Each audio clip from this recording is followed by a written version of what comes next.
Hello and welcome. Welcome everyone to a big old pile of flim flom. Today we're pushing towards level 1400. Yeah. And yeah,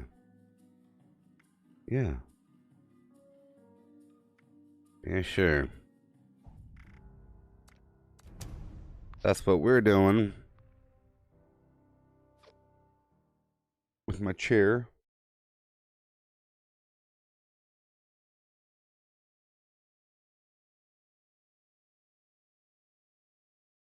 With my chair.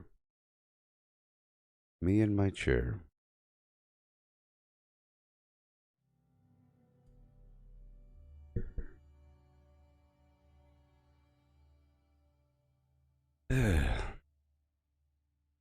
Yeah, sure.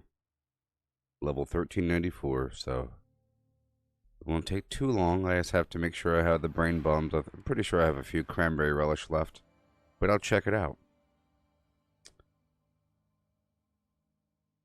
Hey there, Cal. Welcome. And welcome. And welcome. I hope JJ, Riley, and Carson are doing okay.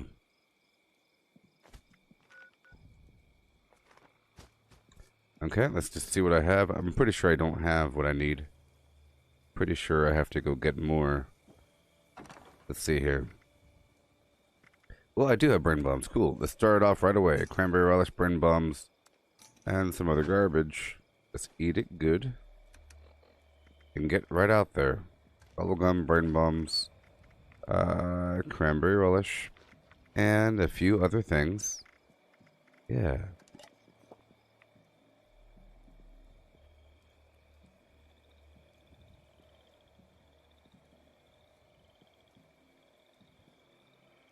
Yeah. Alright. So, we're about to get some XP from across the map, and I will be incorporating some workshop conquest in the process. You know the deal. Hey there, Voltic. Yep.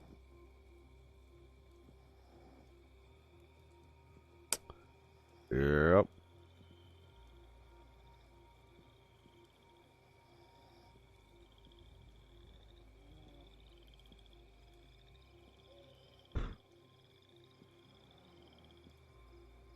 Alright, Cal. You going to Orlando? SeaWorld? Cool. Jacob, you're pushing to level 500? Cool. Greetings, Brandon. Vehicle man. Mina Flim Flam. I'm so sad and lonely. So sad and lonely. It's lunchbox time. Hopefully between now and the next update I can get my Hellfire rocket launcher. It's sort of crazy. That's 2. 3. I'm opening up lunchboxes to get my extra XP. If I use 4, I get 2, double XP. Basically. Make sure I got 4 in my system that sort of... Already. Confetti mess, baby. Oh, no, wait, huh? 1, 2, 3, 4.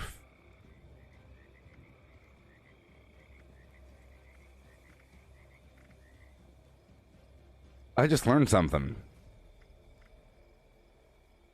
I learned,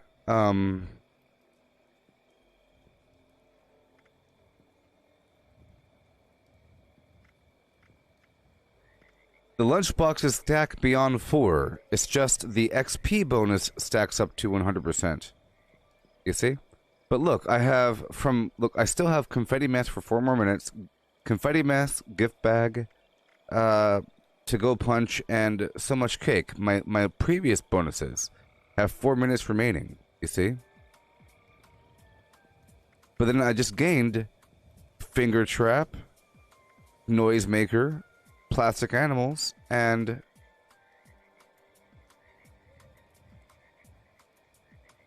wait a minute.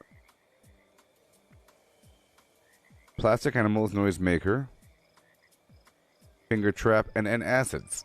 See, that's kind of weird. You know, what do you know, people? What do you even know? You see, the thing is, you don't know what you don't know. You don't know what you don't know.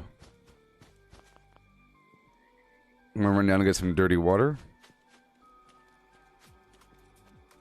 That's good to know. You know, whatever.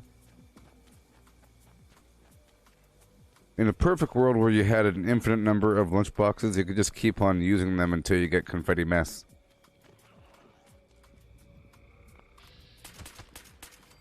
Check out my build.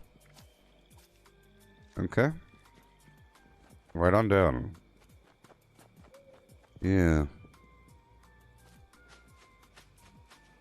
Yeah, Cal, I think vacations are important. Make some good memories. Good memories, you know. That kind of thing is hard to do without a family. Sort of.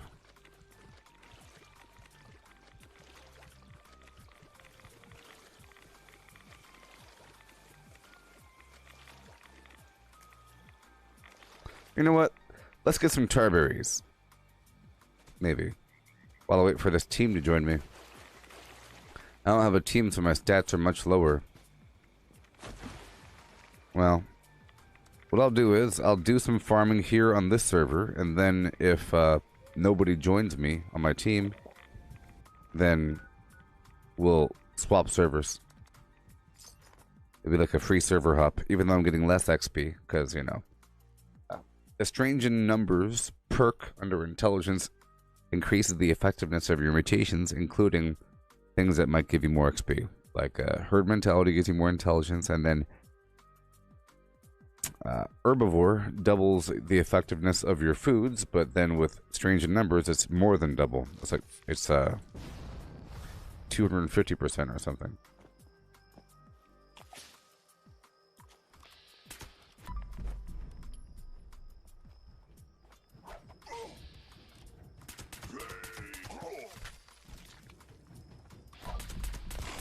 Okay, here we go. I'm not gonna loot them. Okay.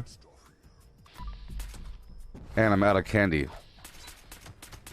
So I'm out of candy. That's bad. That's gotta be a bit more careful.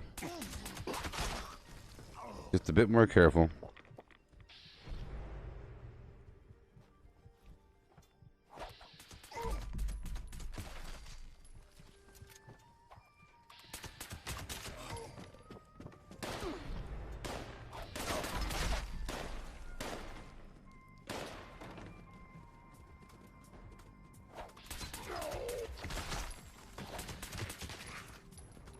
Alright. We can do this, people. We can do this. We can do this. Yeah. I'm not 1400 yet. I'm 1394. My goal is to hit 1400 on the stream. But how's it going there, Chris? Yeah.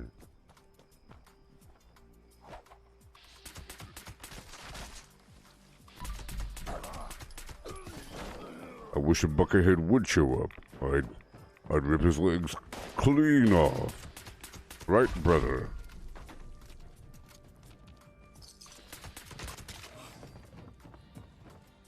Yeah.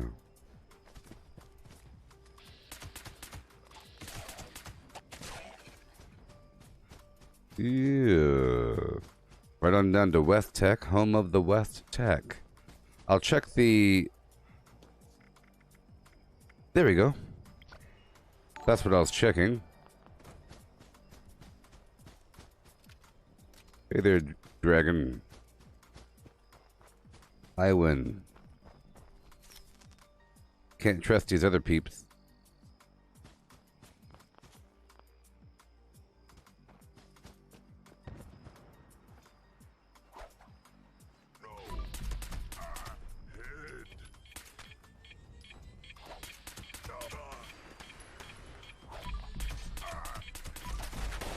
Okay.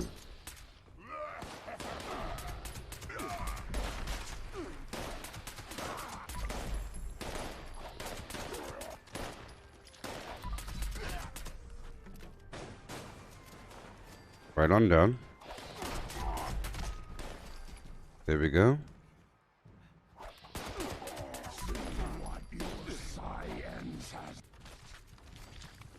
Has made human. Human. They're ready. We have to struggle to do these things. We'll see how long it'll take. If I do it the entire time, we should be fine.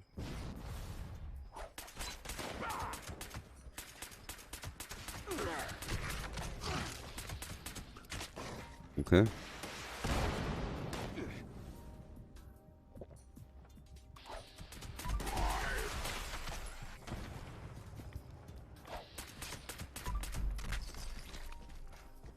They're ready. Yeah, I think I can get about a level and a half an hour if I do nothing but XP farming with all these buffs active.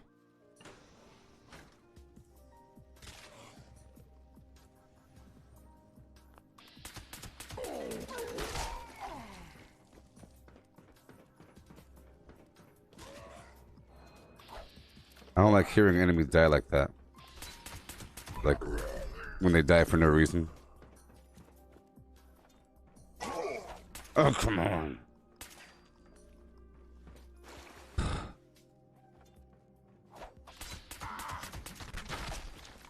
All my XP disappears. Great.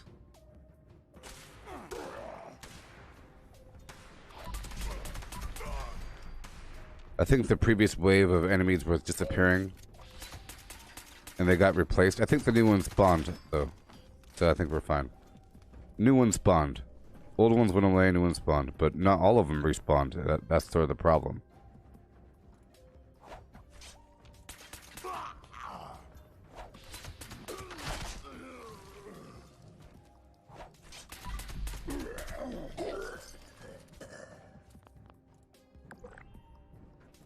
Okay.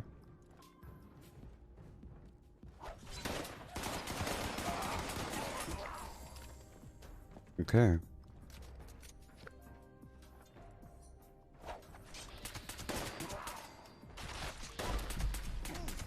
Yeah. I'll loot the legendary, fine. Ooh. But it doesn't have attack speed. I need attack speed for melee weapons. Really, it's like a big deal. Even with martial artists. I can tell the difference in speed. I can tell. Peter Dinklage, you are. Peter Dinklage, weeby. I might get some food from Domino's. What do you see?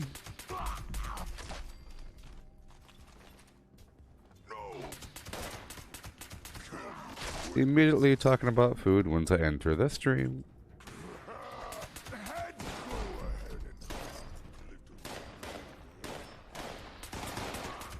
Yeah. I'll loot the legendaries, fine.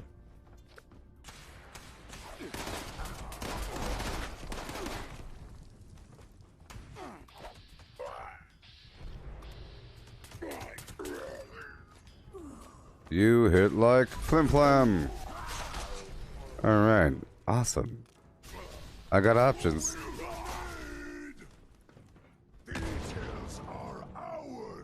No longer.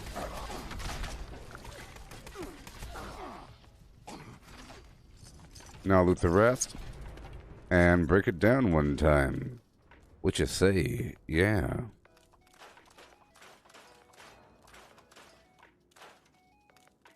You like my new chair? I got a new chair, people. Come on now. I feel better. And it's all clean now. I cleaned up everything. You know, it was getting pretty bad, sort of, you know. I was getting buried. But now I could walk around without sidestepping. Fantastic. I don't have to high knee and sidestep just to get between point A and point B. Yeah. But I am lacking on exercise now, so I'll be doing more VR. I have all this room for VR now.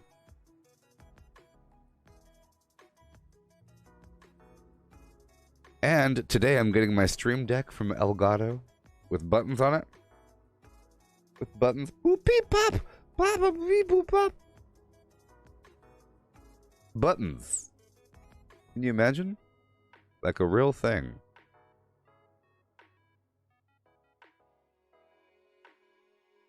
Yeah.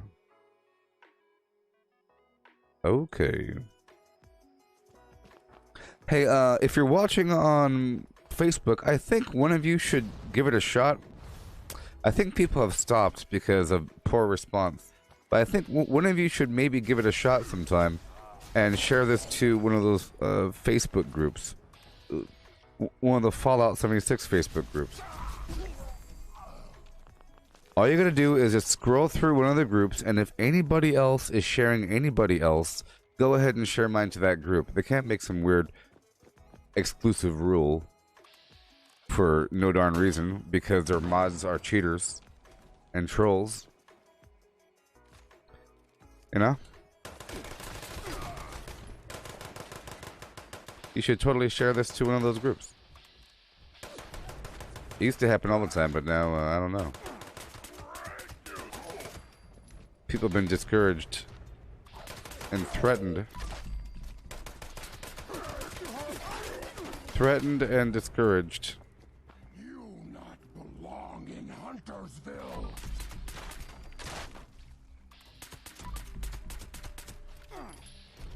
Okay, let's go check for that bobblehead. Okay. Hey there, Lars. Yeah. A shibbity-bop bio.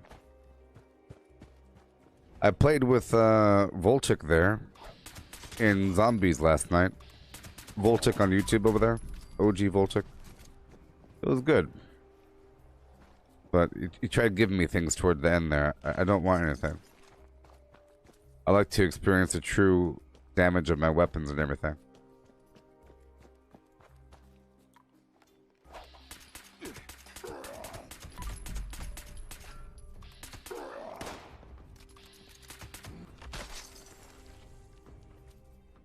Yeah.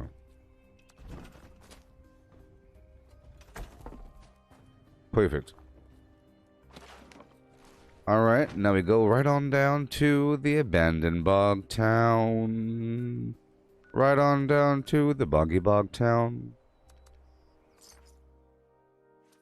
Yeah. Oh, you're trying to get the ray gun? Yeah. Yeah. After that, I experimented with a few other weapons, and I tried that grenade launcher build. That was interesting. And then I got the bullfrog, and I was using that for a bit, and I might try out a sniper rifle in the future. It just seems weird, but I imagine that it has piercing damage. I imagine if there's a line of zombies all lined up, as they do when you're running backwards, you know, and you shoot them in the head, that it'll kill like 7. That's why I imagine it'll kill 7. So I have a build set up for that, and I tried that speedy ethereal sprint perk thing. That was pretty cool. All the zombies ignore you for a bit, and you can kind of shoot them right in the back. I figured that would be good for the sniper, because if you need to, you could just sprint away, turn around, and shoot them. You know, it gives you some distance when you need it. Hey there, Shy. Hey, Gale. Hey, what about Gale? The mutant. What about Gale? I want to hear more story about Gale. Gale needs to come back out there. Gale and Graham. Gale and Graham. Gale and Graham. I want year 7 for them to have a couple mutant children. Year 7 Fallout.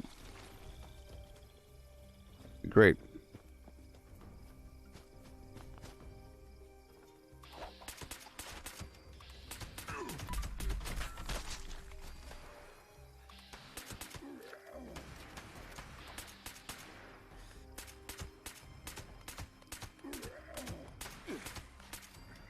$15.68 is what I like to see, people. That's a lot of XP. Whenever there's double XP, that would have been, you know, over 3,000 XP for a single level 100 mutant. That's what I like to see when I'm on a fully bonded team with all my buffs. All the buffs. Oh, so I learned today, if you missed it, that the lunchboxes stack more than 4 times. It's just the XP buff stacks 4 times, but everything else just keeps on stacking. Or not stacking, but you could have a bunch of the individual bonuses from different lunchboxes. Hola, ¿cómo estás? Hola. Bienvenidos. ¿De dónde?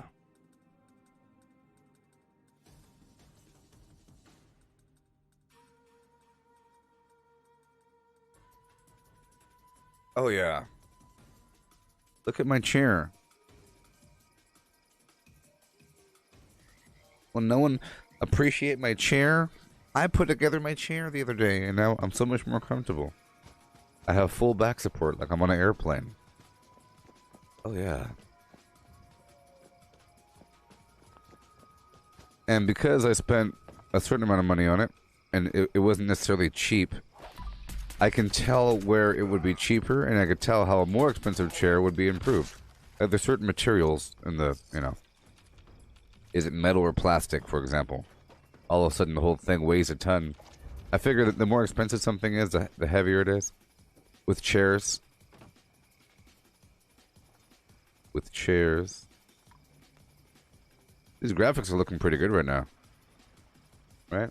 That's pretty nice.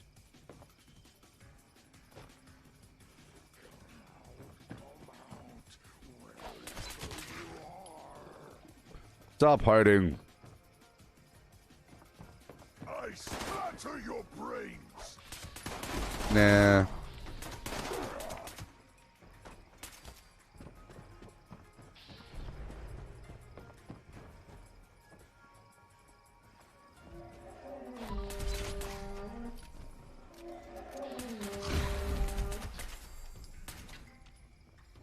No magazine. My chair brand is Musso, M-U-S-S-O. It has really good reviews. I looked at different chairs. This one met my specifications. Like the other ones are good, but the arms aren't adjustable. What the heck? I need my elbows to be really, really high. Or it's really good, but the whole thing doesn't raise. And what the heck? What in the heck?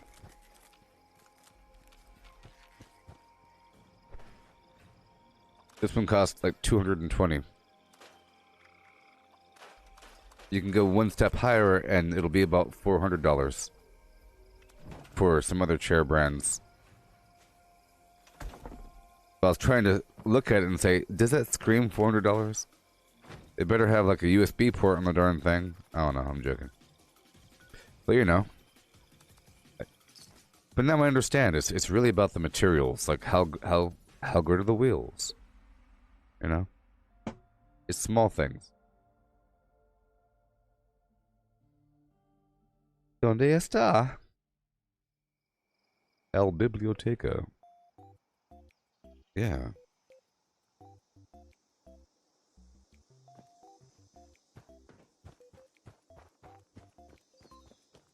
All right.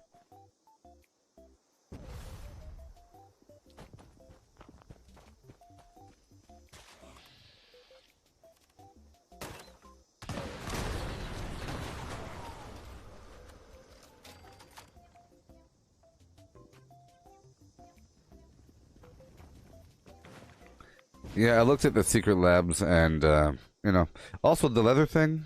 This is like a cloth chair, and I think cloth is better. Leather gets kind of hot and weird. It doesn't really breathe. But cloth is like the perfect temperature. No matter what, it could be cold. So if you wore shorts and it was a cold day and you sat in a leather chair, it'd be really cold.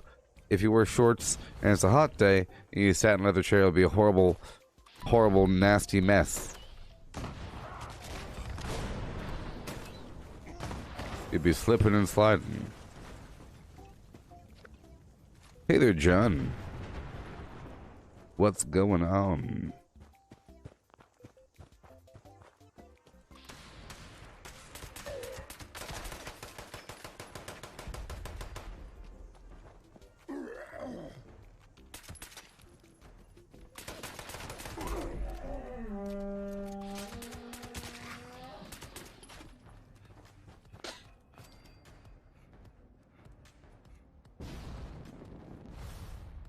Bread and butter. Bread and butter.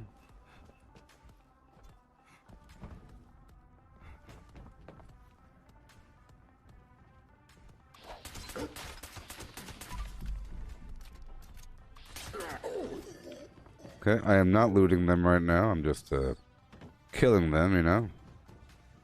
Rosetta, welcome. And welcome.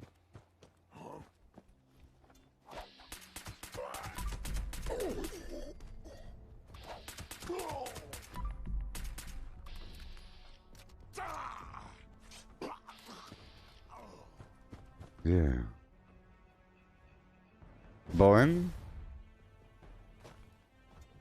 Boeing 747. Yeah.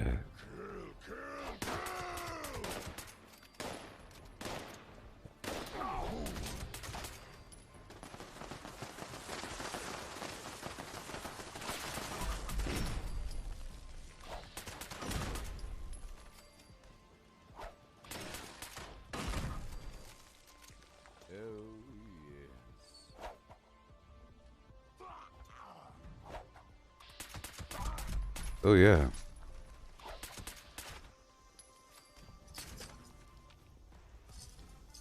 I'm not looting them. We're doing XP right now.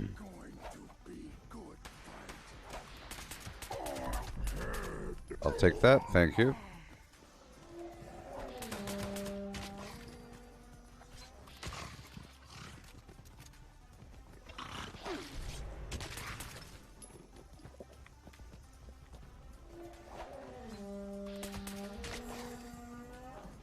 Yeah.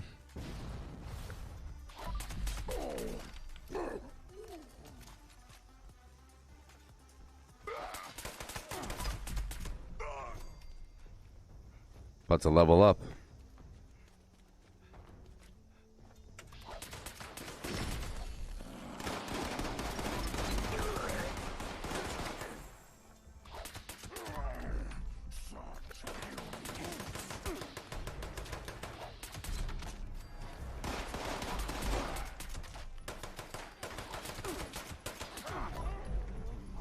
Yeah.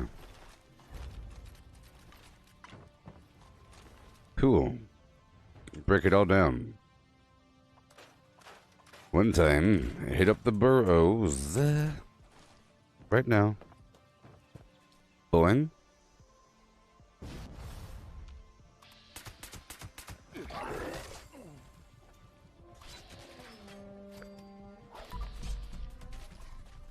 Thank you.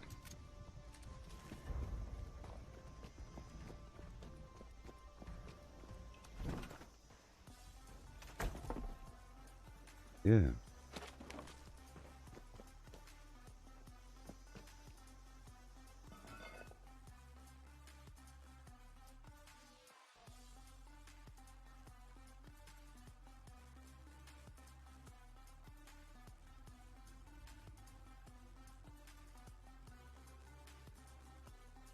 Okay.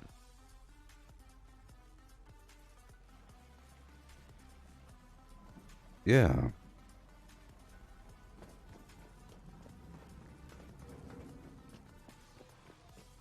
Wake up, you gallimemnon flimflams. Wake up, wake up, wake up, wake up, wake up, wake up, wake up, wake up. Hey there, cool Bishan. I said wake up. Let's go.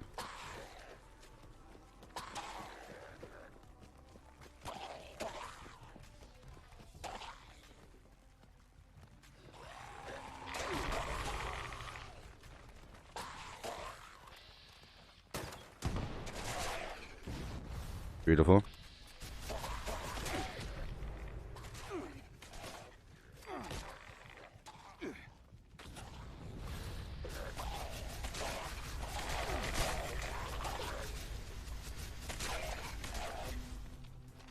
Beautiful.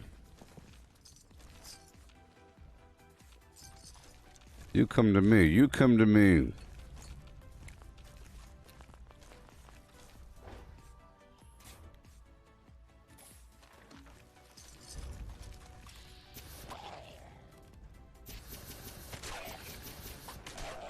Garfield and friends.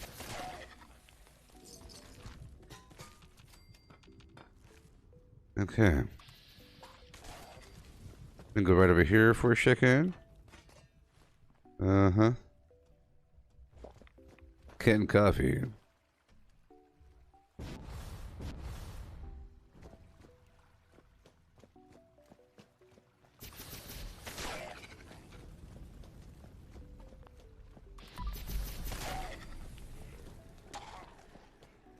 Follow me, beasts. Follow me right now.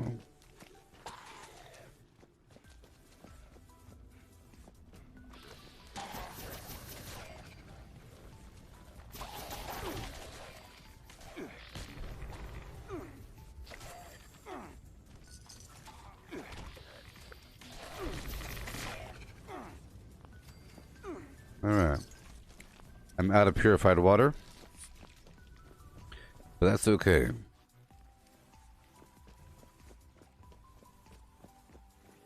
I know where the zombies are.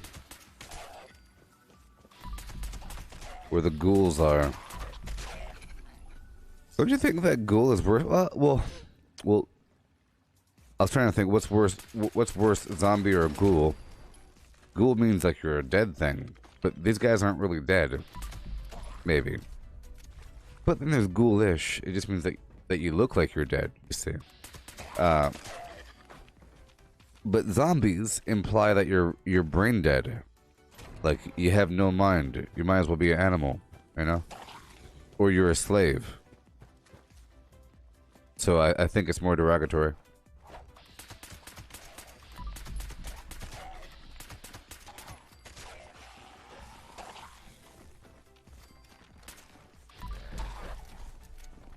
Okay, let's wake them all up. Turn my lights on. Come on.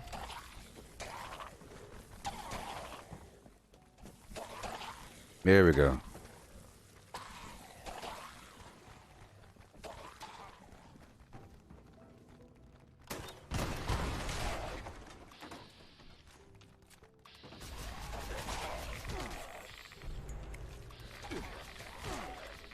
These guys are really good at running unpredictably.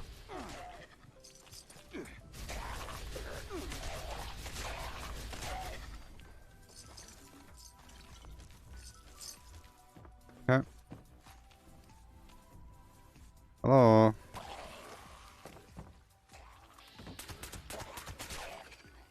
Oh boy, one there and then one right over here.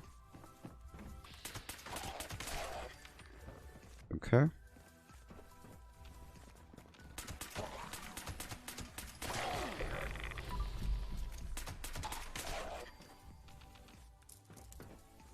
Okay, I'll pick up this lead as I pass on by.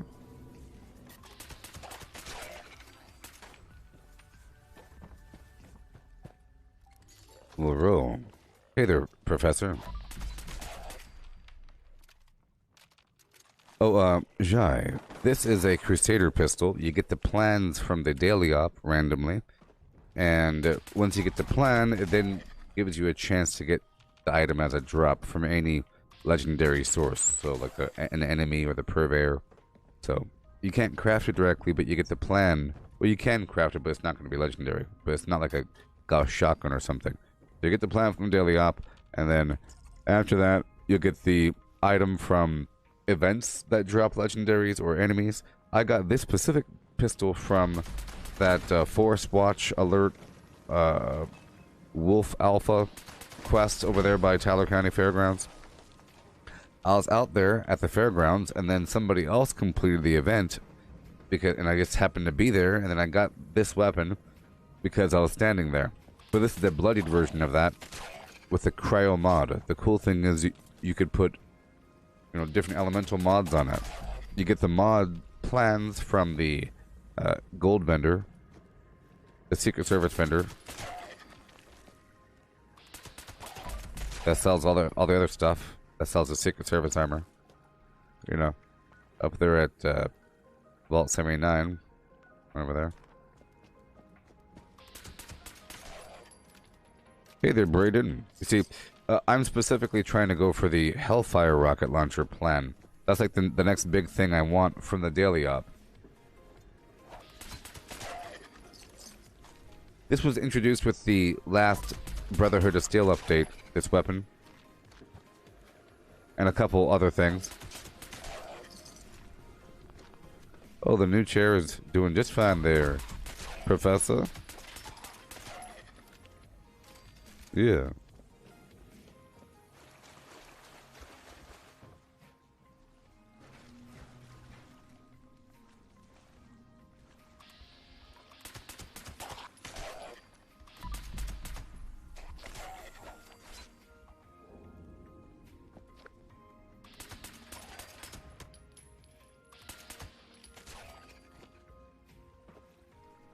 Okay. Bobblehead? Nope.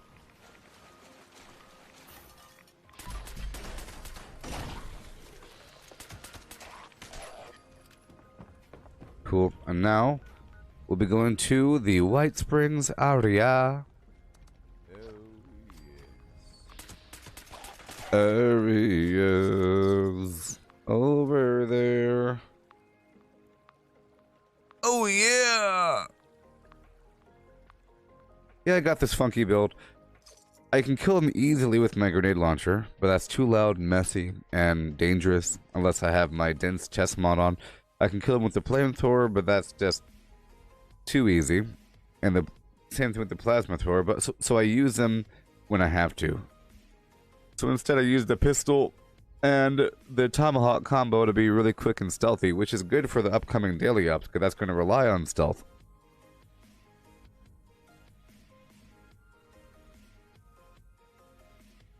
I mean, it is good to be vaguely stealthy as you're doing things so that people don't really know you're right around the corner.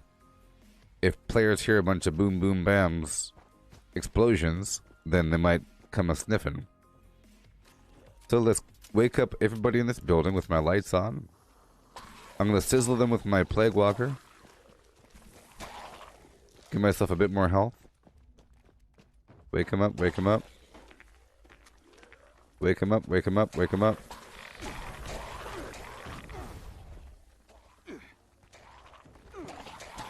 Sizzle, sizzle, sizzle.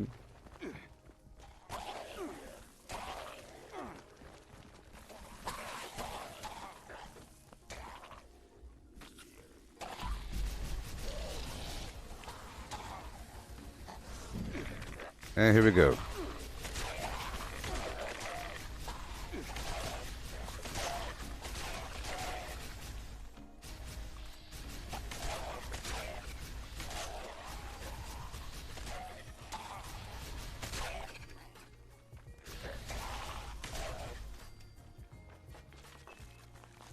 Yeah. Do you take any explosion damage with the dense torso mod? Yes, but if you have the dense torso mod and fireproof 3 together, you don't take any explosion damage.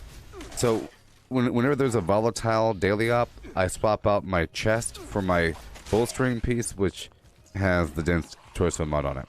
But it's sort of a compromise. It's either you have a dense torso mod on or a jetpack. It's either or, you know. So, but I keep it on me, you see. I'll show you right now.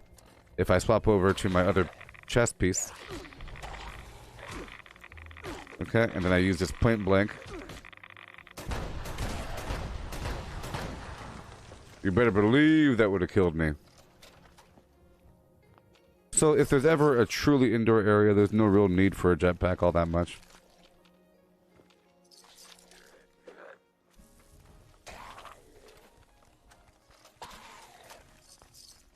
It's the combination. Because you still take a little bit, and that adds up when you're a true bloodied build. So let's swap the chest back out.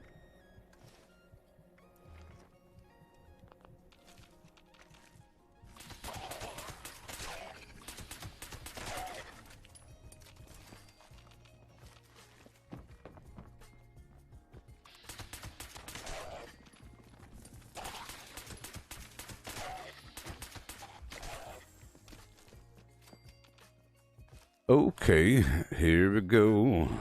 Again, down to the DMV, my friend.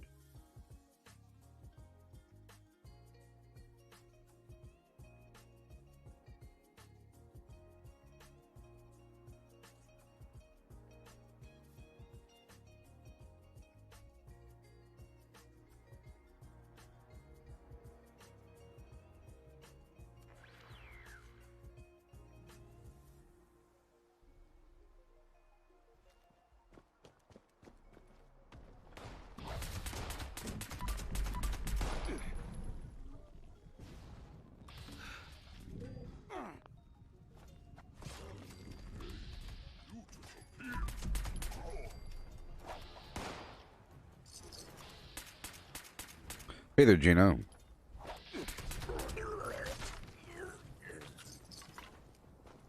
Yeah.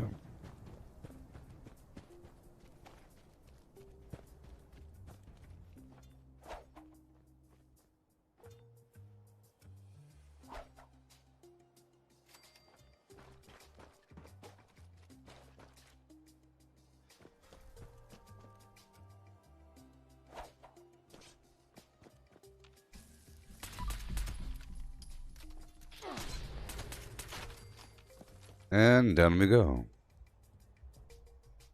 Yeah. All right, Matthew.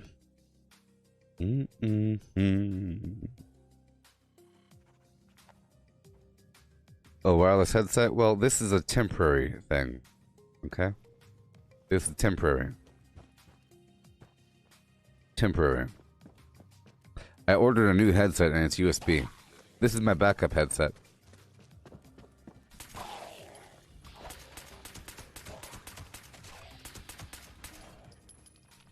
I ordered a nice Steel Series. What do we have here? A brand new member of the Inner Circle. Hey there. Welcome. Thank you for becoming a supporter of the channel. Thank you for becoming a supporter of the channel. Or for renewing your supportership.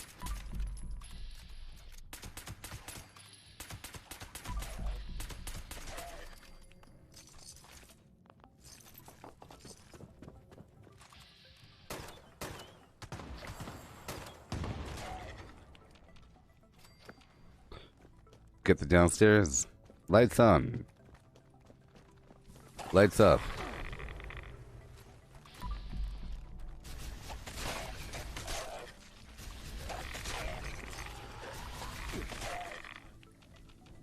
These guys are crazy. These guys are crazy.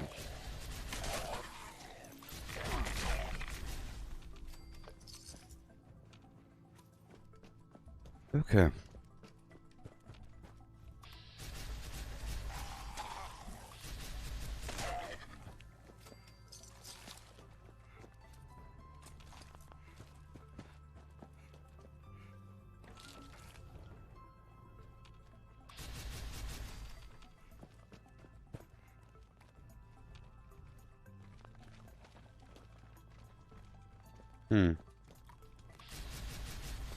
Shady, shady, shady.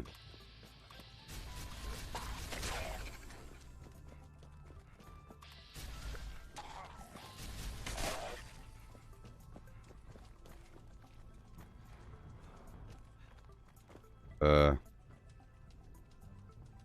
hearing less of pitter patter, but they might be on the floor above. Keep on going.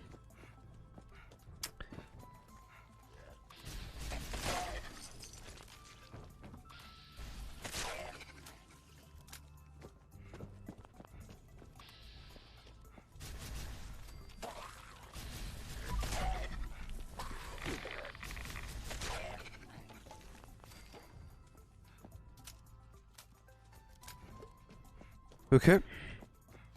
I'll hit up the Dabney homestead area.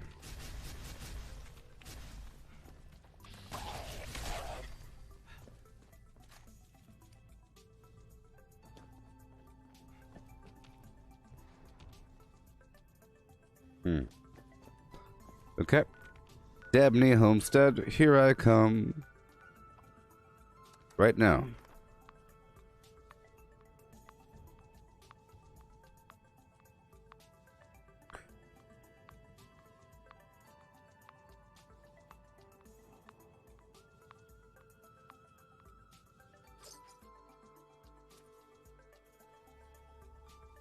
This is back when nuclear winter first came out, when I was taking those pictures.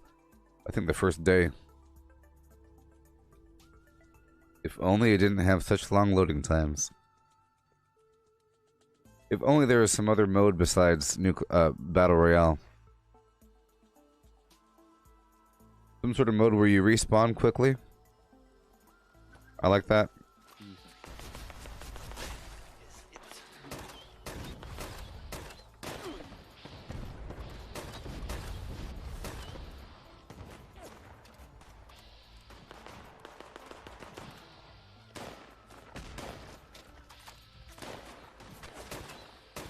I love PvP where you respawn. It's just fun, okay? You know, like in Warzone or something.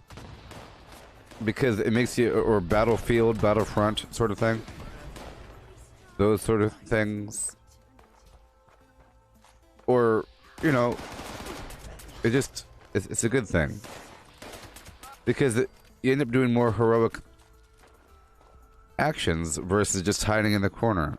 Aiming down the hallway. Any sort of like team deathmatch where you have a certain point total, that's fine. But I like more objective driven things, so you can end up being a hero if you want to. Like capture the flag is always fun. But one shot death, if you get shot once you have to load back in 15 minutes because of the loading times. That makes you do weird stuff. It makes you play like a coward.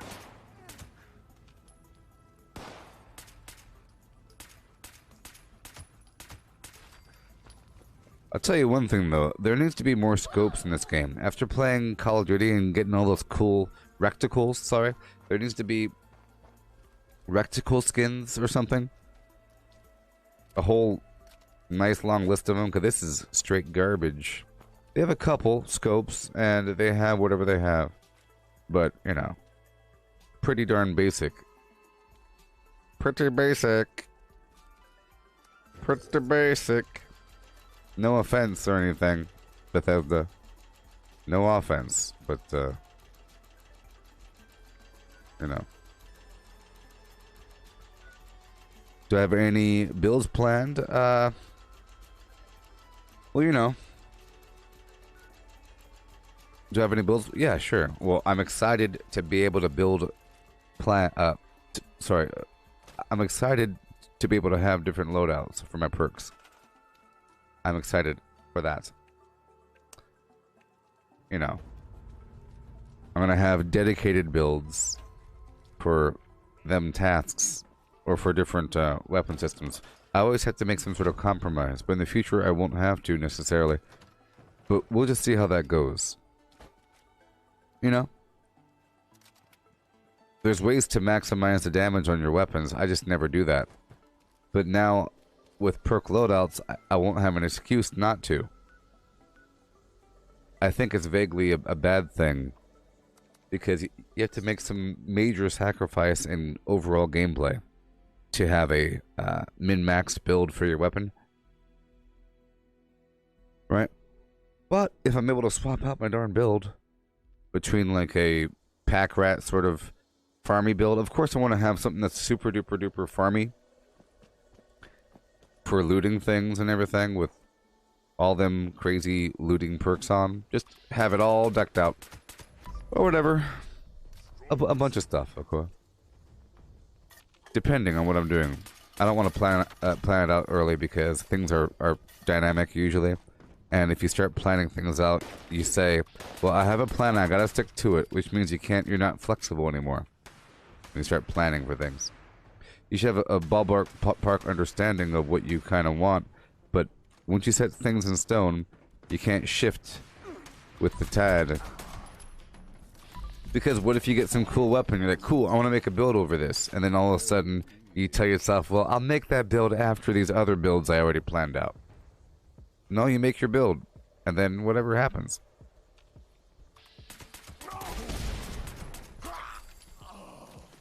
But I have a ton of weapons, and they'd be, you know, in a much better state with a better build. Hey there, dragon. How's it going? What's happening? I'm trying to grind towards level 1400 today. Thank you, Beast. Spoiler alert. Thank you.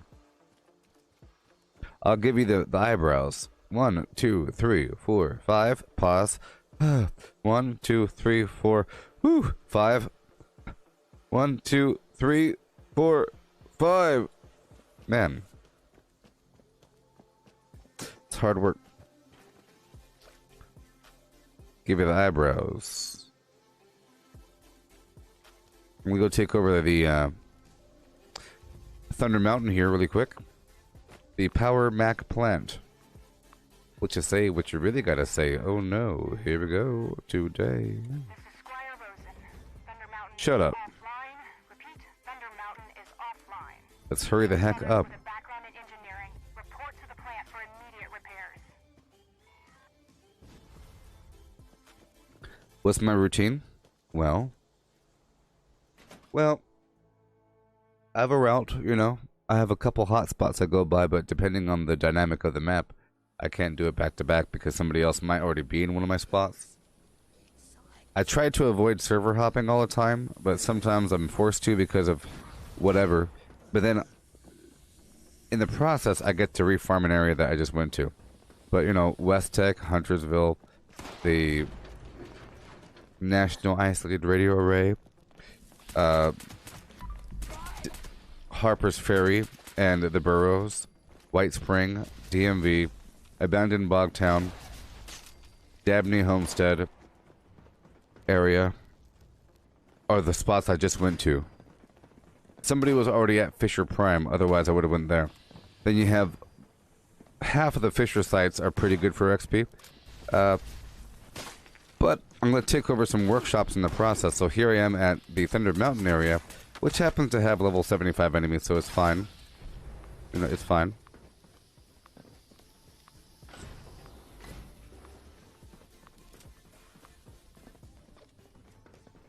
It just takes a few minutes to do these things. And we're taking over the workshops in the process. Certain workshops give you a ton of enemies. So with workshops, after you capture them, after a short amount of time, there is a defense event where enemies will attack your base. Well, Thunder Mountain is a higher level area, therefore higher level enemies attack. You'll have high level mutants.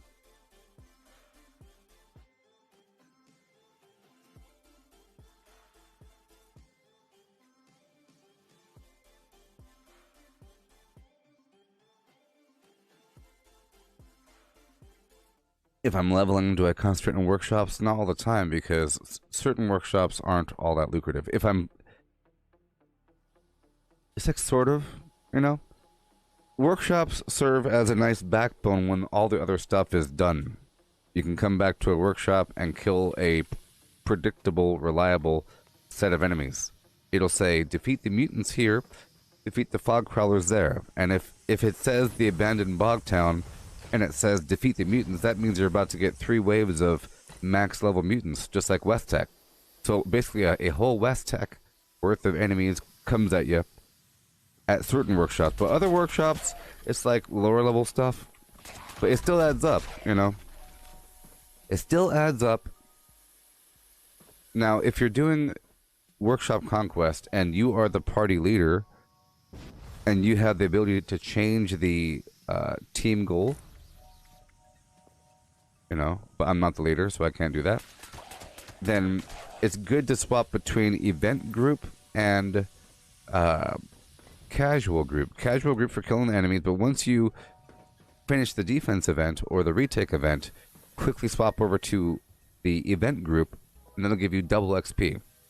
So normally it gives you a nice chunk of XP for finishing the defense or retake event, but you know, it becomes worthy. It becomes basically a level 100 mutant worth of XP, which doesn't seem like that much, but when you consider that's XP on top of the enemies that have spawned there and the other resources and the free fast travel. I sort of use the workshops as a way to get around the map faster. If I own the abandoned bog town, then I'll be coming back every half an hour, and then people don't stop by the abandoned bog town if you own it, you know. So it's sort of like your own little farming area that is always there. Every time I come back, there's a bunch of bad guys around the area, but the workshops themselves don't really provide the most XP. You know, it's sort of like it's in the background, you know. For example, Hemlock Holes is up there in the Toxic Valley, and there's a Grafton monster there, and every time I go there, I quickly run over there and kill the Grafton monster. And that gives me a little bit of XP, but it only takes like a minute, you know? It takes 1 minute. Cooling systems back up. It all adds up, you know? Especially when you can't do the same area over and over and over again. Once you do all the hotspots, you gotta wait half an hour. And in that time, you could do a public event.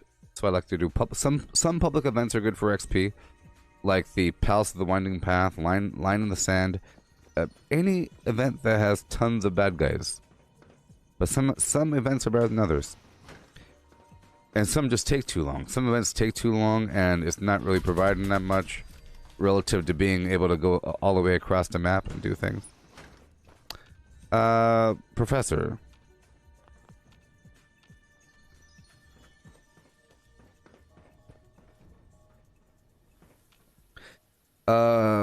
One second. Dragon, Danny is saying, if you take over Poseidon, Thunder Mountain, Mananga, do I start up the power plant or just keep with the workshops? I do like right exactly now, for example. I do the power up mission.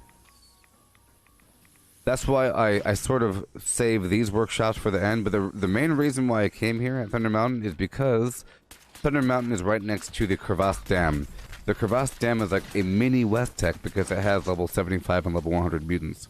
And the Thunder Mountain power plant happens to have higher level enemies, right? And there's enemies inside and out.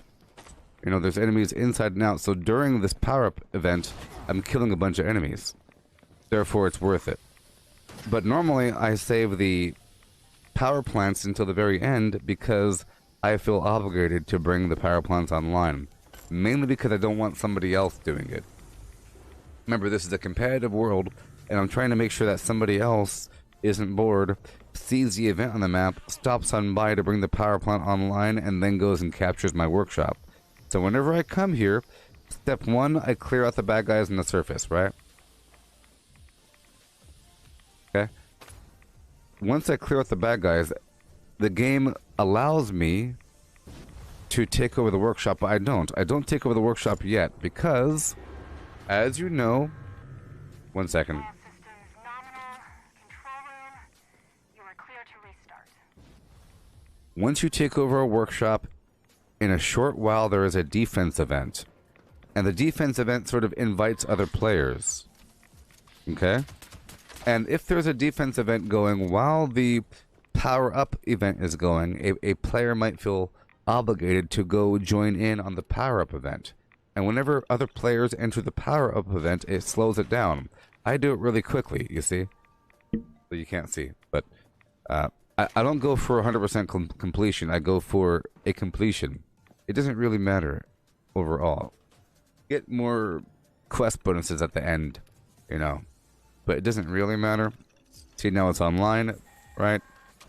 So this is the right order. You come here, you quickly bring it online, you go outside, and then you capture it. If you capture it first, other players will show up early and then slow you down by trying to take over the power plant, you know, or trying to bring it online. But Professor, is the ammo for the plasma pistol expensive? Sort of. Yes. It takes copper. Once you run out of copper, so if you are a workshop builder, but you're bad at it, so you don't know where to get the copper from, and you're taking over workshops and you're building a whole lot, you're building. You're using a lot of copper. So if you're already using a lot of copper and you're running out, and then you have a plasma weapon, you'll really run out of copper. So places like the Dabney Homestead that have 3 copper nodes is good. Have I tried Outriders, Brennan? No.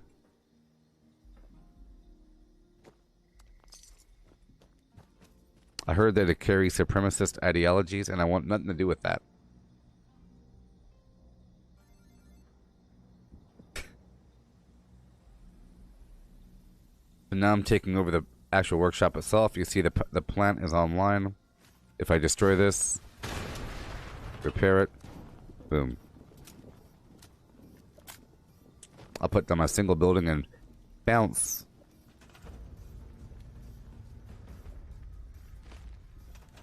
Alright, and now I'm going to hop right across the way over here to Dolly Sods. Now I'm thinking with the XP, right? I don't think any time is taking away from the fast travel time, okay? But there's a Yaogwai over here. There's 2 of them. They're worth a certain amount of XP.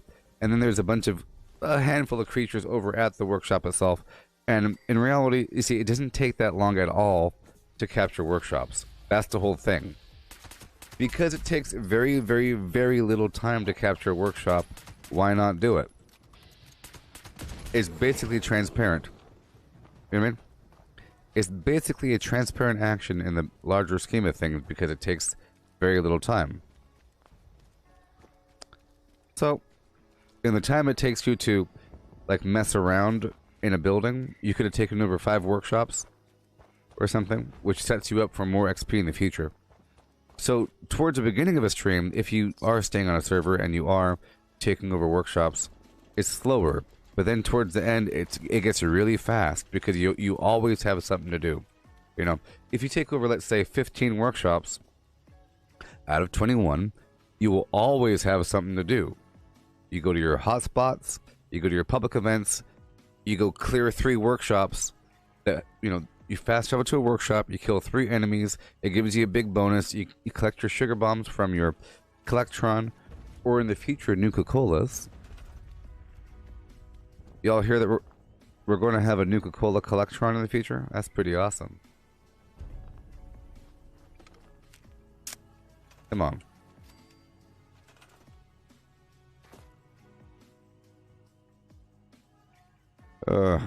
Yes, Nuggy. All 3 power plants have a fusion generator. Oh no, there's someone over here. Oh no. Oh no, my friend. Let's go right over here and take over 2 more quick workshops. The XP is slowing down because all the hotspots are taken and they haven't respawned yet. You know? I like to give it half an hour before coming back through an area.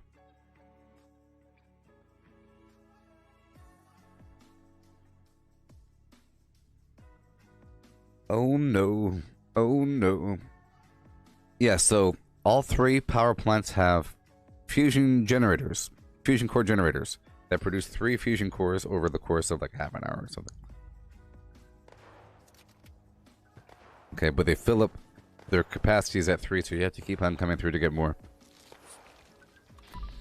And the power plant provides 400 local power, but 100 of that power will be used on the fusion generator because it requires 100 power. And the rest of the power can be used to make purified water. Power the other nodes.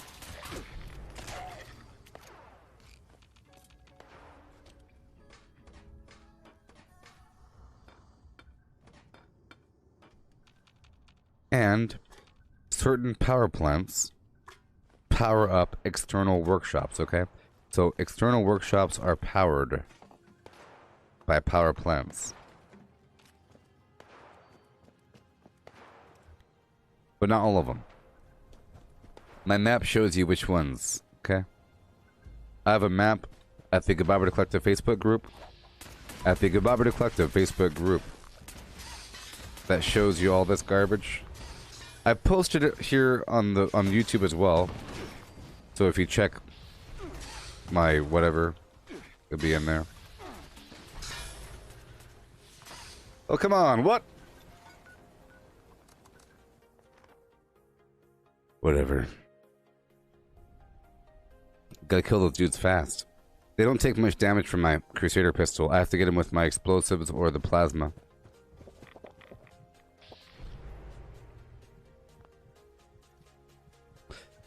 It's really because I'm out of purified water. That's my primary healing means. It gives me a light heal over time.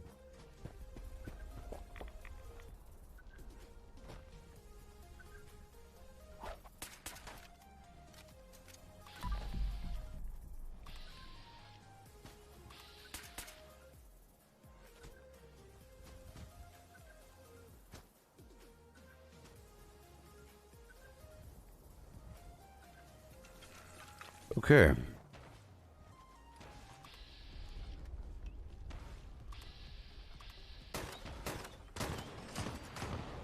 Darn blasted robots.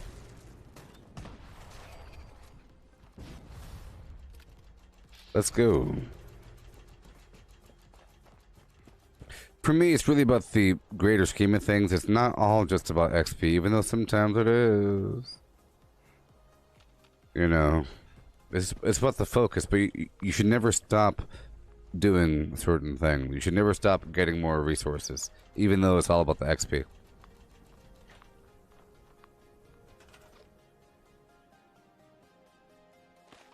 Boom, ba-doom, boom, boom, boom. I'm just trying to kill a bit of time by taking over these workshops, and then I'll be going up through the other fisher sites.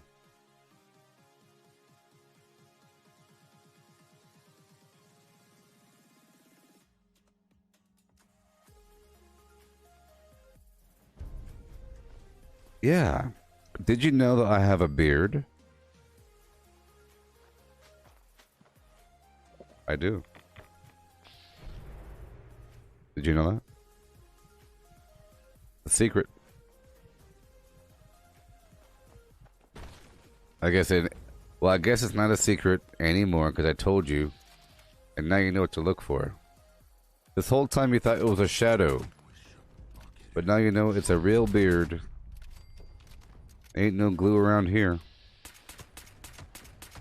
Glue and horsehair, baby.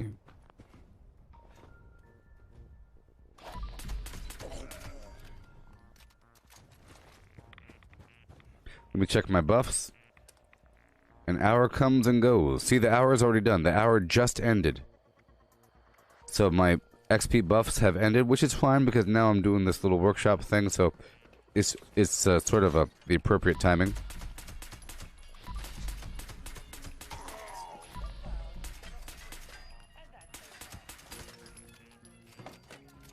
I can't wait for that Nuka-Cola vending Collectron. Isn't that the coolest thing ever? People are gonna wisen up and say, "Oh my gosh, them workshops, baby!" This whole time. See, I think at the very least, having the Collectron down is really important. But you can't have just a Collectron down, and the enemies want to destroy it. The way I have my building here, quite often my Collectron is destroyed. But that's okay. I'm sort of keeping it that way to make it balanced. Let's hurry up. This is part of my XP run, but not really. Alright, let me drop it off. Yeah. And then I'll take over a few more workshops and then go back by the abandoned bog town because I never took it over. So I'm going to take over all the quick and easy workshops really quick. It'll set me up for victory! For infinite brain bombery! Remember, the more I build at a workshop, the safer the items I build are. If I only build one thing, then all the mole rats in the world will attack that one thing. You build a bunch of stuff, then they start chewing on everything.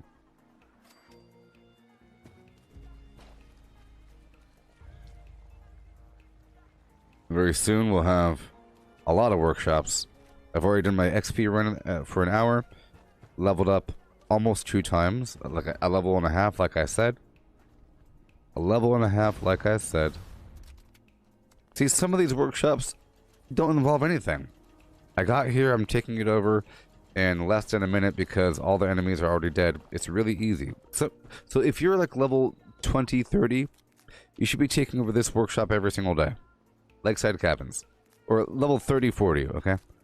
Every day, take over this workshop. This one, the water park, the Wade Airfield, the Sunshine Meadows Industrial Farm, the Billings Homestead, Charleston Landfill, and the Poseidon Power Plant you should take over every single day. Okay. Every day.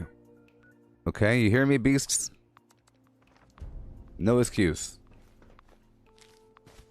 It'll help you. You'll become a better human. And that's okay.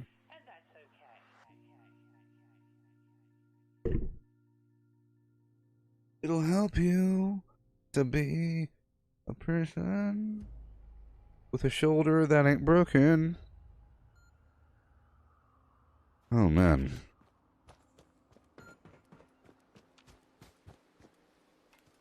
Alright. I'm not looting. I'm just capping. Depends on what's here.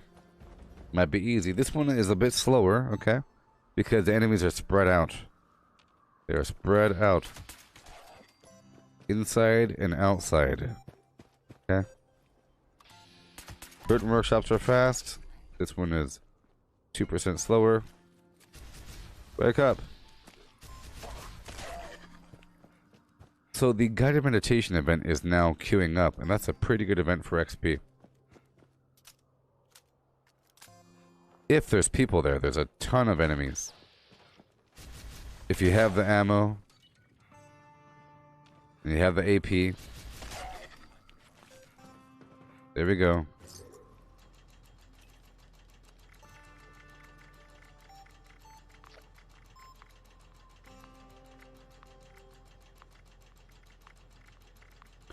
I'll use gumdrops, okay? And these sugar bombs are non-irradiated, which means I can't cook with them. Alright, go outside. Alright.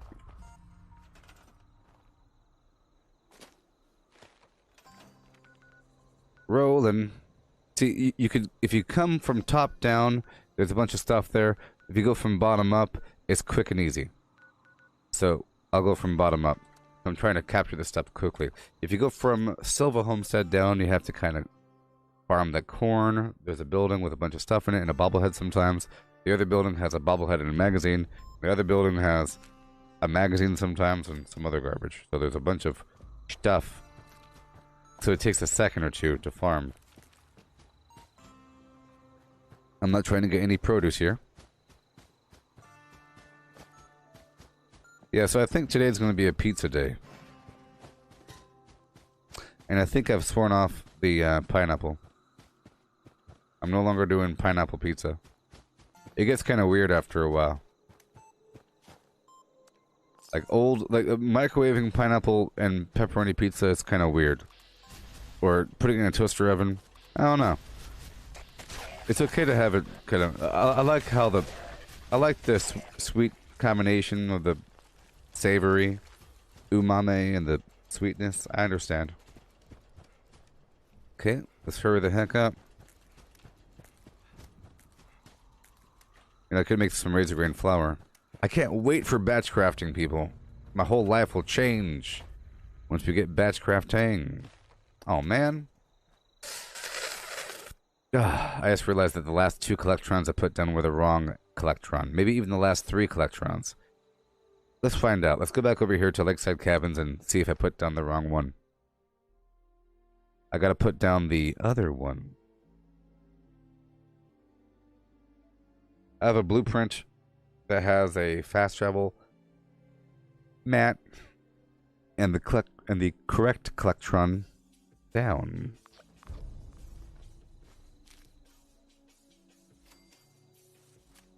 Go back over here. It sucks when I come back and I realize I put down the wrong collectron. This is the Christmas version. No, this is the right one. Cool. So I'll put down the welcome mat under miscellaneous for the fast travel target. Okay, let's go all the way back over here for a second. Let me just correct these last couple. And then I'll go down to the Charleston landfill. See, I'm not going to be doing the Poseidon power plant because that involves taking over the Poseidon power plant. That involves bringing the power plant online. And it's in a very public area, so there's lots of competition.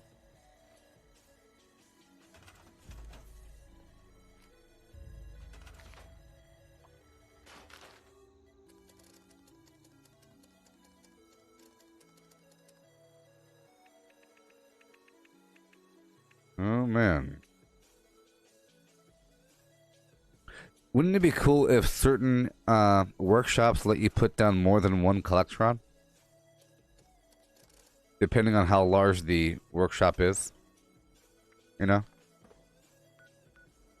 You can put down 3 here. What? Imagine putting down 3 collectrons. Man, oh man. I think they should have a combat collectron. Or a combattron. Or whatever, a protectron. That you could put down in a box just like that. You know? Have it the same form factor, but have it be a combat bot that comes out. But have it not suck. Because you know it's going to suck.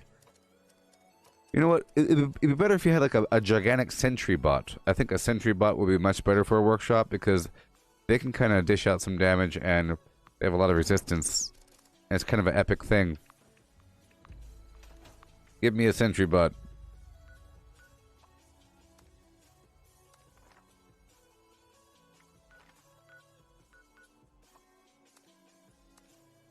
I think it'd be great. Yeah, sentry bot, totally.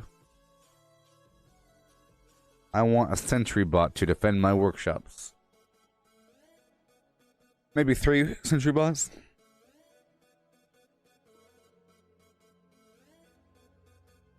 Or maybe you could build a sentry bot using materials just like you would at a camp. And it just make the sentry bot count against your camp or workshop budget. Have it be relatively expensive. And it's just an item.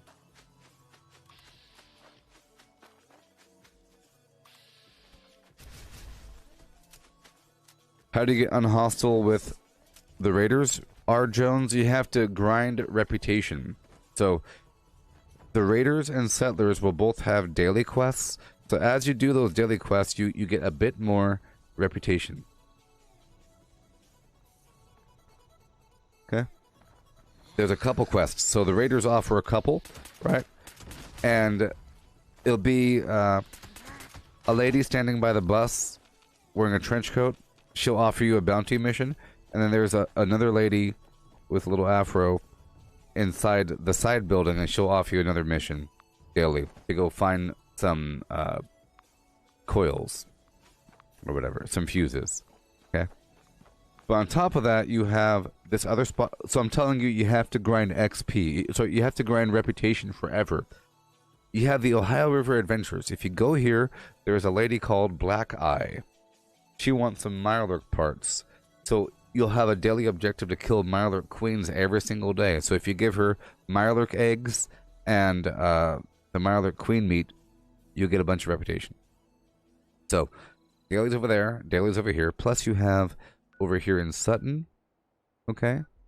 Over at the Overseer's home, there's Davenport robot. He wants you to take pictures. You can turn the pictures into him or to the raiders or settlers. On top of that, you have this map right here, okay? It's available at the Gooboberti Collective Facebook group. But on this map, you see this reputation farm listing on the right. Grove Family Cabin Farm, Becker Farm, Gravenger Farm, Marigold Pavilion, the Ag Center, Somersville, Welch, West Rollins Camp, East Garahan, Denton Sons, Ripper Info Station, Paving Lane Disposal, all these spots, boom, boom, boom. It's these white squares. You see this white line here? 1, 2, 3, 4, 5, 6, 7. See it? 8, 9, 10. These are all these spots around the map where there's random occurrences. Now, at those spots, this isn't all the spots, but these are the good spots that I've verified and verified and verified and verified. Okay? So what you're looking for is a pack of settlers fighting some stuff. Like settlers fighting ticks, for example. Or settlers fighting Mirelurk. Or raiders fighting mutants or something. I don't know. Raiders fighting robots or raiders fighting something, okay? It'll be settlers fighting something or raiders fighting something. If you fight with those people, kill the last enemy, and then talk to a raider or a settler, after a couple times of interacting with them, they'll say, hey, we almost had our heads cut off, but you showed up, and I'll tell Paige you did a good job. You know? And they'll give you reputation. Or you'll find raiders versus settlers, and if you pick sides and kill all the settlers and talk to the raiders, you get some reputation. So it's going to take a very long time. You go from hostile to like cautious to friendly to like neighborly. It's like a bunch of different ranks, and the final rank is ally. And of course, you're doing this for specific plans that come from the raiders or from the settlers. And you can be ally with both.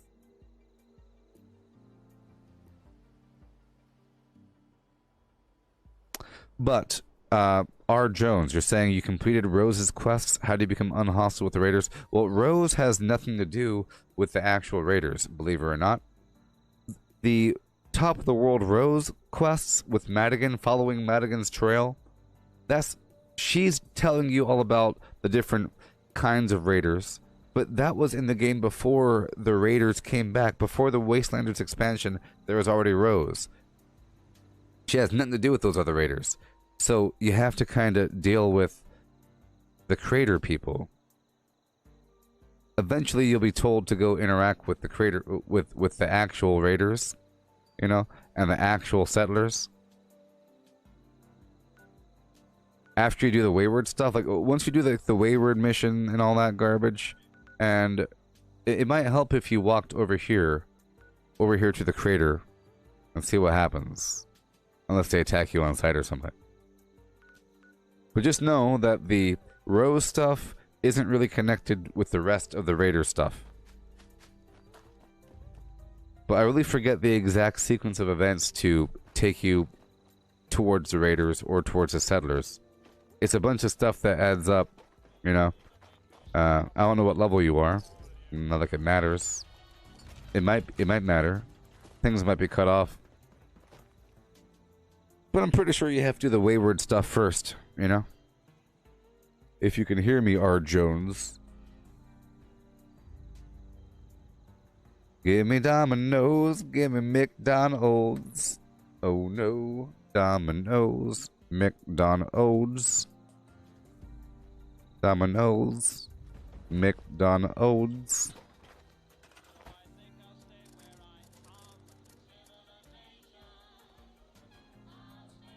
So I think I'll stay where I am. Yeah. Okay, boom, boom, bam. We're taking over these workshops, my man. Someone's already over there. Let's go take over the Tyler County Fairground, dirt track area. Keep on going. Why do you gotta be a lurker, baby? Don't be a lurker. Oh no, don't be no lurker, baby. You gotta be a big lurker. Be a big lurker.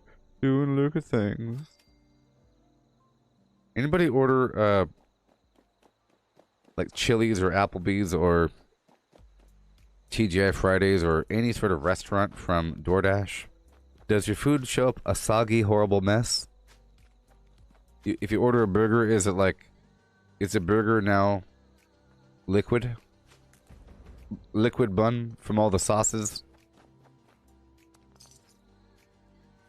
We're taking over workshops. Dominoes. I guess the answer is Dominoes.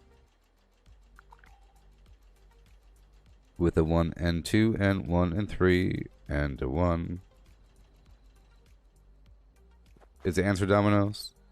I got a free pizza coming towards me. I'm at 40 out of 60 points. Pizza points. Alright. Don't you destroy my flim flam, please. Alright. Let's go do Hemlock Holes. See all these workshops?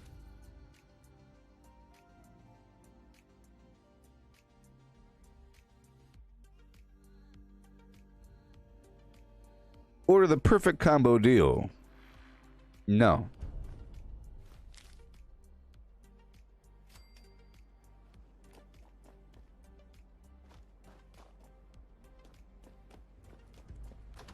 Alright. I like to farm through this building really quick.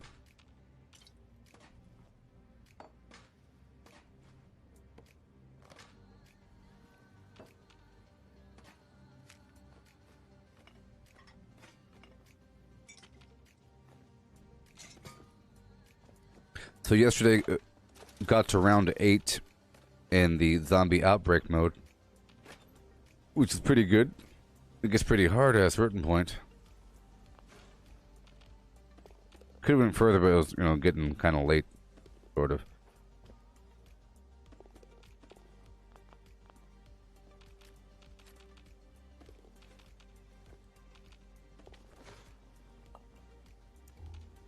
There we go.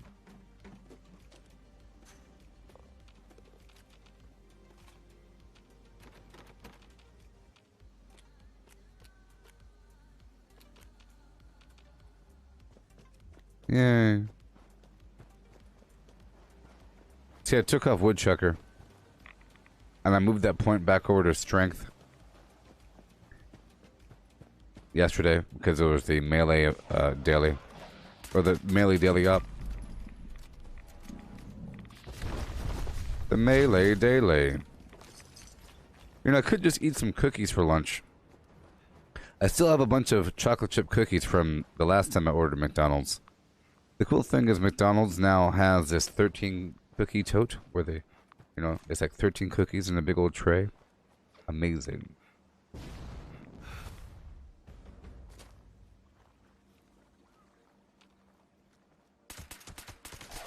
Right in the spinal cord. Yoo-hoo! Shoot, shoot, shoot. Bullet, bullet gun. We have almost all the workshops, my friend. And now I can go straight down to... See, these workshops over here, they take a bit longer. It takes much longer to go take over Red Rock and Mega Stop, and much longer for the converted munitions factory. You know, they have a large footprint. It's kind of out of the way.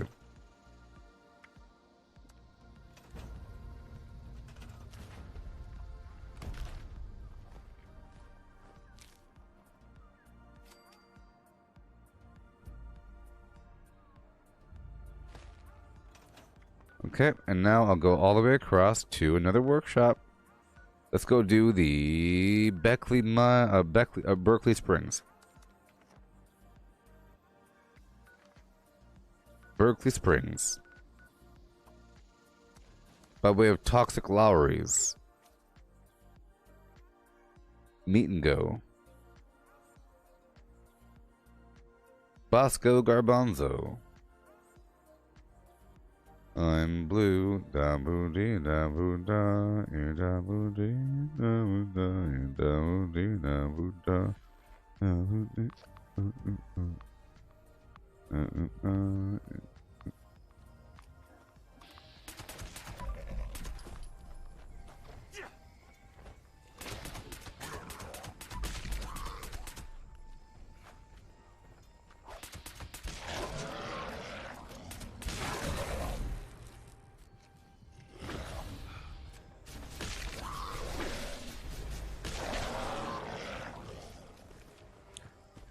Alright, here we go.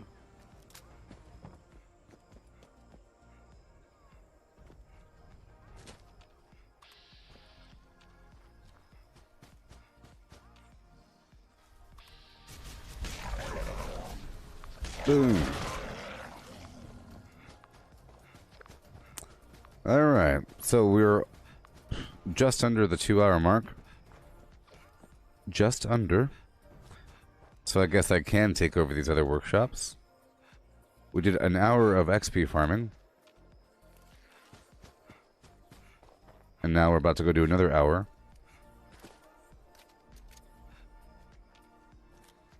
See, part of my goal is to take over all the workshops so that other players kind of leave the server and figure that it's dead and it's kind of pointless to keep playing. Because all the workshops are taken. See, sometimes it's easy. Super, super, super easy. Hello, members. There is another site we wish to have a look at. Please proceed to the transmitted location and complete Would you? the triangulation process. That is all.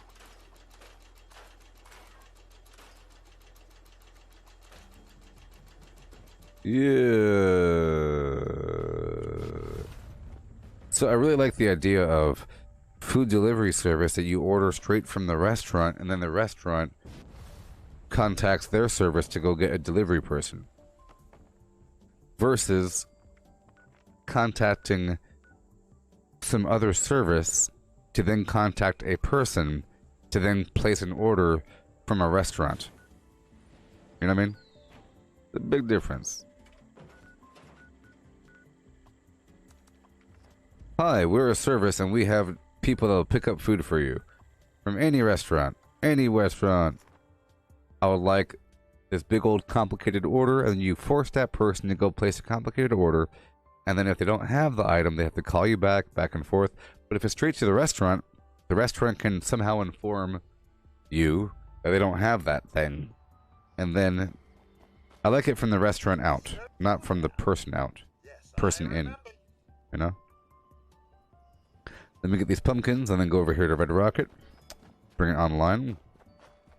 Prep for the next XP run.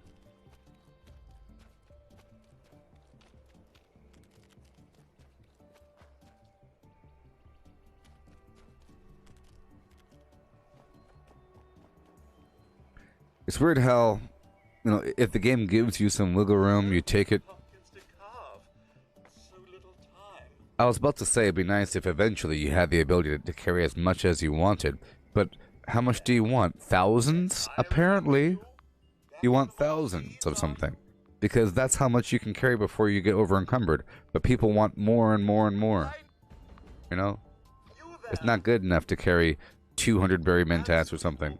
You want to carry 1,000 berry mentats, because 200 berry mentats don't really weigh that much if you use a traveling pharmacy.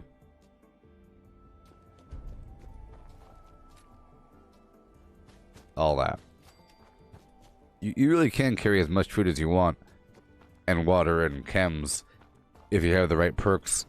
But then you're forced to use those perks, so now you're not as powerful as you would be. And where do you pull that food if you swap out of that build? It's all gonna rot.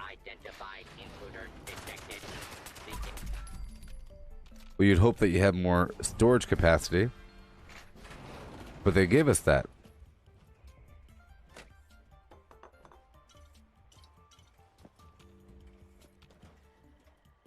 Maybe they'll make it where they'll have stash modules. So think about this. What if you're able to have some sort of module you put in your stash that makes certain items weigh less in your stash? I know that's weird, but hear me out. You put like a, you know, in the same way that you have traveling pharmacy or a through hiker, you have that for your stash that you can turn on and turn off. But then I don't know. Or maybe a special stash box on top of your other stash box that holds just food and refrigerates it.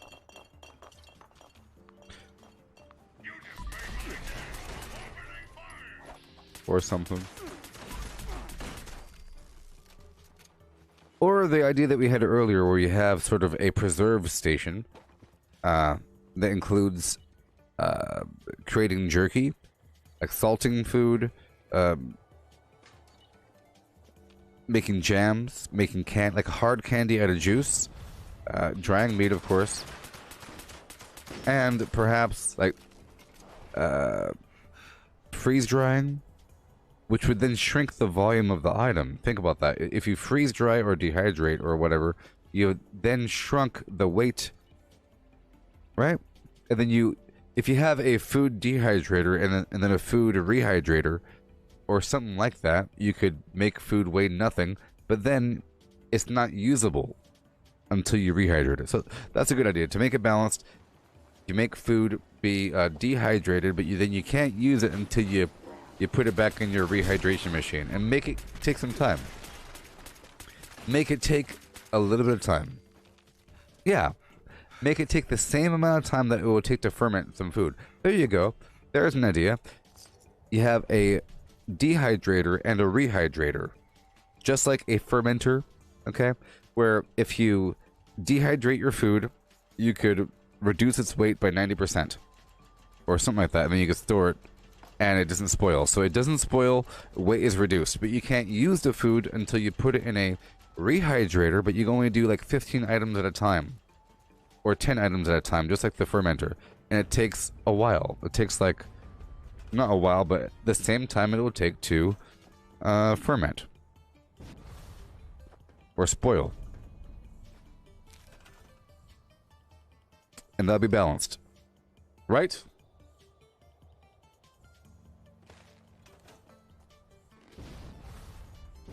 Best idea ever! Because you gotta have balance. Best idea ever! Food weighs nothing and lasts forever. But you can't use it until you put it in the stupid machine at a camp. Only, not at your workshop, at a camp. And it takes forever to rehydrate. But then at least you have some brain bombs. You can kind of prepare. Put some stuff in the rehydrator. Wait a bit. You know? Yeah. Okay, let's go over here to the flim flop.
Yeah. Okay. I had to tweet that thing. You gotta have balance and you have to have sacrifice, so I think that'll work. Something like that, you know. I like the whole idea that otherwise you would just do that to everything, you know? Yeah. Just make it where you could dehydrate things and how about this? You could have as many dehydrators as you want, side by side, like boom, boom, boom, boom, boom, in a row, but they take power, okay? And let's just say that you could dehydrate food at any workshop, okay? You could dehydrate your food. Maybe. See, the problem is it's a container, and I don't think that really works when you have a workshop. It's like, if you have something, well, it would work, Maybe. But you're putting stuff into a box. That's kind of weird. Versus the box just producing something. I understand if they make it camp only, but I would like for you to be able to have maybe more than one dehydrator, but only one rehydrator to make it balanced. Otherwise, you just rehydrate all your food. But if you only have one, then you can only have like really 15 at a time. And you have to have a bottleneck in these systems. Otherwise, it just becomes weird. So hurry up. There are mutants here up on the roof.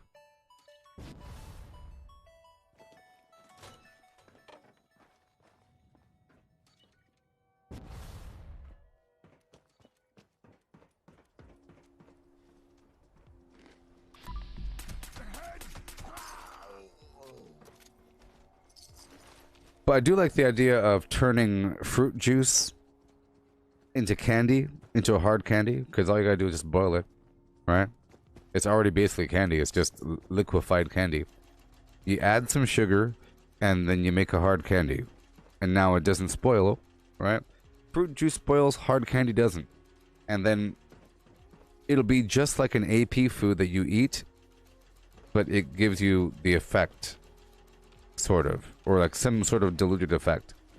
And maybe out of one container of juice, you can make a bunch of candy. Because you're sort of diluting it, and, well, vice versa, I would imagine. Out of one candy, you can make a bunch of juice. Yeah. Well, that'll work. You know? Yeah. So, for the food... well... For the food, you dehydrate. But for juice, you don't really dehydrate juice. If you dehydrate juice, you make candy. That'd be the cool thing. It'll be consumable. So the dehydrated juice becomes edible candy that you can consume for AP and some other effect if you so chose. With zero condition loss and very little weight. How much does a single hard candy weigh versus a gallon of a blueberry juice? 1 gallon of blueberry juice equals a single hard candy. And vice versa. You can make 5 cups of juice out of one hard candy.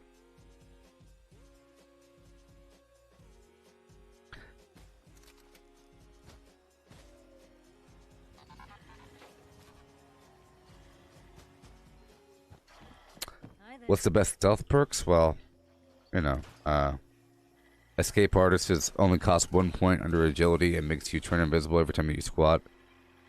There's Mr. Sandman that gives you more stealth damage at nighttime. There's Follow Through is a legendary perk that makes your next shot after your first stealth shot do way more damage. There's, of course, the sneak perks. There's Covert Operative that increases your ranged stealth damage under agility. That's sort of what I'm using. And then high agility in general gives you more stealth. The wood armor gives you has only one mod available called Shrouded. It increases your stealth in shadowy areas and increases your movement speed while crouching.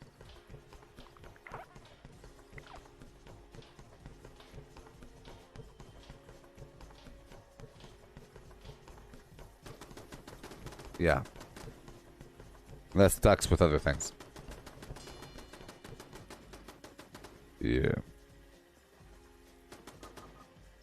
Let's go do another XP run right now.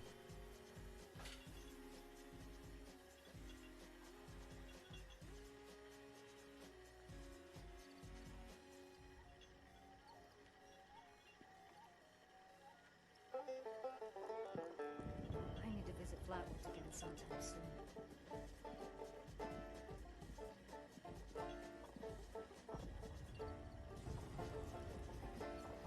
90% reduced weight. Don't know about that one. Alright, people. Yeah.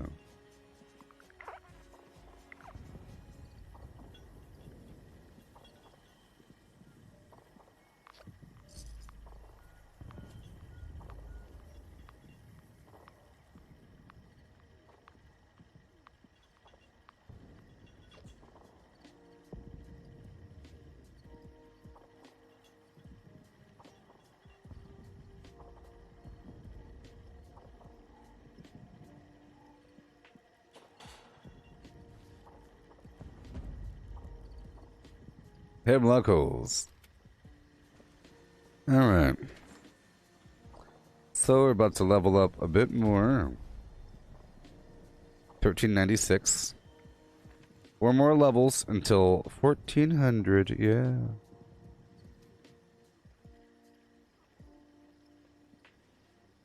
Tell you what. I tell you what. Oh no, I will tell you what.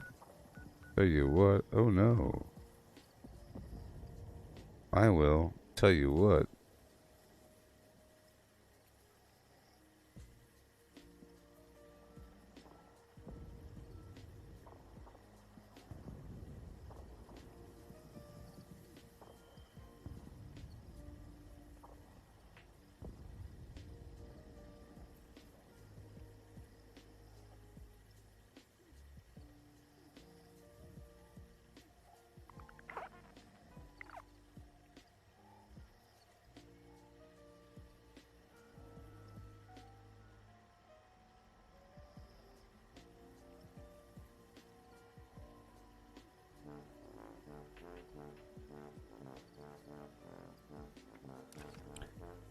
Oh my goodness. So here we are. I'm about to go do another XP run in just a moment. Yeah.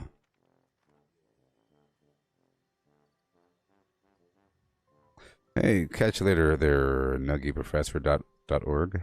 Thank you for stopping on by.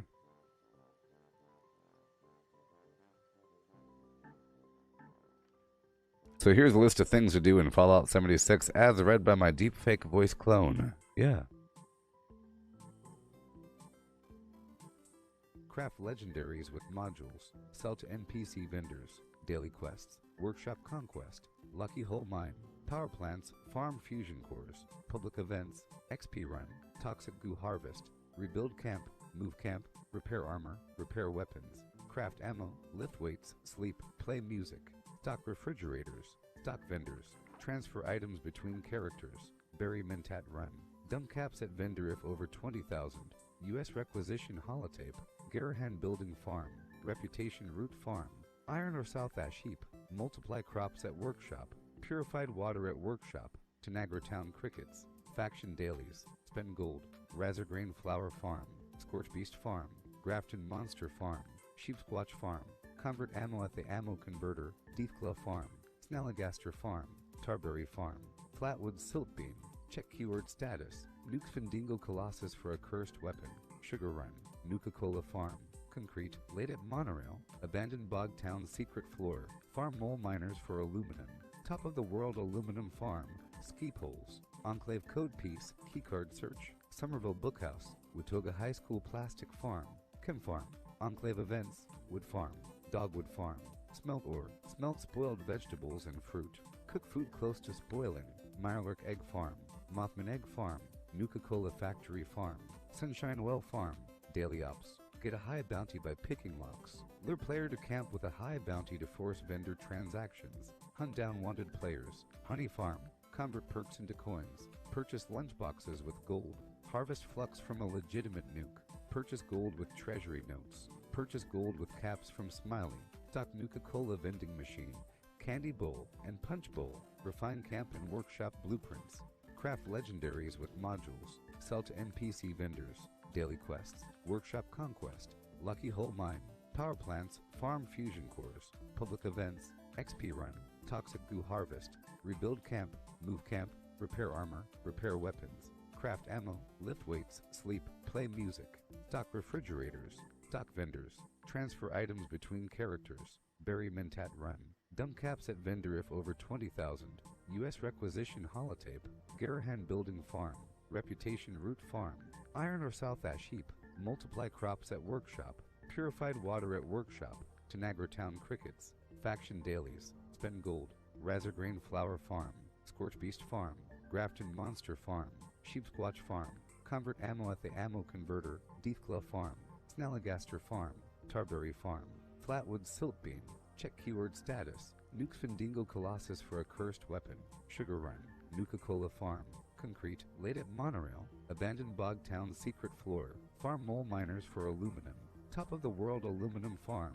ski poles, Enclave code piece, keycard search, Somerville Bookhouse, Watoga High School Plastic Farm, Chem Farm, Enclave events, Wood Farm, Dogwood Farm, smelt ore, smelt spoiled vegetables and fruit, cook food close to spoiling, Mirelurk Egg Farm, Mothman Egg Farm, Nuka-Cola Factory Farm, Sunshine Well Farm, Daily Ops. Get a high bounty by picking locks. Lure player to camp with a high bounty to force vendor transactions. Hunt down wanted players. Honey Farm. Convert perks into coins. Purchase lunchboxes with gold. Harvest flux from a legitimate nuke. Purchase gold with treasury notes. Purchase gold with caps from Smiley. Stock Nuka-Cola vending machine.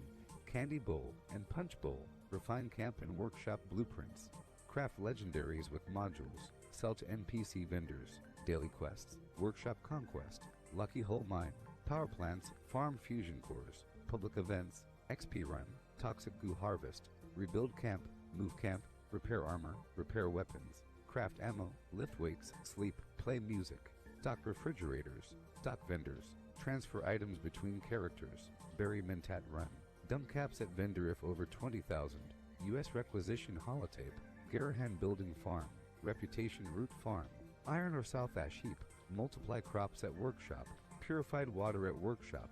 Tanagra Town crickets. Faction dailies. Spend gold. Razorgrain flower farm. Scorch beast farm. Grafton monster farm. Sheepsquatch farm. Convert ammo at the ammo converter. Deathclaw farm. Snalligaster farm. Tarberry farm. Flatwood silt beam. Check keyword status. Nukes Findingo Colossus for a cursed weapon. Sugar run. Nuka-Cola farm. Concrete, laid at monorail, abandoned bog town secret floor, farm mole miners for aluminum, top of the world aluminum farm, ski poles, Enclave code piece, keycard search, Somerville Bookhouse, Watoga High School Plastic Farm, Chem Farm, Enclave events, Wood Farm, Dogwood Farm, smelt ore, smelt spoiled vegetables and fruit, cook food close to spoiling, Mirelurk Egg Farm, Mothman Egg Farm, Nuka-Cola Factory Farm, Sunshine Well Farm, Daily Ops. Get a high bounty by picking locks. Lure player to camp with a high bounty to force vendor transactions. Hunt down wanted players. Honey Farm.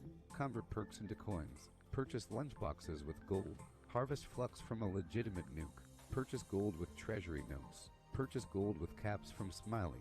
Stock Nuka-Cola vending machine. Candy bowl and punch bowl. Refine camp and workshop blueprints. Craft legendaries with modules. Sell to NPC vendors. Daily quests. Workshop conquest. Lucky hole mine. Power plants. Farm fusion cores. Public events. XP run. Toxic goo harvest. Rebuild camp. Move camp. Repair armor. Repair weapons. Craft ammo. Lift weights. Sleep. Play music. Stock refrigerators. Stock vendors.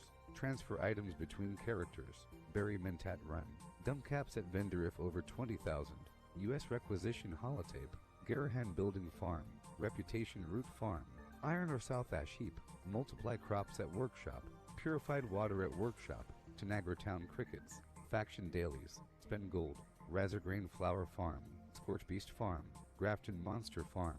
Sheepsquatch farm. Convert ammo at the ammo converter. Deathclaw farm. Snalligaster farm. Tarberry farm. Flatwood silt beam. Check keyword status. Nukes Findingo Colossus for a cursed weapon. Sugar run. Nuka-Cola farm. Concrete, laid at monorail, abandoned bog town secret floor, farm mole miners for aluminum, top of the world aluminum farm, ski poles, Enclave code piece, keycard search, Somerville Bookhouse, Watoga High School Plastic Farm, Chem Farm, Enclave events, Wood Farm, Dogwood Farm, smelt ore, smelt spoiled vegetables and fruit, cook food close to spoiling.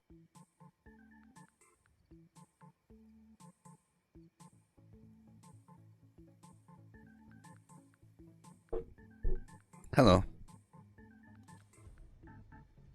And welcome. And welcome. Let's level up, huh?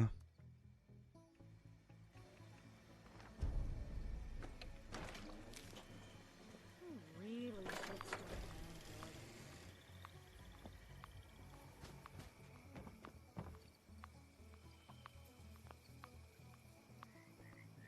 See what's going on here. Make sure we're good to go here. I'll quickly do a repair run and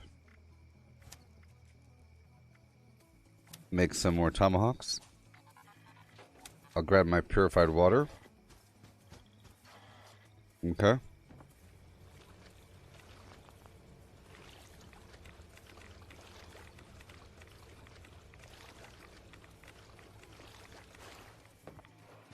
Alright. I'll talk to you and I'll buy what you have. To make mud cookies today, but I didn't get around to it. Sure thing. I quickly ate some cookies. Let me know if anything catches I put your some eye. cookies in the toaster oven, so I had to quickly eat them. Alright, brain bombs and cranberry relish. Awesome.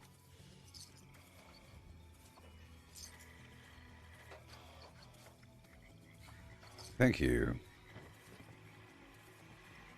Okay, let's repair.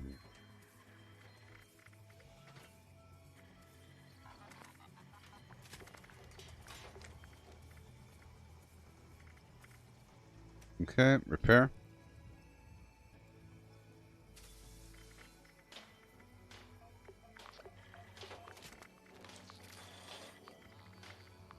Alrighty. Make some tomahawks. And go.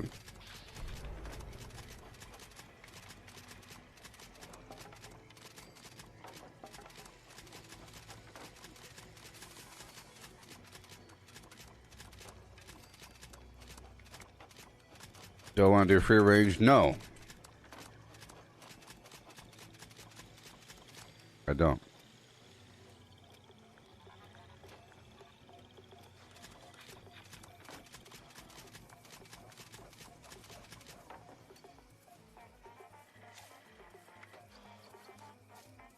About to get some XP.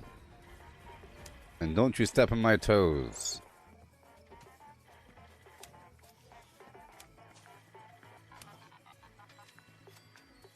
I wish I had some fresh cranberries. I really want to try out this relish recipe. Okay.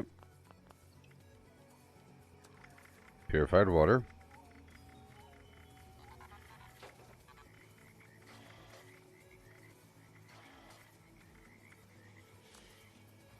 And I'll have to eat some food.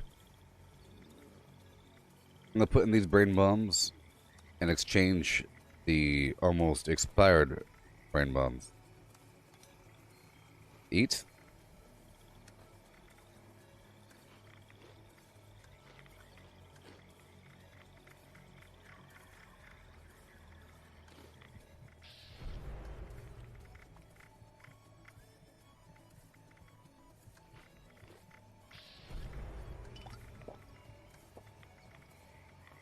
Okay.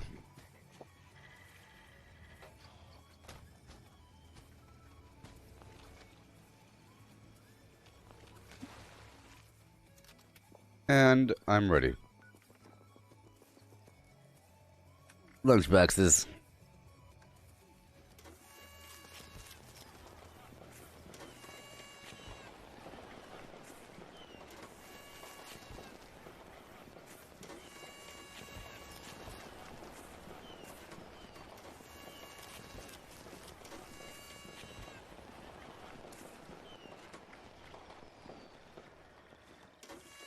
Okay.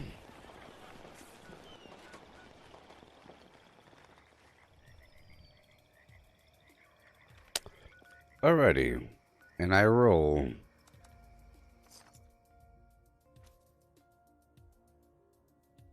Yeah.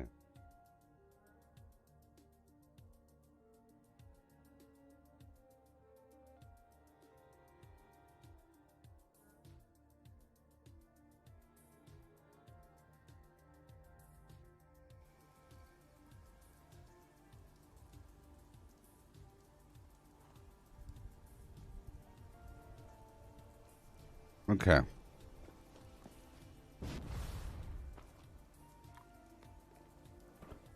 They all dead? Nope. Let's hurry up. Make sure all my perks are set. Good.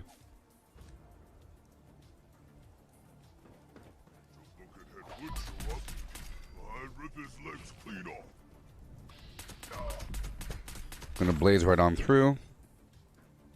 Hopefully I'll get a level and a half in the next hour. A level and a half in the next hour.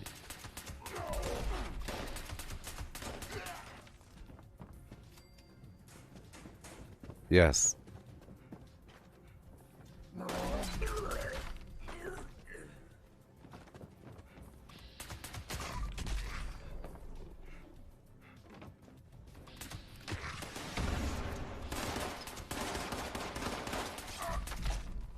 Sweet. Down and around we go. Back up like so. Yay. Gotta be careful with my AP. Hey there, Nikki. Trying to go as fast as possible. We're pushing.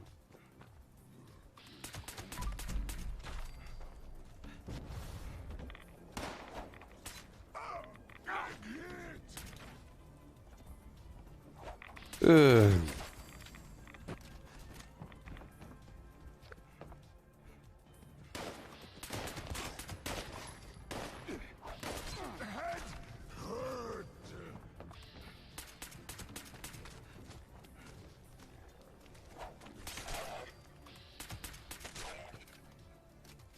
And we roll to West Tech. This time I'll try to incorporate one of the Fisher sites and whatnot.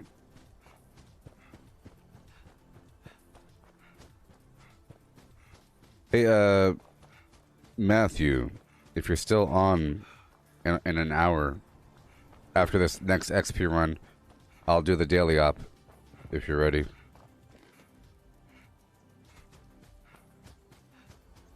Like, free range is one of those events that take a while and have stuff at the very end.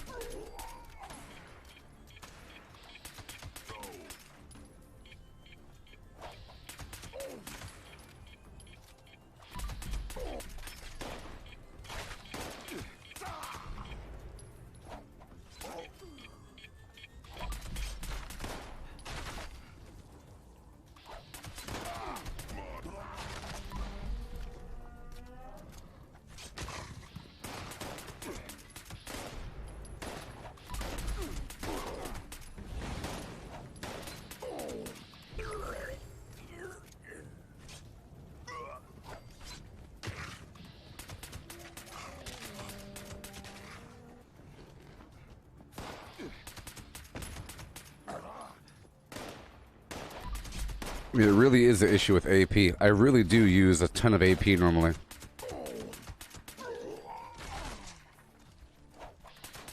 And right now I'm out of Halloween candy.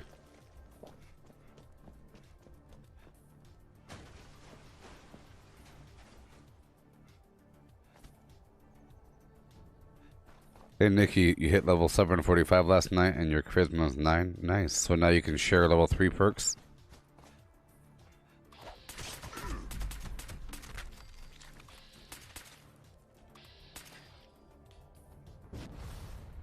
Now you can share inspirational.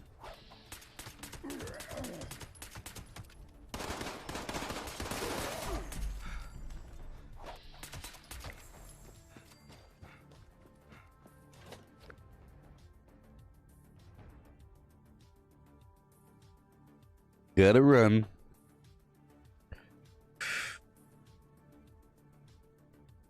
Is there a true medic healer build? Probably. You know? I'm sure there is. You're speaking... I don't know. I don't like that language, but of course.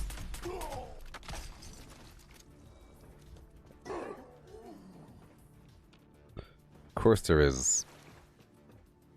You know, there's perks that will heal your group, give your group food and drink and all that garbage, will cleanse your group of rads. You know, there's the friendly fire perk for flamethrowers. There's the medic kind of weapons that heal your group with the VATS criticals. There's a million things. The question is it necessary? That's the question. But those sort of things will be possible when you have perk loadouts, you know?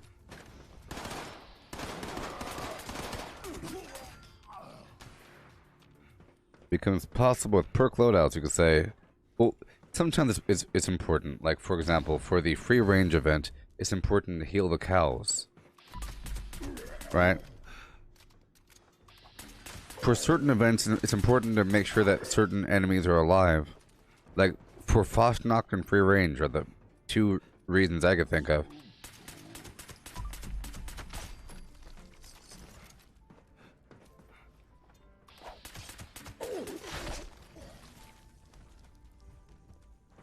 You die.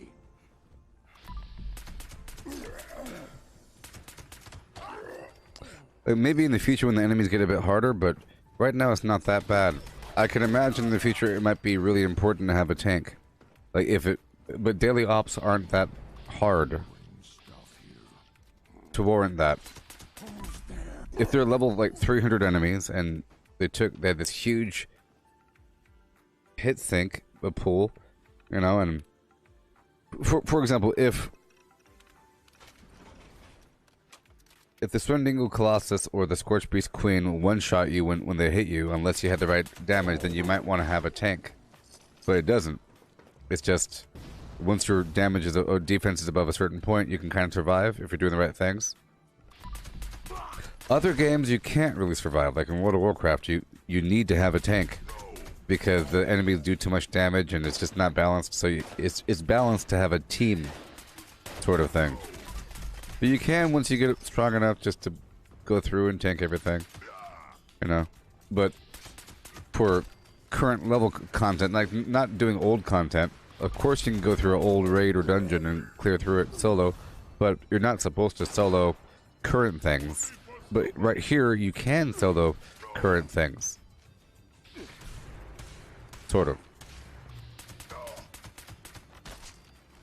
I guess it will let you go full offense and you have your...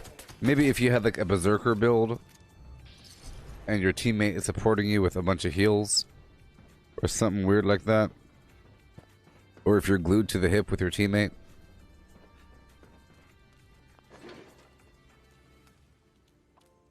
Okay.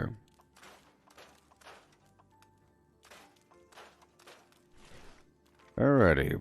Down to Hunter's Veil. Edge.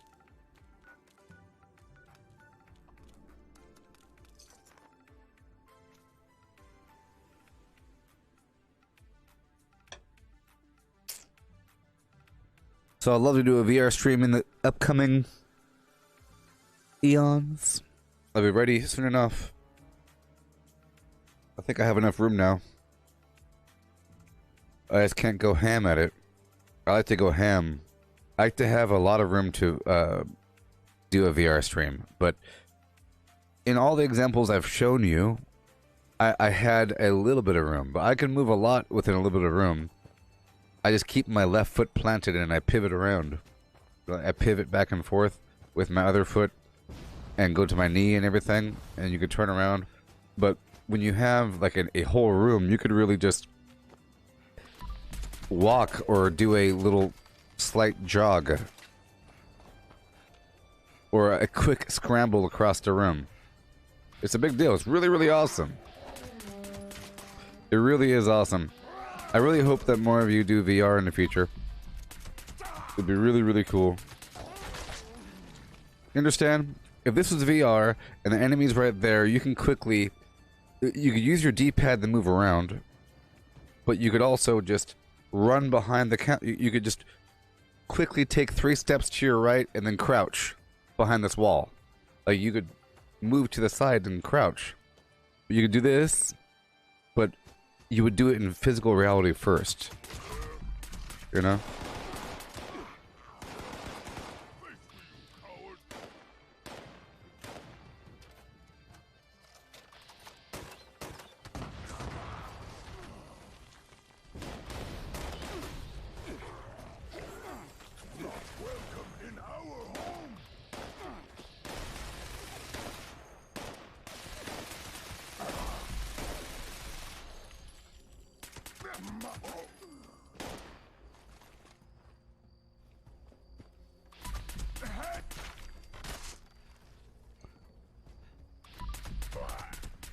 Yeah.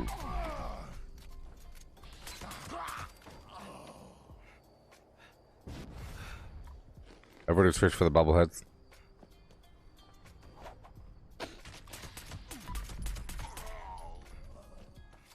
We're getting there.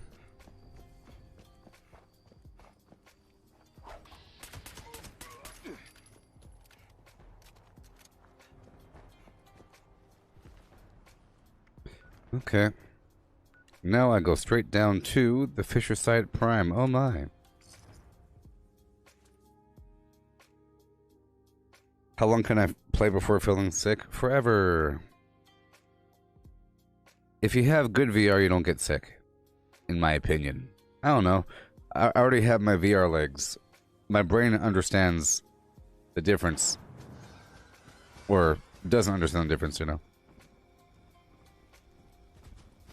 I don't get motion sickness from VR anymore. But all I know is that if you have really good frame rate and you're in it and you're moving around, and I think the more you physically move, the better it is. If you're just sitting there or standing there using your D-pad the whole time, you might get sick. But if you kind of like walk a little bit in VR, you don't get sick. Well, the way I do, I don't get sick. Okay. If you kind of like if you walk in place to the sound of your footsteps, and then jog in place, and then quickly like jump a little bit, and then squat whenever you land, it's great.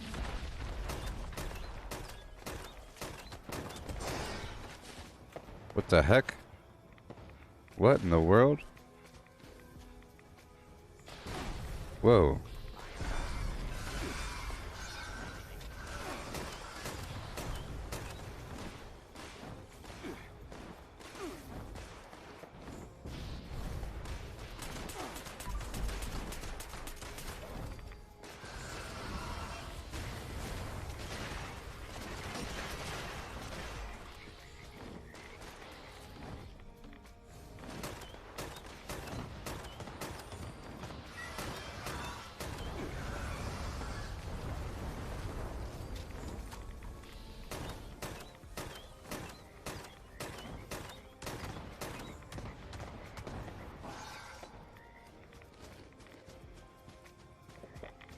Okay. There's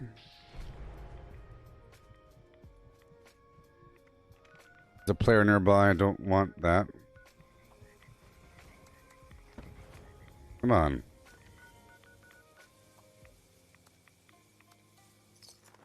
Someone is just now dropping a bomb. Yeah, I can play forever without feeling sick. I think the more you do, the more physically... Like, the more that you physically exert yourself and that you're really immersed in VR, that you won't get sick. But if you kind of like do it casually, and just stand there and like jump, because it's so realistic, you might get sick. You have to get into it.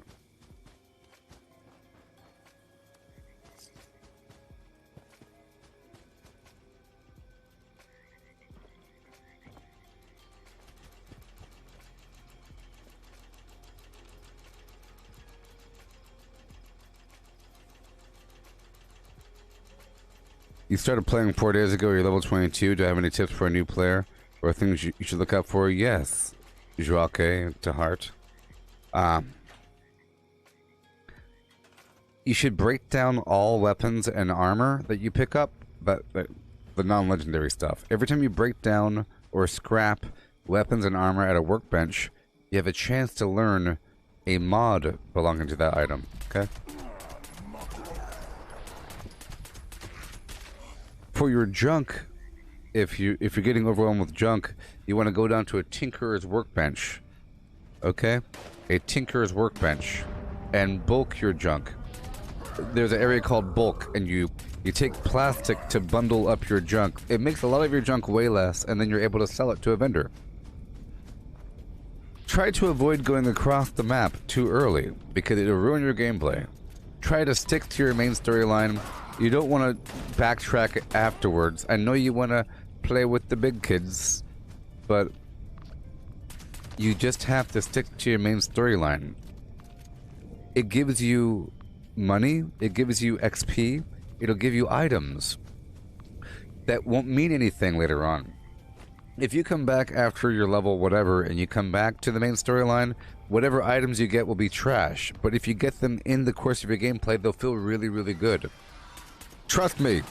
Stick to the main storyline and all side quests as they appear.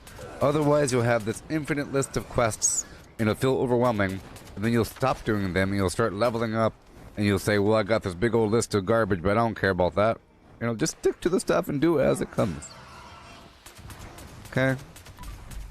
There's lots of really cool things that take a long time. The reputation grind takes a while, but that's going to happen in time. Okay? The Pioneer Scouts, like the Boy Scout, Girl Scout thing. It's called Pioneer Scouts. If you go down to a train station, you'll find a poster talking about the Pioneer Scouts. Okay? But it's near Camp... It's near the Grafton Lake, by the Grafton Dam.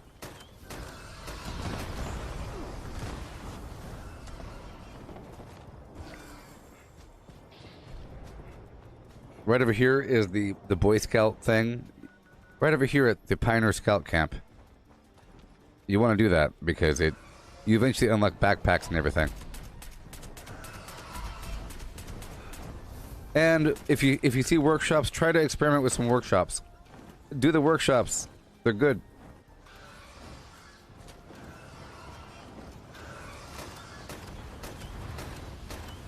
Jacques to heart. Listen to me, beast. If you're having problems with weight, if you don't have Fallout first, you will eventually become encumbered with junk. Eventually. You don't want to sell your junk. So you don't want to sell your junk, but eventually you will have to. If you don't have Fallout first. Eventually, or you're not farming enough. I know we have 1,200 pounds, but eventually your inventory is going to get full, and then you'll be looking at all your junk and you say, well, I have 30 bulk this, 20 bulk that. If you don't have Fallout first, you have to eventually get rid of some of your stuff. You don't have to, but, you know, eventually. But yes, you should be using all of your junk. But you should get a surplus, you know, you should get more than what you're spending, you know? It doesn't cost all that much to do what you gotta do, and there's junk everywhere. There's junk everywhere, and you will get... But it's gonna take you a very long time, so... You don't have to, but whenever you do, bulking your junk lets you sell your junk, okay? You cannot sell your junk unless you bulk it, is the point. So plastic is pretty important. Plastic's pretty important, you know, just... Farm everything, farm every last little thing. My point is, don't get into the mindset of, well, I farm what I need because I don't want to get over encumbered. Don't think about that. You want to farm everything, and once your inventory is over encumbered, you look at it and you say, well, what do I have the most of? And what do I not need? See, Fallout first is really important. Like, you get this tent, you can put your stuff away, you have an infinite junk capacity, you have free items every month, and you have a private server. All very awesome.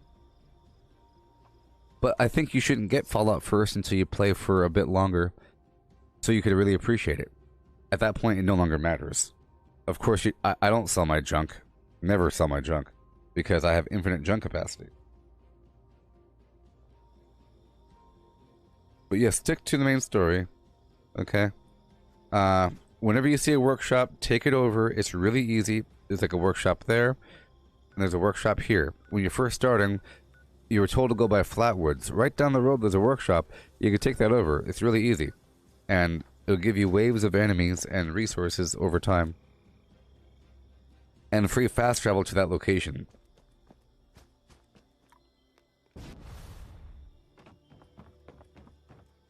So, never sell weapons or armor to a vendor. Okay? You want to break down your weapons into junk.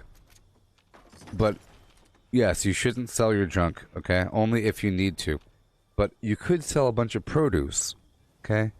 And you can cook food and sell that. There's different things you can do. At the first, when you're first starting out, it's kind of hard to do certain things. But if you ever see a camp and there's a bunch of produce, go collect all their produce and then sell it. If you see a field of corn, go collect all that and then sell it before it rots. It's basically money. Remember, you can get 1,400 cats per day. And all the vendors share the same amount of money. So you want to sell purified water, you want to sell food, a bunch of meat, You know, all these creatures that drop all that meat, you want to sell it because it's going to rot. It'll become fertilizer.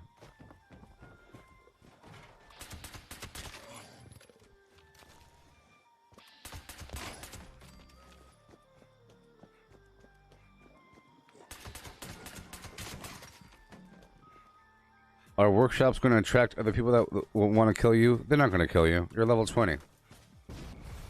Try it out sometime. People are so afraid of workshops. But they need to get over it. Because everyone's afraid of workshops to the point where they're not going to attack you. I mean? They're not going to attack you at your level 20. It's like a pride thing. You know what I mean? Listen. We have to leave because you shoot boss. This your fault. It's not my fault. Boss kicked me. So I shoot him. He deserve it. It's not matter. He is boss. You not shoot boss. Both of you shut up. Way too loud. Kill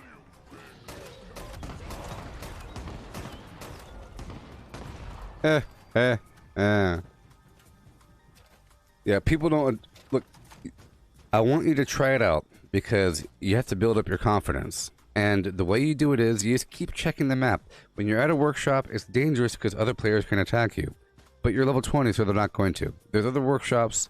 I mean, the bored PvP-loving dude will. The toxic kind of person will because they specifically want to make people upset, you know? But most people won't. Most people won't. Most people are afraid and confused and don't understand how the world works. So, you know...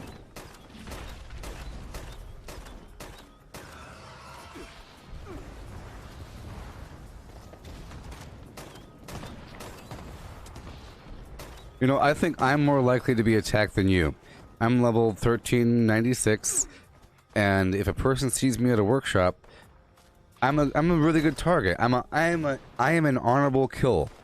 You can brag about killing me. No one's gonna brag about killing a level 20. It's shameful. So you have that divide. One is full of honor. One is full of shame. No one's gonna do it. They might, but you know. Most people won't, is my point. And the cool thing is this. If you clear a workshop, it'll give you 20 caps when you kill all the enemies at the workshop. To take it over, it costs 25 caps, up to 100 if there's something already built there, but it'll cost 25 caps. So it's basically free. It gives you 20, and it costs 25. Alright? It gives you free resources to build with at a workshop. If you build some basic stuff, it's basically free. Within a short amount of time, enemies will come, but what you have to do is... you have to just keep looking at your map. If you keep looking at your map, looking for other players, you're good to go. It's your fault if you die at a workshop. That's why I'm never too mad when someone kills me, because I'm asking for it. It's my responsibility to build what I can and get the heck out of there. Right? Hey, you asked me why do I have so many rads? Well, thank you for the question. Well, there's something called a bloodied build, because there's a bloodied legendary weapon type. You know, there's two-shot, there's instigating, there's junkies, there's whatever. Bloodied is a type. For example, my pistol here, it says bloodied. Damage increases as health decreases. There's only so many ways to lower your life. Radiation's one of them. Or radiation keeps your life low. Otherwise, you might heal over time. As you eat foods and whatnot and drink water, you'll heal a little bit, and all of a sudden you have full health. You know, so to keep my life down, I have to keep my rads up. You get it? To keep my life down, I gotta keep my rads up. So I'm purposely ingesting dirty water all the time.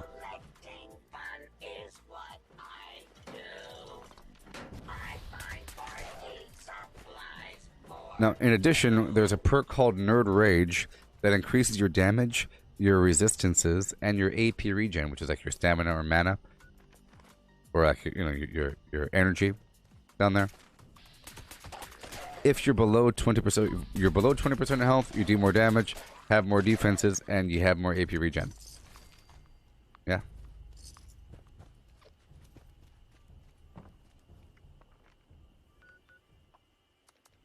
Okay. So, for example, my armor here, right? I labeled it saying XP, but in reality, it's called Unyielding. The real name is called Unyielding, all right?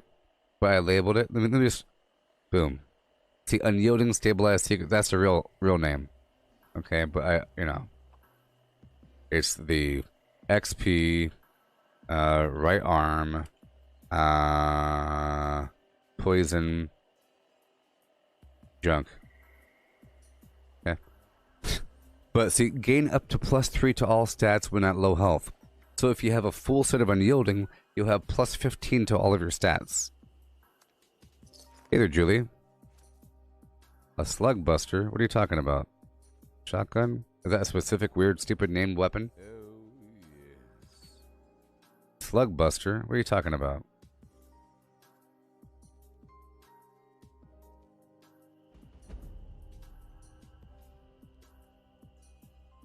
You think I know about specific weird stupid named weapons? It sounds like a shotgun or something, so shotgun perks.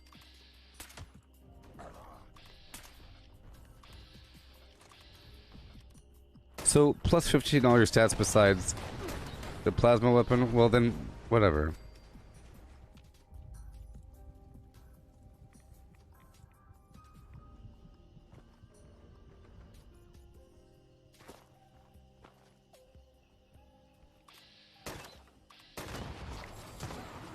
Think you care about named weapons?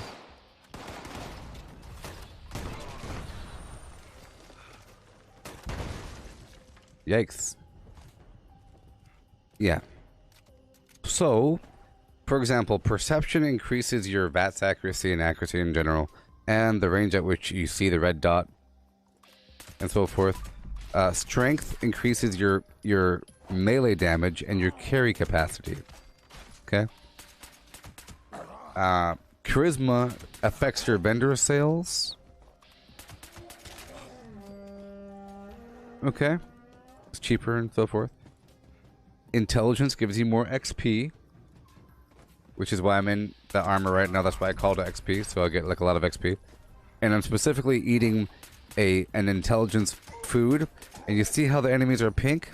That's from Berry Mentat. It's the chem that gives you +5 intelligence. So I have a lot of intelligence right now.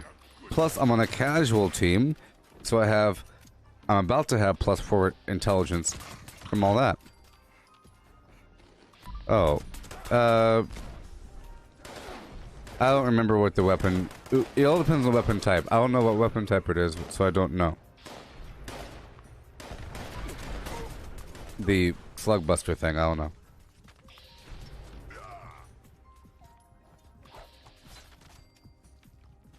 See, it's a plasma. Well, it all depends if it's a pistol or a rifle, you know. So yeah, about the unyielding thing. There's a bunch of stuff that works together to give you more effectiveness when you're at low life. Bloodied weapons, the unyielding armor for more stats, bolstering armor gives you more defenses, right? And then you have the serendipity perk under luck, which gives you a chance to ignore all damage when you're below a certain amount of life, okay? And you have the adrenal reaction mutation. See, there's mutations in the game, okay? These are my mutations. Adrenal reaction mutation. So plus weapon damage at low HP. So the adrenal reaction mutation stacks with bloodied. So there's a million things that give you more damage at low life. Okay? So it's like but it's a risk reward thing because you could easily die. There's ways to, you know, take less damage. You take less damage, right? I'm taking less damage right now. Or whatever. So I could take some shots to watch, see? But then quickly I gotta, you know, right? So it's really but I have some wiggle room. Those are level 75 enemies. They do some damage. I could take some shots before dying, but really it's about moving quickly Do what you gotta do. Oh, agility gives you extra stealth. And gives you more max AP. Okay.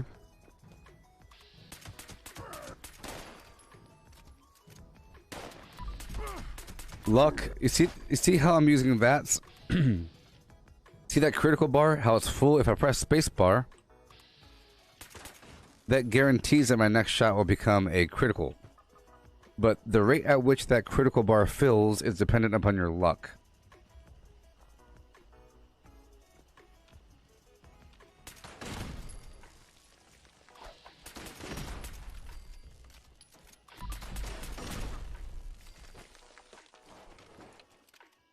Yeah, Julia, I just don't know what kind of weapon a slugbuster is. Well, I'll look it up.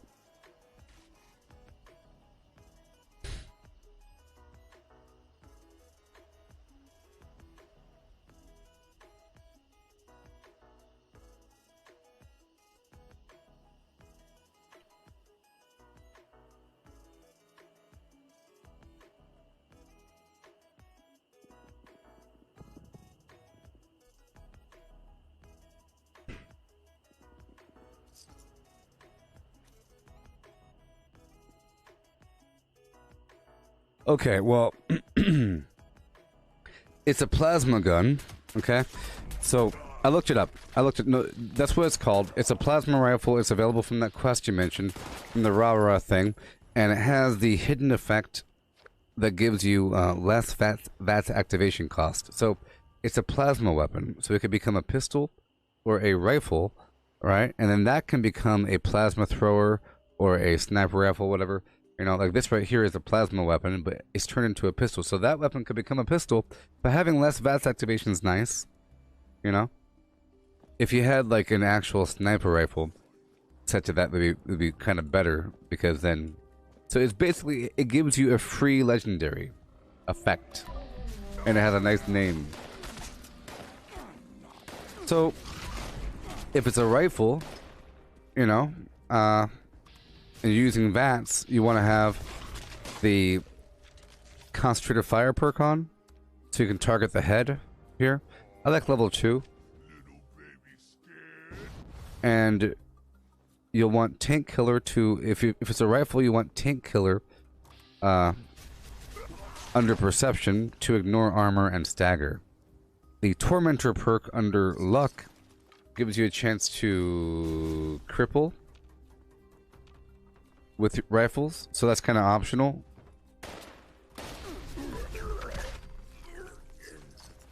Yeah. And then of course you have rifleman, master rifleman, expert rifleman sort of thing. And then if you're doing stealth, covert operative would increase your damage. You know, escape artist would give you that extra oomph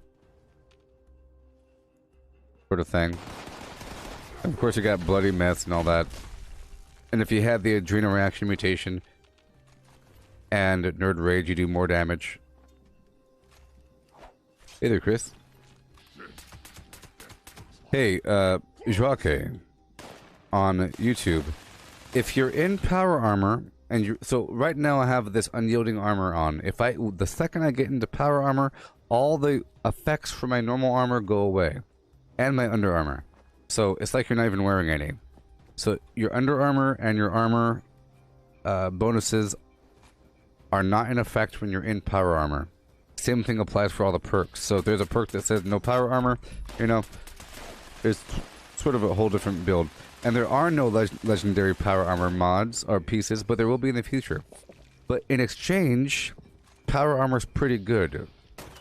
It all depends on your build, you know? It all depends on your build. Because, of course, the problem is you cannot have an unyielding power armor set. Okay? So you can't, like, farm XP all crazy. But there's pretty good power armor mods. Like the Emergency Protocols Torso mod for power armor is sort of like Serendipity, but it's sort of like Blocker, but for all damage. It reduces all damage that comes in. But so if you want to be like a super bloodied character, if you're a ranged person and you don't care about XP and so forth, and you want to be bloodied being in power armor with the emergency protocols torso might be the best way to go. And it doesn't really matter about those extra stats. Those extra stats really matter if you're like a melee dude, or gal, or if you're trying to farm for XP. Besides that, or, you know, it helps out with the critical damage category, but whatever. But there's lots of cool effects with power armor in general. One is the massive defense. 2, no falling damage, of course. 3, a tiny bit more carry weight depending, but legendary perks kind of balance that out, so it doesn't really matter. You got the calibrated shocks mod for 100 pounds extra carry weight. And the excavator power armor, if you have the full set, you have a plus 100 pounds on top of that, or 200 pounds if you have excavator with the calibrated shock mod on the legs. You have the targeting HUD for the head mod in power armor, some versions. It highlights living targets. Okay? That's pretty cool. It highlights living targets. Really awesome. Or highlights targets, including turrets and robots and everything. And then there is the Tesla mod that shocks everything when you're around it. There's the Stealth Boy mod that turns you invisible whenever you squat. There's the optimized servos for more AP regen garbage. There's lots of different little things with mods. Going unarmored in power armor is very, very powerful with the braced mods, hydraulic bracers. So there's mods for the components that are very, very good. It's sort of different than using legendary armor. You don't gotta worry about it.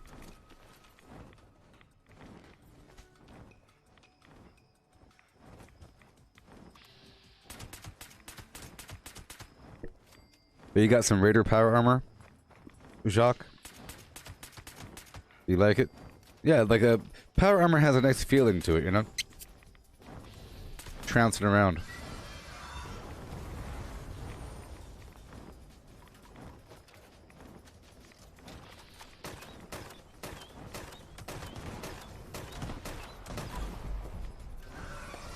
And boom.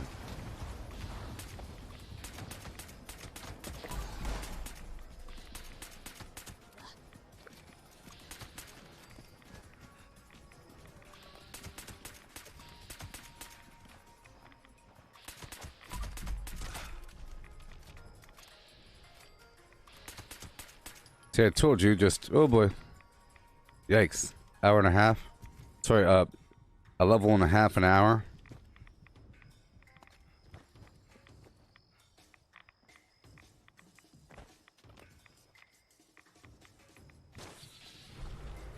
A little bit more.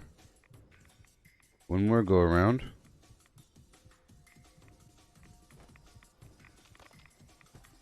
And one more.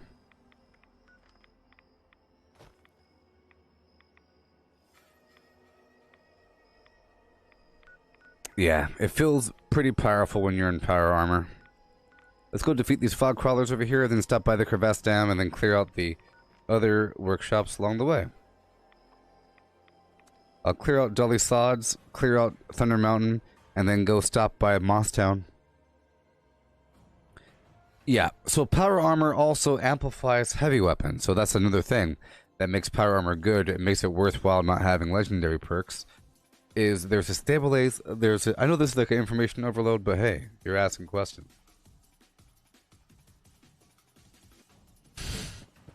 There's a stabilized perk under intelligence, costs 3 points. It'll give you armor penetration and staggering with heavy weapons if you're in power armor.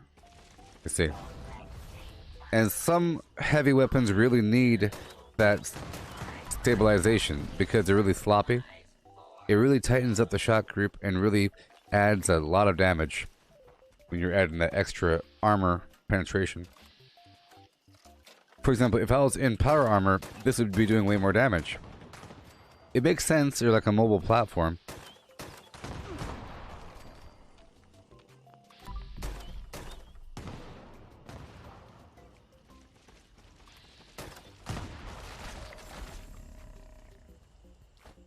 So, in case you didn't notice, I have a jetpack on, you see. Now another thing is, normally jetpacks are like a power armor territory sort of thing. Okay? It's only a recent thing where you're able to have a jetpack not in power armor using the Secret Service armor. So, a few different versions of power armor have a jetpacks. Which is cool.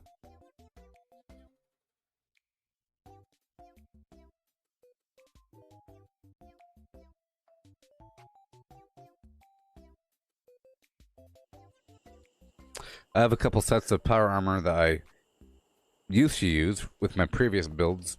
There's a couple really cool perks. So stabilize is good, right? Like I mentioned.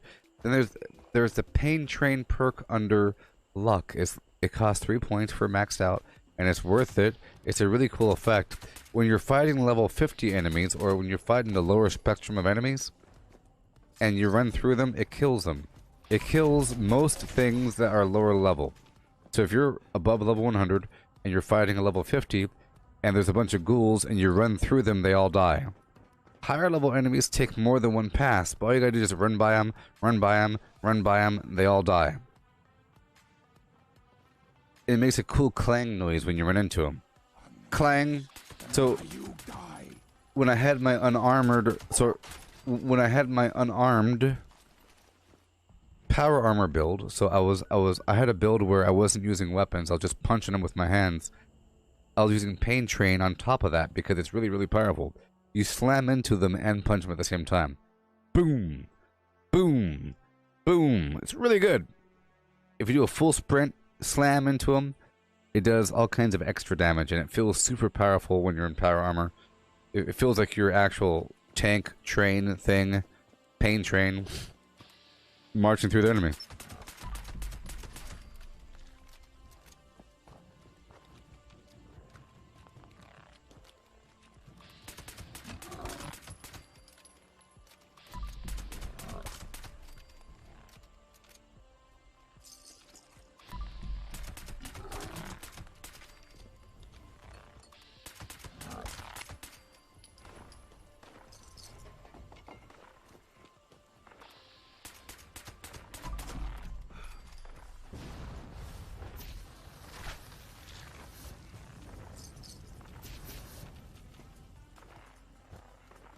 Yeah.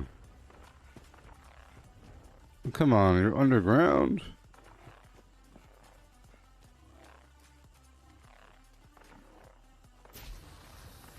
Look how deep he is. Oh well. Oh well.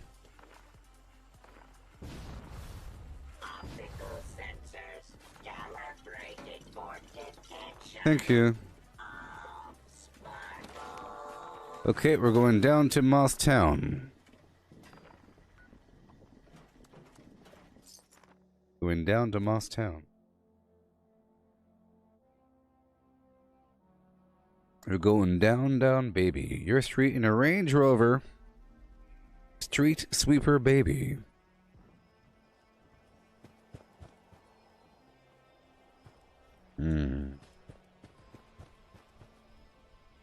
Okay, where the heck am I? Oh, I know where I am. I was confused. Here we go.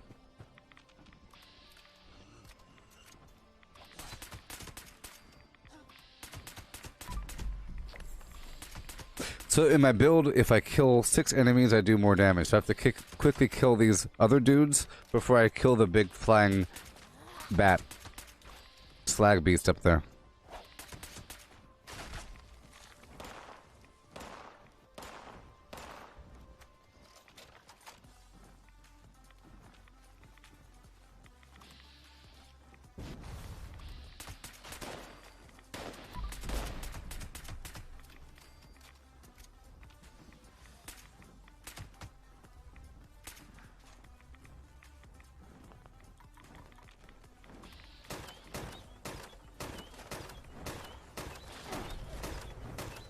You're doomed, buddy. You're dead. Yeah. What's my favorite song on Appalachia Radio? Well, I can't listen to the radio anymore because of copyright. But, you know.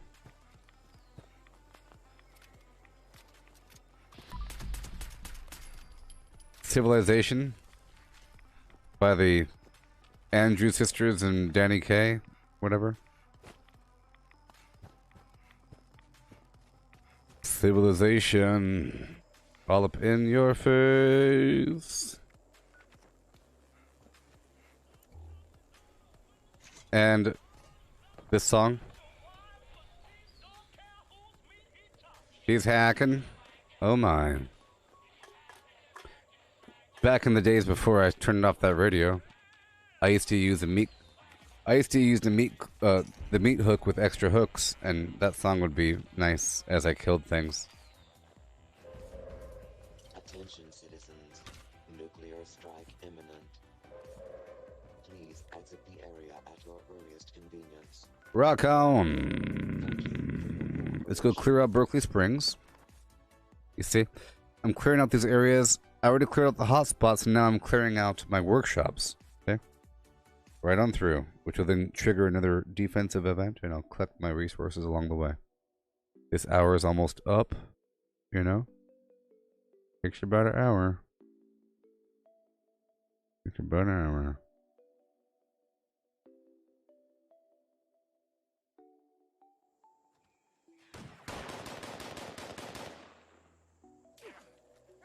There's nothing out here. Last time I was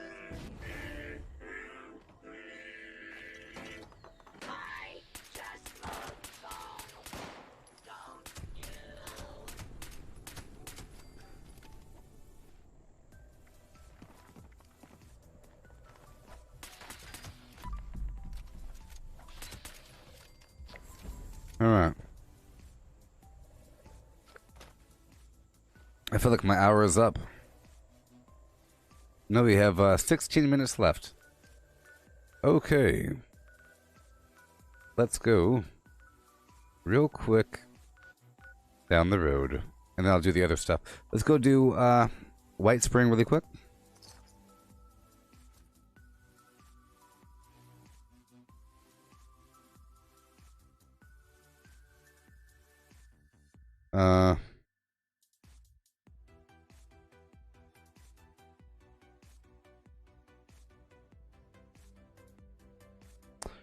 You want me to do a run with a new daily ops with or without with and without stealth just to see the difference, Brayden? Well, I think it'll be obvious. I think I won't have to do that. I think it'll be. I think you have to try to be in stealth. You know what I mean? I think, you know, I don't think extra enemies will spawn. I think the whole goal is that you don't want all the enemies to attack you at once. And your goal is to take out each enemy individually. Otherwise, you'll have a wall of enemies. Well, I think the main problem here is that the enemies, they ignore your armor. You know, the fact that they ignore your armor means that you'll probably get one shot all the time. So it'll be very hard to do it not in stealth. So you might just want to do it in stealth. You know. I think the way around it would be to give yourself as much health as possible, because if they're ignoring armor, they're not ignoring your health. It's gonna give yourself more health. I don't know. But they're ignoring your armor, so it's not just that they ignore your armor, they also do more damage, so I think you're not meant... I think you're supposed to kill them before they kill you. That's it. It's just arranged in that manner. You know what I mean? And you're not supposed to try to just fight them all. And any attempt to avoid that is just trying to deliver caveman strategy to something that's supposed to be hard. So if a person wants to try to avoid all those systems because they think it's too hard,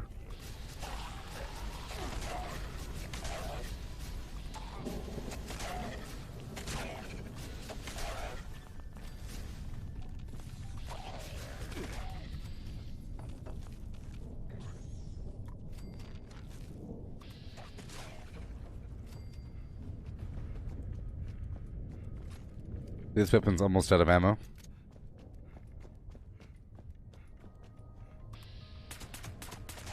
You know, I haven't done a full run of White Spring in a while. I just get the back. Keep on going.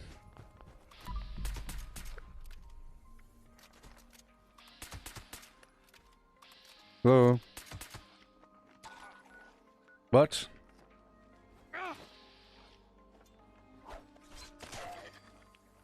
Okay, let's go back through my workshops.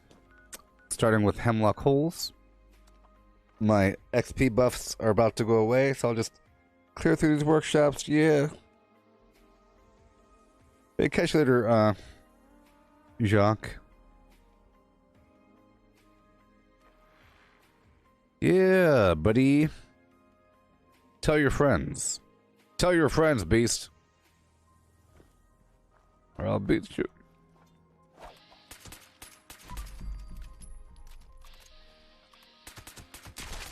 So I'm wondering how hard it is to kill the enemy. The goal is to kill them before they wake up.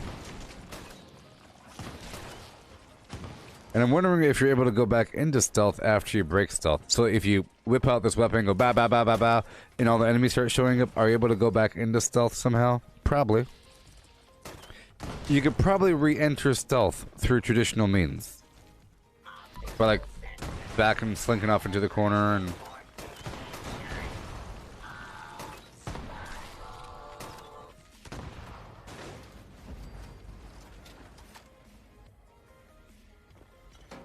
Yeah. Okay, we're at 1397. So far, so good. Well, hey, if you're watching still, Matthew, I guess I'm about to start getting ready for the daily op. Whatever it might be. Yep. About an hour and a half. Oh, sorry, a level and a half right there. In an hour.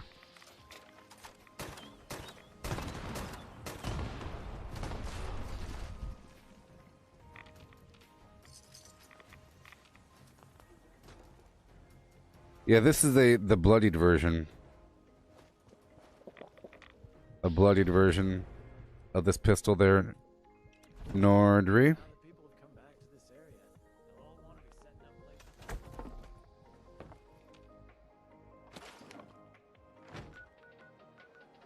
Of course you are. Of course you're doing that scumbag stuff.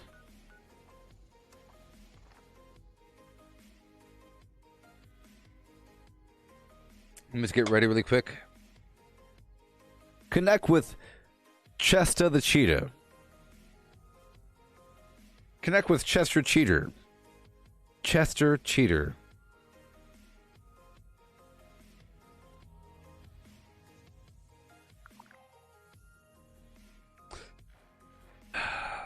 Such a weird thing. I mean, Cheeto's mascot is Chester the Cheater. Isn't that weird? Chester the Cheetah? A cheetah with shades on?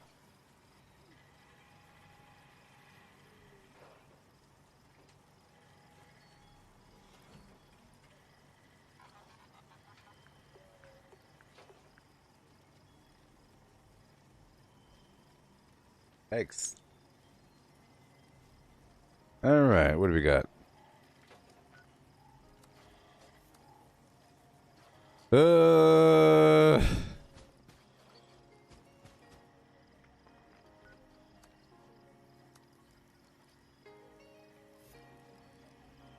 Valley Galleria, Blood Eagles. Ugh, Blood Eagles. Sorry, no. It's melee. It's a melee version. So this is going to involve breaking line of sight and then attacking when they get close. It'll be doable with multiple people, but it's really about letting them come to us. They have to come to us. Do you hear me? Hello? They have to come to us. So we have to kind of hide as long as possible. As long as possible. I wish I had You know? some fresh cranberries. I really want to try out this relic recipe. Just getting ready. I'm going to do some repairs, make some ammo. And change my build around. Oh no, yeah. Oh no with the yeah. Oh no. And yeah. They're making me spend my points, people. They're making me spend my points. You understand? They're making me spend my points all the time.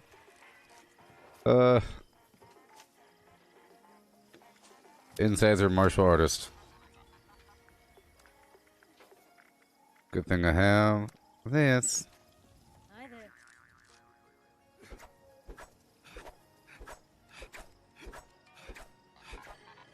Okay, get into my bolstering stuff. Valley Galleria, which means I have to keep my chest on. The rest I'll swap out for bolstering. I'll keep the chest on because I can fly, and I need to fly at the very beginning of the dungeon. Okay, let me try to stock more garbage items. Stock my vendor.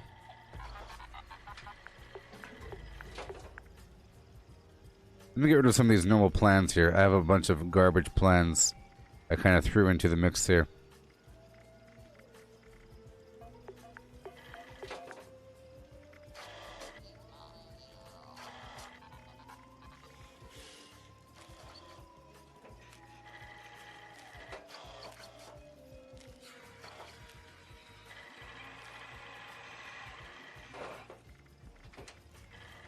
Alright, so default. Ooh, wow. Bloodied explosive minigun. Yikes, that's worth some money, don't you think? Bloodied explosive minigun.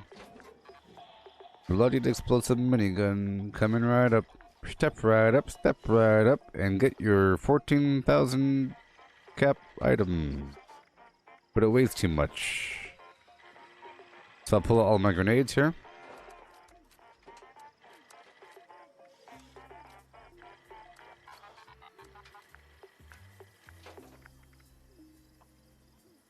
Yeah. Bam, 14,000. As you can tell, that's about my price. For good items, just under half of the capacity. In the future, if we can have up to 50,000 caps, I would price it for 22,000. Get it?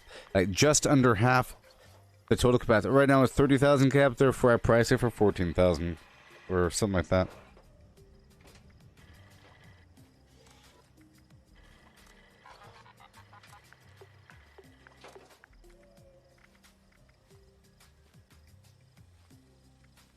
Your stash is full. I haven't done the scripting yet. How you doing? Let's do my repairs, and then I'll... Well, I think I did do the scripting. We'll find out in a second. I'll go down there and check it out. So fix it good, weapon artisan. And then I'll make some ammo. So, adrenaline. Ammo smith. Bloody mess. Super duper. Get my free ammo. Change your food preferences. Repair. You want to find out personally?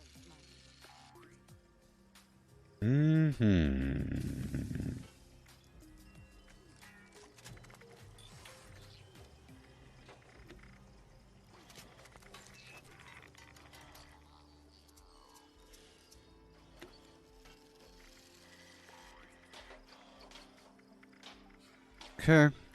Now do the chems. Let's get some purified water while I'm standing around. That's gonna be the death of me. Okay, let's do the chemistry. Yeah, I played the zombies for 7 hours last night, or 8 hours last night. Oh no! Oh no! I just spammed a serum creation. I just made a serum. Oh no, I used up my darn flim flam. Oh gosh. Hello? Oh no. Okay. See if I can pull out something from here. Gent.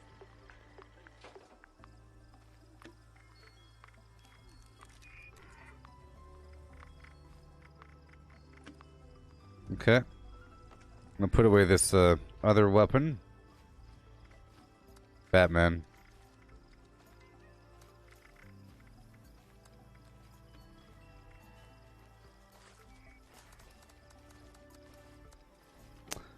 Alright.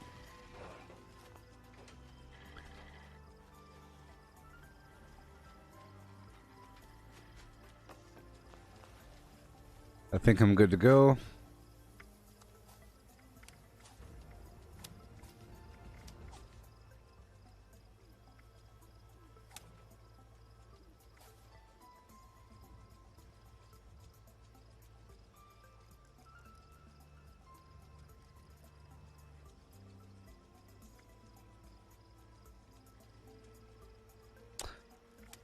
Okay.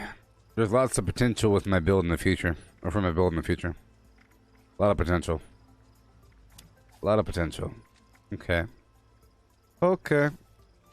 Forced to do this garbage. I'll make myself some tea over here. Get some mutant fern flower right away. And I'll make myself some strength tea. Right now.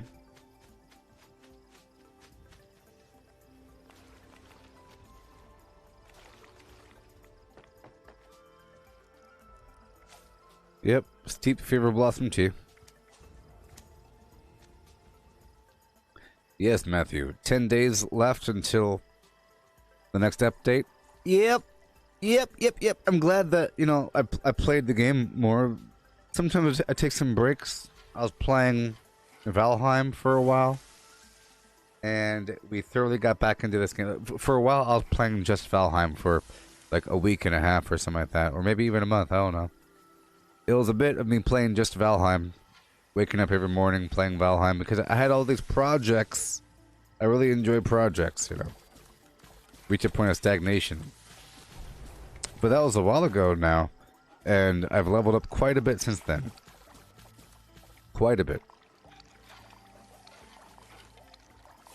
Oh, I need, for the steeped fernflower tea, or sorry, for the steeped fever, or, fernflower tea, I need the aster. So I'm not gonna worry about it. Not gonna worry about it. Get some more dirty water, and then I'll be ready for that dungeon, I guess.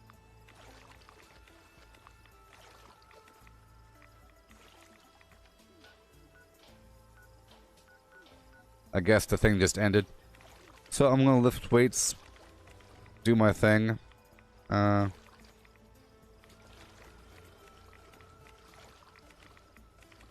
I'll use my fury. I'll be using a fury in there.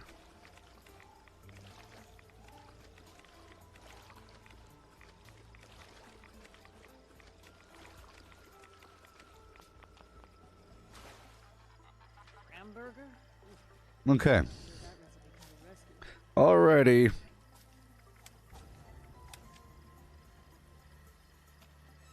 Yeah, so in Call of Duty Zombies, so the difference between a, let's say, tactical rifle, a sniper rifle, an assault rifle, and an SMG, and a heavy machine gun is simply how many bullets, how fast, how accurate, distance, but everything's pretty much equal. So, from a first glance, an SMG might not feel all that powerful if you try to just go shoot, shoot, shoot. But if you go shoot, it's pretty powerful. Only problem is you're using 1,000,000 bullets compared to something else. But once you leveled up the weapon, it starts to become pretty powerful and you start to really appreciate it. The assault rifle, it's pretty good. You can pull off headshots and everything, but it's not as accurate as a tactical rifle, which really just crisply pulls off headshots, but it's not like across the map headshots. And it's not like really piercing headshots. I would imagine a sniper rifle does piercing headshots. If they're all lined up, you shoot them once, they all just go away, and it's really zoomed in and nice and crispy and accurate. All kinds of, you know, less bullet dropping involved. Or whatever, just nice and good. And whatever. I haven't used a sniper rifle in Zombies yet. I'm kind of wondering how that's gonna work.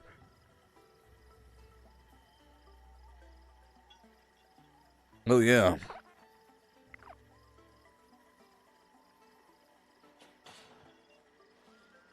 Yeah, Biddy. We're about to rock and roll.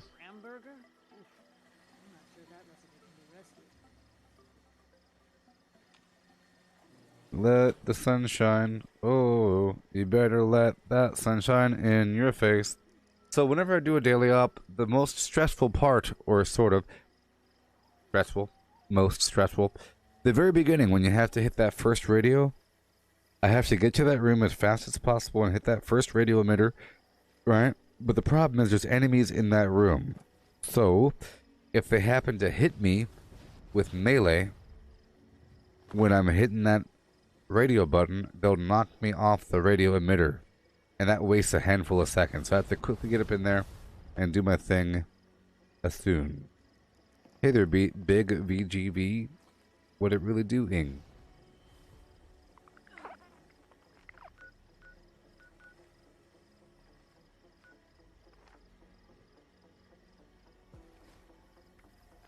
Peruse my wares. Spend your money. Peruse. Spend. Beasts.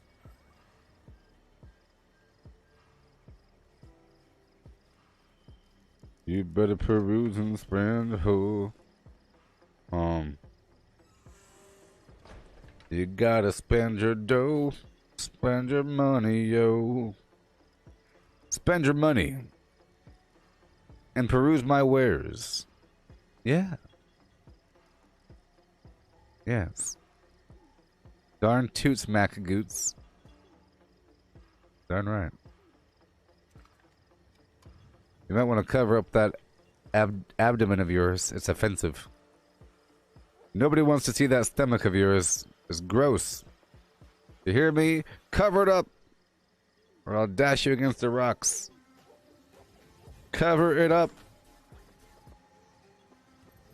Ain't no invitations to milk ya. Ain't nobody gonna be milking nobody around these parts, pal. Ain't no milking. No milking. Alright.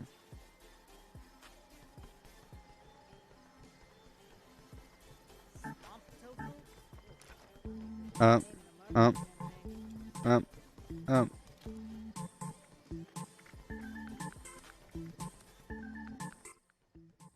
I like how this piano was really a limited time thing in the Atomic Shop, you know? You had to sweep up on that thing. Cause this thing was only available like one time, wasn't it? Like the best thing ever in the Atomic Shop? Not really, but you know, it's pretty good. It's pretty good. They should totally have more of this garbage. Okay. So here's a list of things to do in Fallout 76. Craft legendaries with modules. Sell to NPC vendors. Daily quests. Workshop conquest. Lucky Hole mine. Power plants. Farm fusion cores. Public events. XP run. Toxic goo harvest. Rebuild camp. Move camp. Repair armor. Repair weapons. Craft ammo. Lift weights. Sleep. Play music. Stock refrigerators. Stock vendors. Transfer items between characters. Bury Mentat run. Dump caps at vendor if over 20,000. U.S. requisition holotape. Garahan building farm. Reputation root farm. Iron or South Ash heap. Multiply crops at workshop. Purified water at workshop. Tanagra Town crickets. Faction dailies. Spend gold. Razorgrain flower farm. Scorch beast farm. Grafton monster farm. Sheepsquatch farm. Convert ammo at the ammo converter. Deathclaw farm. Snalligaster farm. Tarberry farm. Flatwood silt beam. Check keyword status. Nuke Findingo Colossus for a cursed weapon. Sugar Run. Nuka-Cola Farm. Concrete. Laid at Monorail. Abandoned Bog Town secret floor. Farm mole miners for aluminum. Top of the world aluminum farm. Ski poles. Enclave code piece. Keycard search. Somerville Bookhouse. Watoga High School plastic farm. Chem farm. Enclave events. Wood farm. Dogwood farm. Smelt ore. Smelt spoiled vegetables and fruit. Cook food close to spoiling. Mirelurk egg farm. Mothman egg farm. Nuka-Cola factory farm. Sunshine Well farm. Daily ops. Get a high bounty by picking locks. Lure player to camp with a high bounty to force vendor transactions. Hunt down wanted players. Honey farm. Convert perks into coins. Purchase lunchboxes with gold. Harvest flux from a legitimate nuke. Purchase gold with treasury notes. Purchase gold with caps from Smiley. Stock Nuka-Cola vending machine. Candy bowl and punch bowl. Refine camp and workshop blueprints.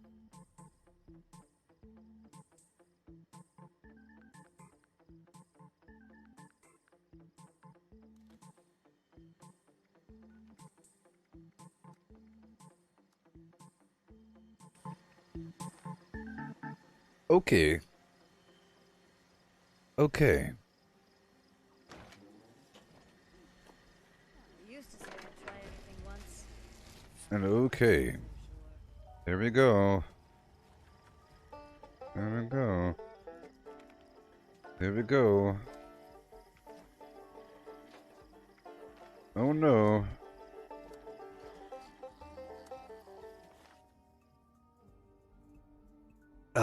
The most important part's right at the beginning. Really important for people to go to the left, not to the right. I'll quit this daily op if people go to the right first. I'll quit it. Now, here we go. Initiate Vernon Dodge, Brotherhood of Steel. This area is a hotbed of enemy activity, but we've lost connection to the uplinks, providing intel. Oh no. Head to the signal repeater. We need it repaired to communicate with the uplinks. Little time.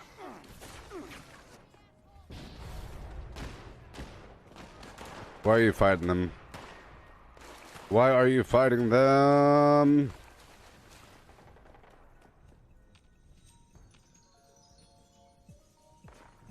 Alright. First uplink signal's coming through. I can already see you've got company. Stand your ground.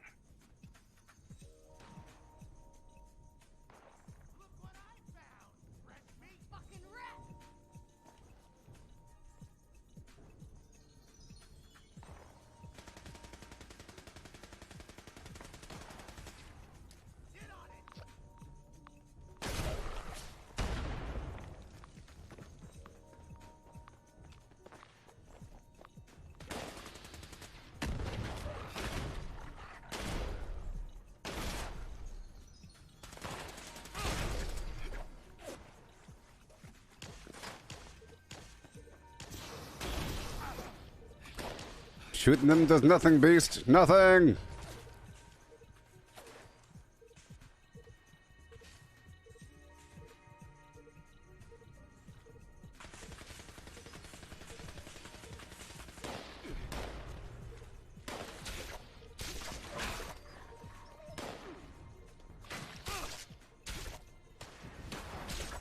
Oh my god.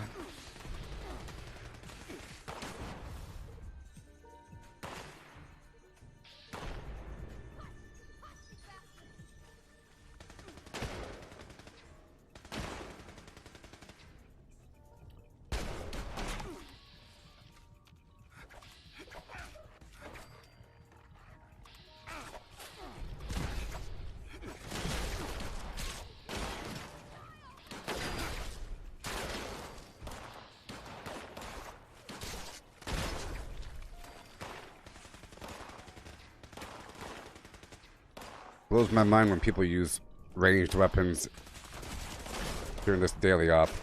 Blows my mind to the point that throws me off seeing somebody use ranged weapons during this daily op. Blows my mind and throws me off. Not doing a gosh darn thing.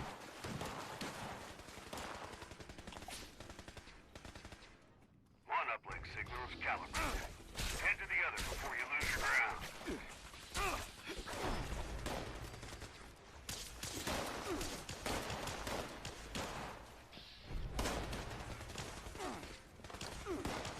Better off alone sometimes, you know? If I'm alone, I just hide the entire time, wait for them to all walk forward. If you shoot them, they stop. You think it does anything? No. I'm strong enough to kill them in one shot. If I don't kill them in one shot, it's because of lag. About to get a little dicier. So you weakening them before it doesn't do anything. Nothing.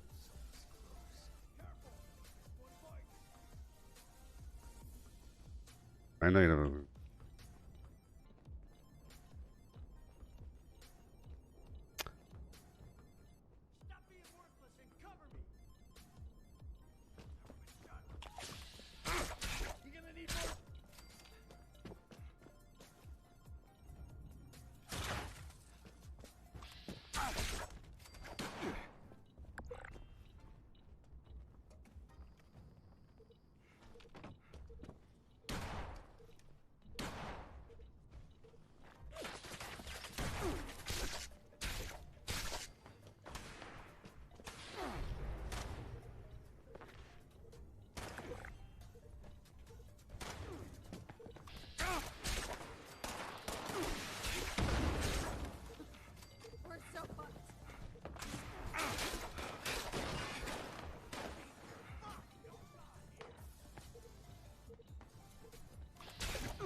Uplinks are running and providing intel again.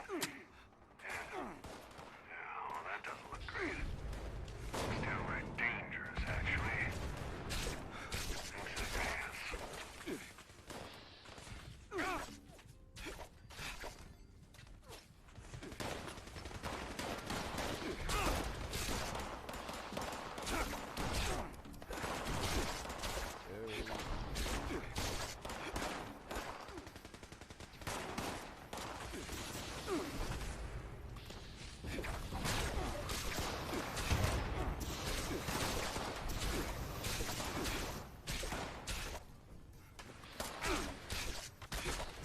Oh boy.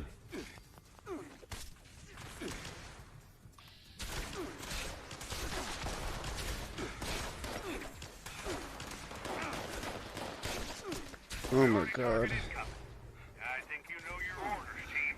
Make us proud. And victorious.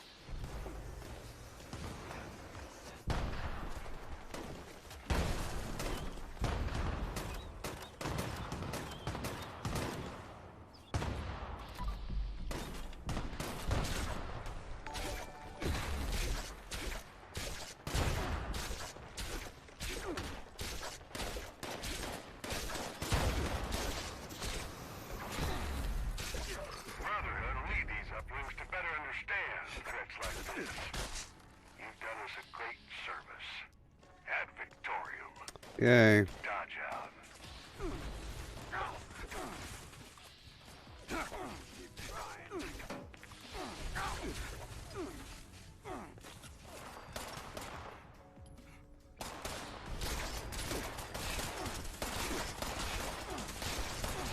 Well, this is what they meant when they said that they're gonna fix the melee. Sometimes it just doesn't connect or do any damage.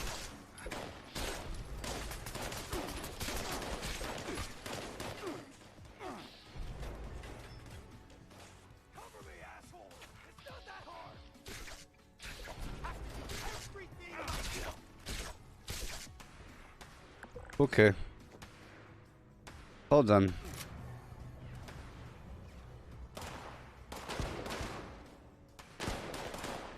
All done.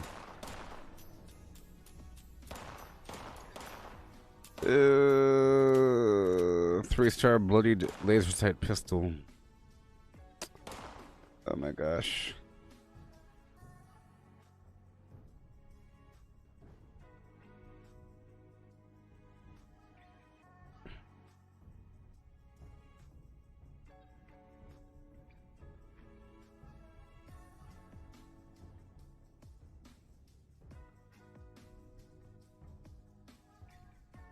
Yay. Yay. And yay. I still have to get the level I have to get, you know?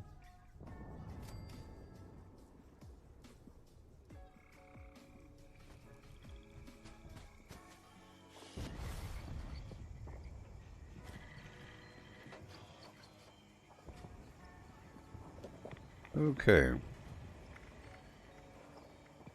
Unyielding. And we'll go back to my other build, blah blah blah. So, bandolier and 30 frame.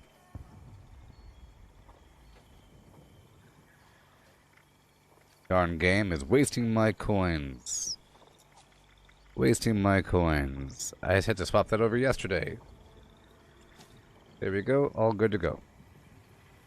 And now I'll continue on with another XP run. Frame bombs, cranberry relish. Keep on keeping on.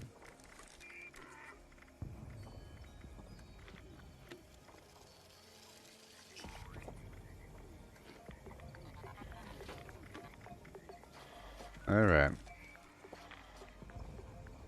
Pop up my weapon. There we go. Get more purified water. And take my lunch boxes.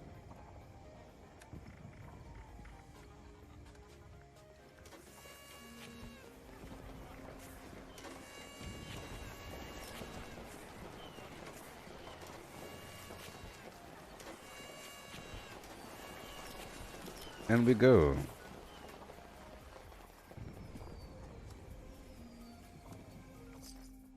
And clear through the enemies.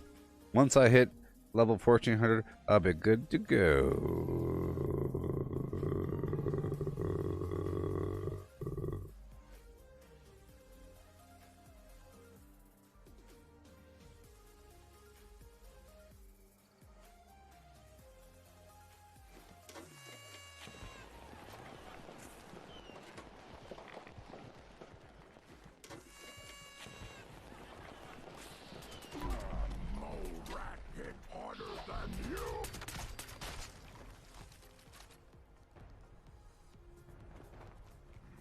Okay.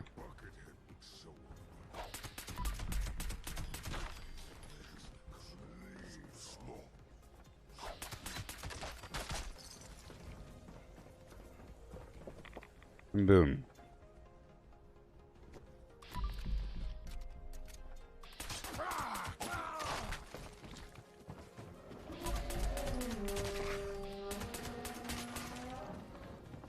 Let's do it.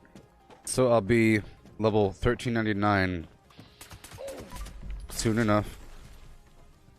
Level and a half. I'm already 1370, 97 and a half. I had to waste a couple coins. Or 2 coins. It's basically just a level, you know. Every level, you get a perk card or whatever, and you can convert each star perk card into 2 coins. It costs 1 coin to swap out a perk card. A legendary perk.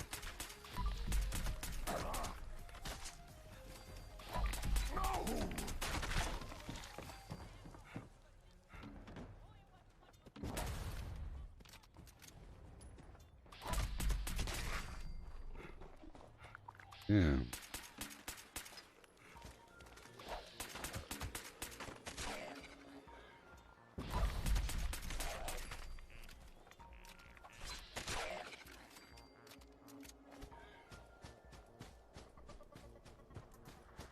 Yeah.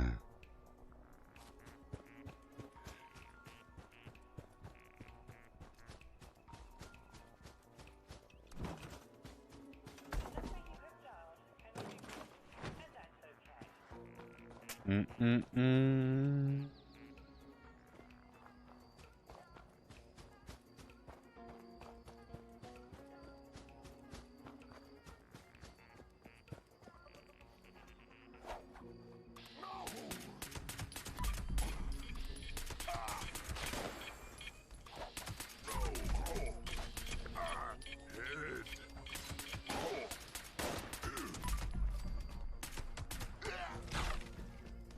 Yeah.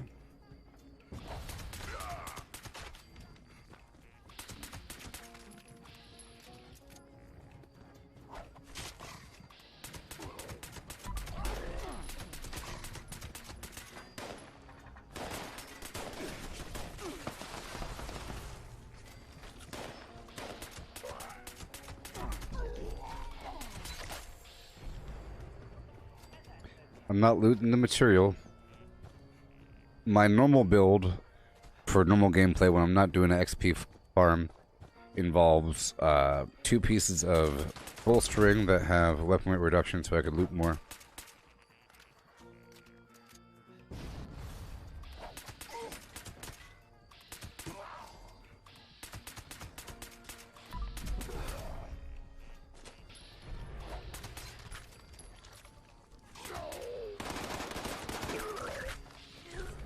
Faster! And faster still. Oh, I'm throwing tomahawks, David, on Facebook, and I'm using the Crusader pistol, bloodied, with a cryo mod.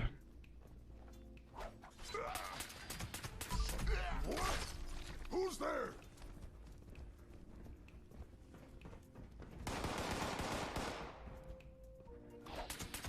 I like the tomahawk. It adds a bit of a... It's like just more damage. Otherwise, it feels weird just using my pistol. And I also use this garbage, you know? And I use this garbage right here.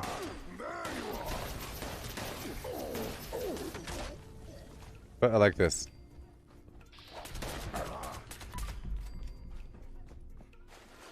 No?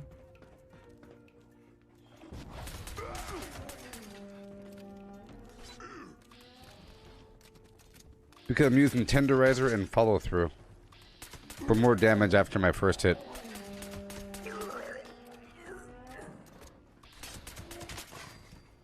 Trying to go as fast as possible.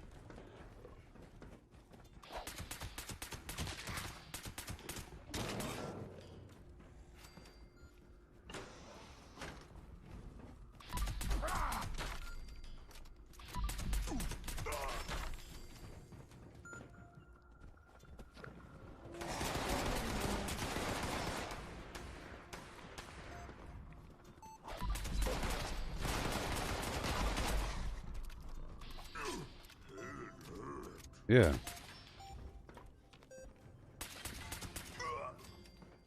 Yep. Gonna sputter your brain.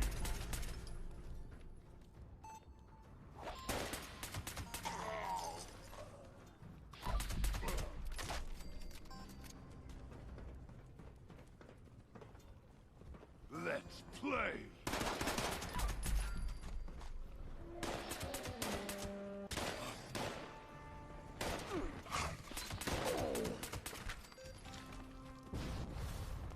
You get the Crusader pistol from the daily ops. It's a plan you get, and then after that you're able to get... But once you get the plan for this weapon, you could then get it as a drop afterwards, randomly. Or from a quest completion. Or event completion.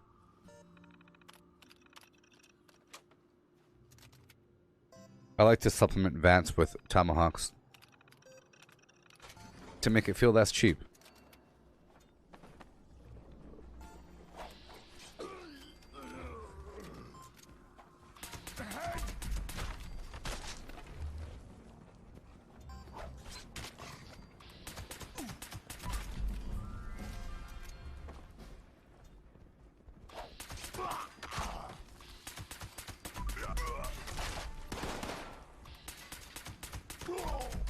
Yeah, sure.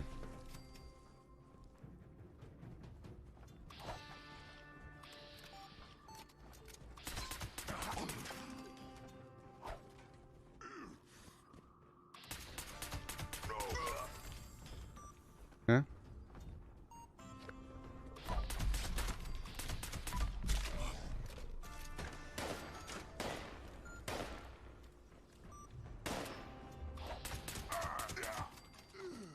I like how the enemies really don't know where you are.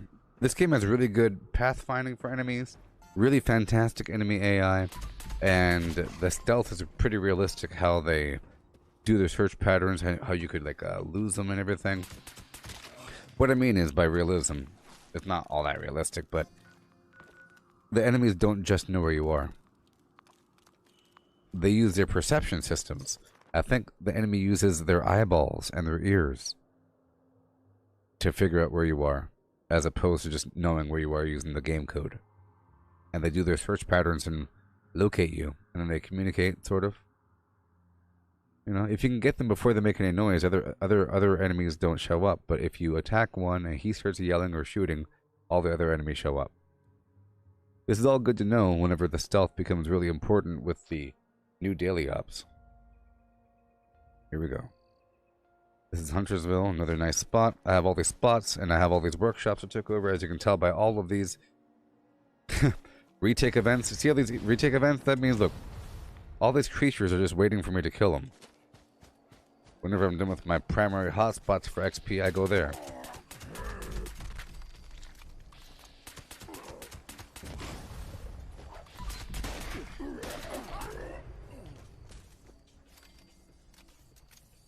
Okay, here we go. Reload before we round that corner.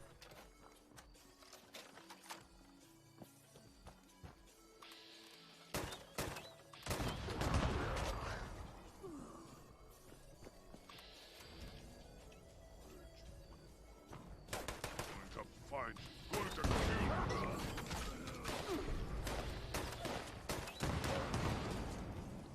Okay.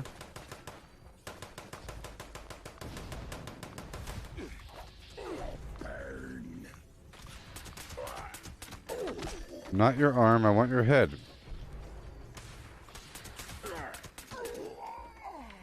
Good stuff.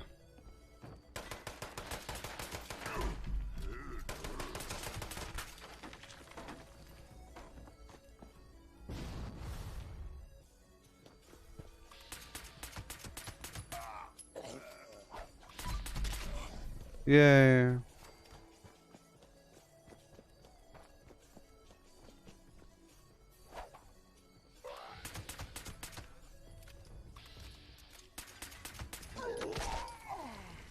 Okay.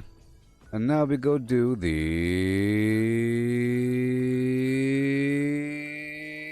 White Spring Town. Maybe. Or better yet, let's go down to I'll hit up Crevasse Dam really quick, and then I'll clear up my other workshops in this region because it's a decent leveled area. And then maybe I'll hit up Harper's Ferry.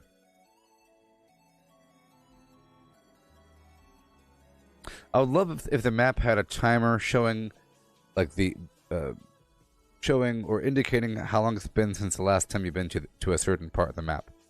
You know, like it's been 15 minutes since you've been to this exact spot. I'd like to know that.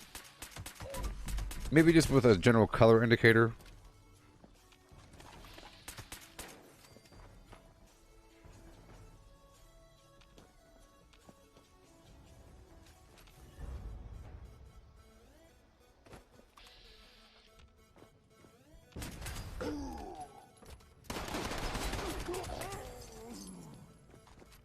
You're rolling.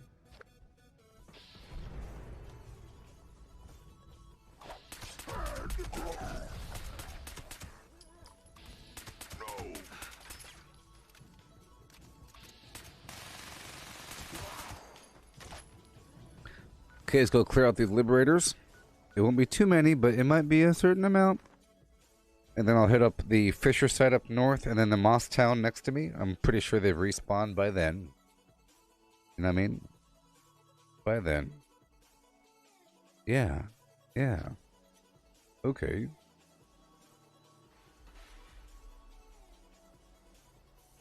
Yeah.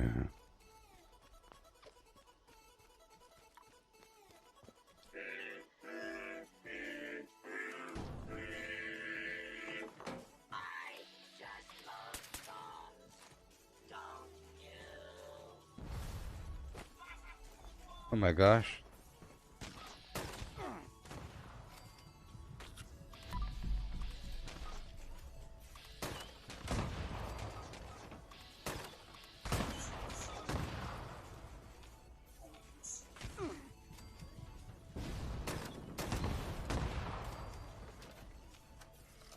Come on.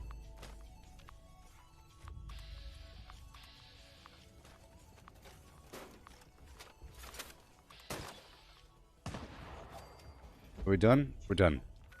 Cool. And I'll go straight down to Dabney Homestead to go clear out blood bugs. Sure. Sure, people. It'll just take a second. I haven't done the public events recently.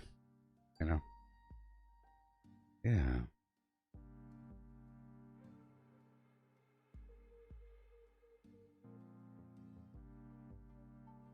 Yeah.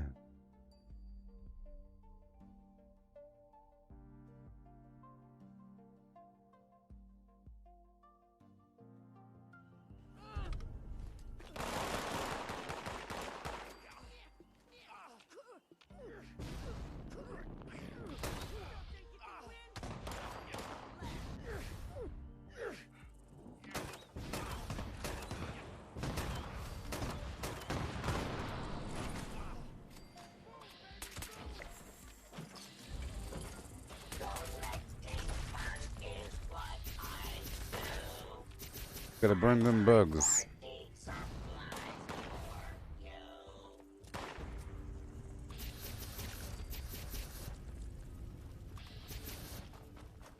Keep those bugs alive. Okay, we're down here. And now I'm gonna head over to the spot right over here, like I said. Right over here. Fisher site.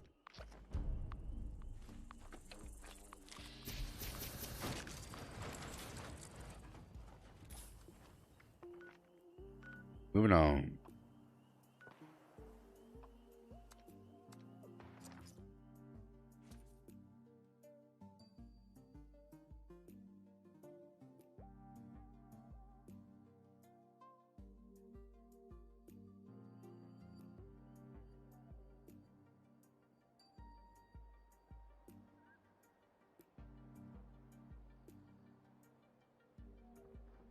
Oh, yes.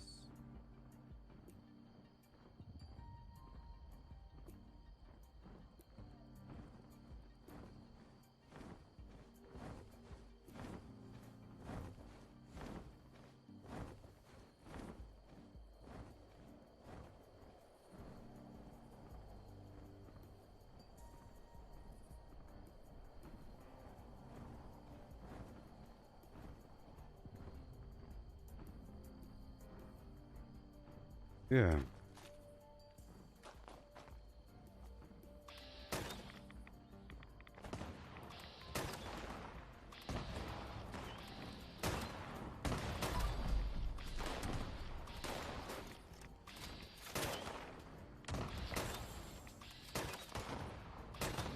All the enemies in the world lining right on up.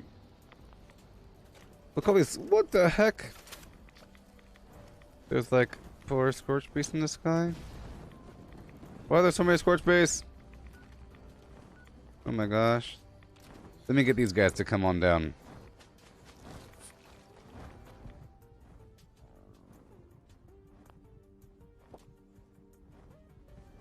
Come on. Nope.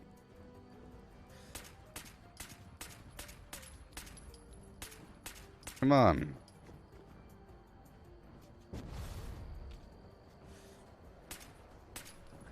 Oh, come on. Too far away? It's probably over there at the workshop, and there's a player out there right now.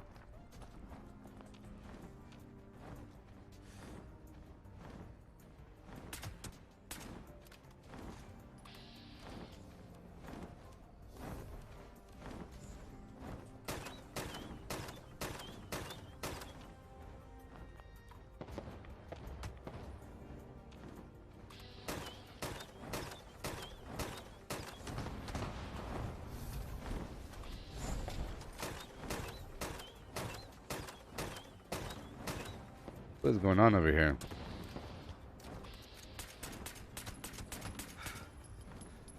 I really don't like how this guy's flying right now. Good.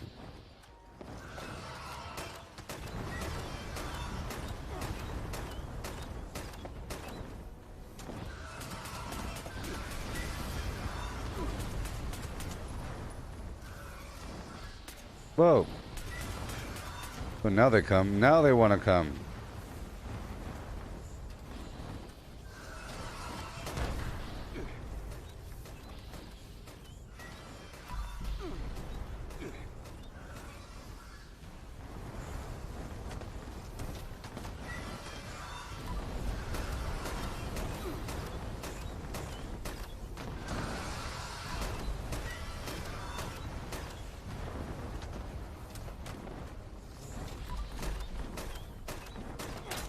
Okay.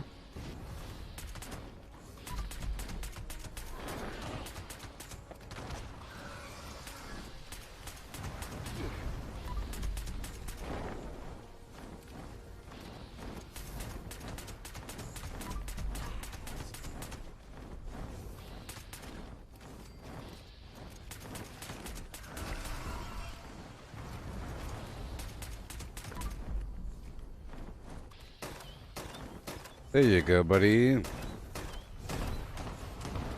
You're done?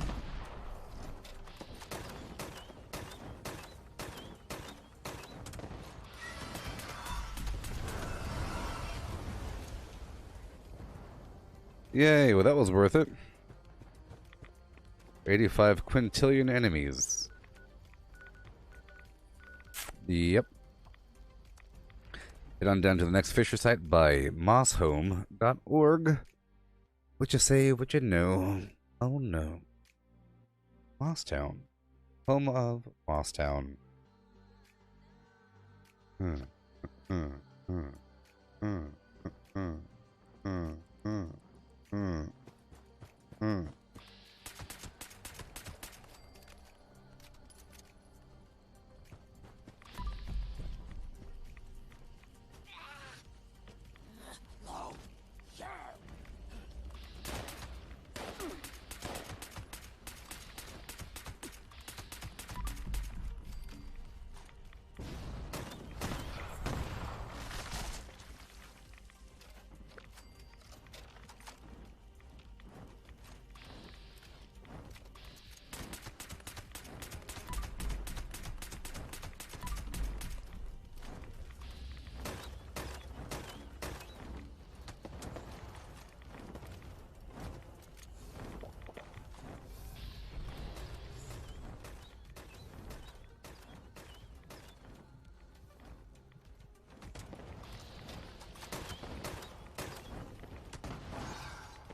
Okay.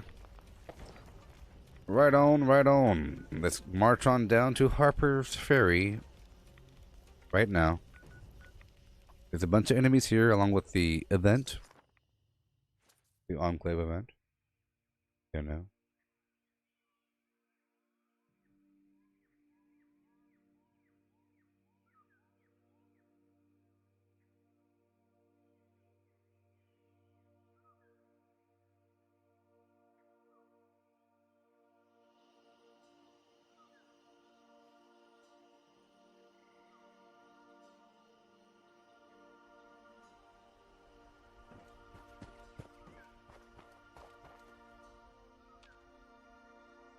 Yeah.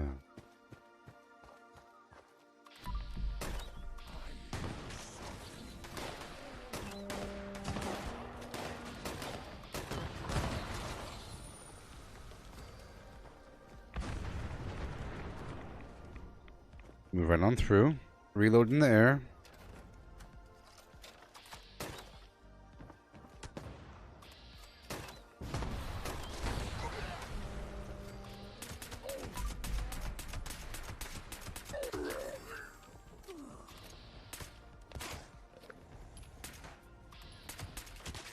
Okay. Seems like I have to rotate down if I'm in the torso to go to the head. Sorry, how much more longer? How much do we have? Half an hour. Or more.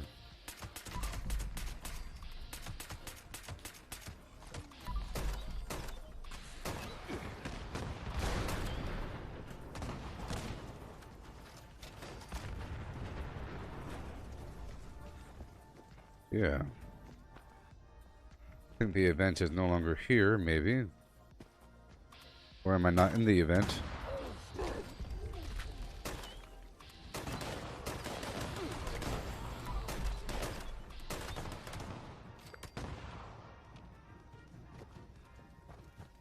Okay.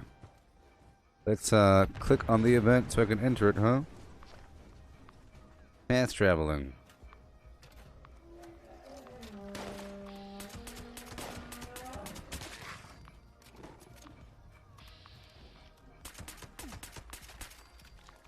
And now. Right now. Members, the comeback has detected a fresh pack of broods gathering above ground. Report to the extermination site and aid us in their disposal. That is all. Yeah.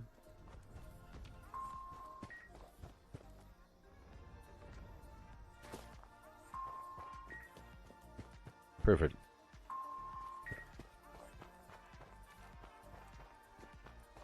Boom.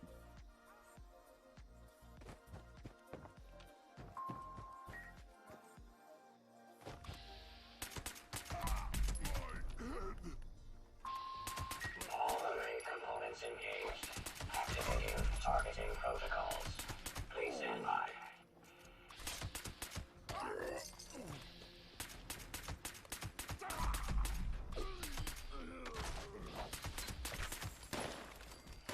Circuit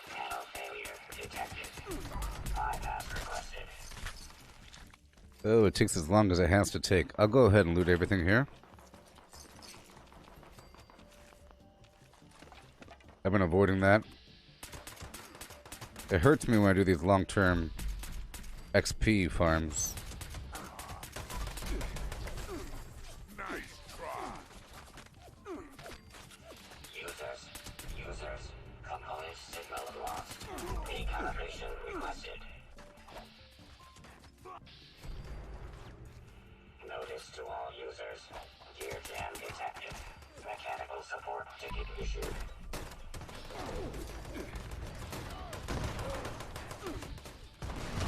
Oh my god.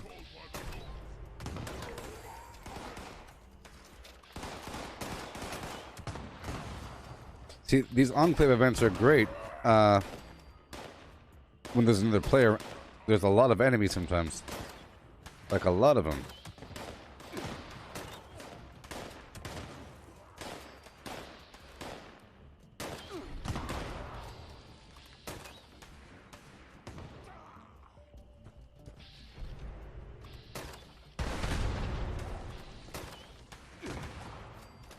Wait.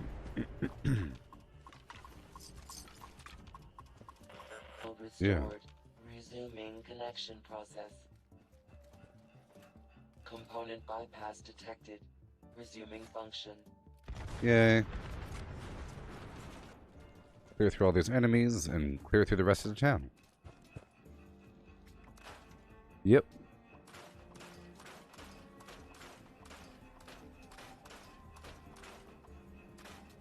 Have all these workshops as well. One more.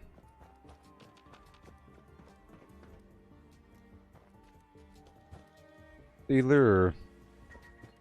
Now let's clear through the town. System orientation complete. Signal broadcast active. Target locked. Immediate evacuation required.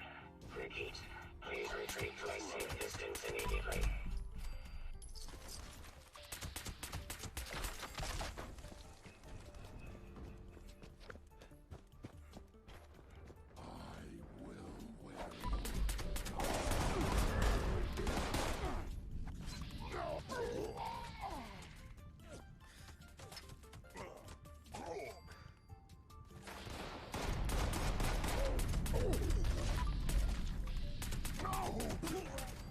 Yeah.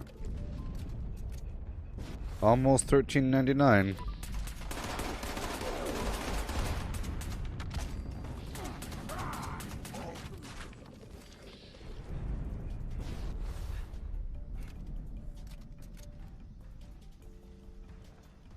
I like to kill the mutants because they talk and they're big and not that bad. And they have a lot of XP. Got some money.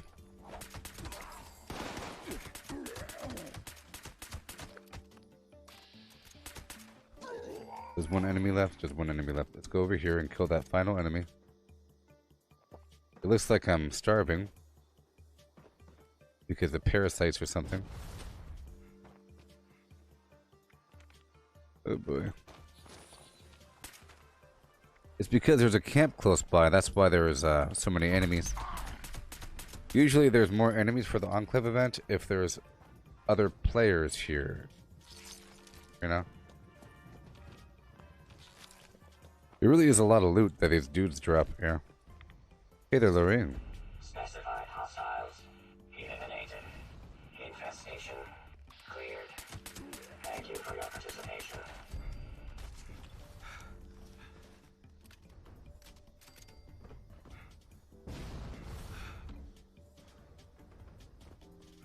Okay, up and over.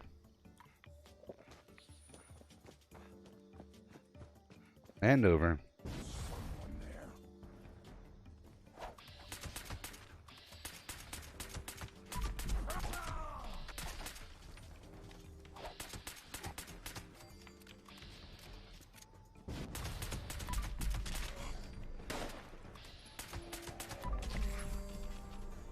Thank you. Yay.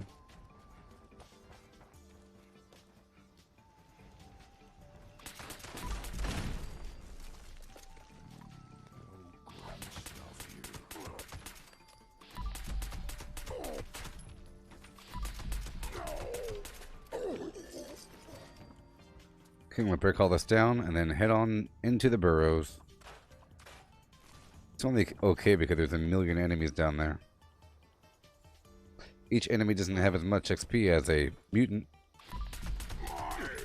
Like, there's half as much XP per enemy, but there's twice as many enemies. Sort of thing.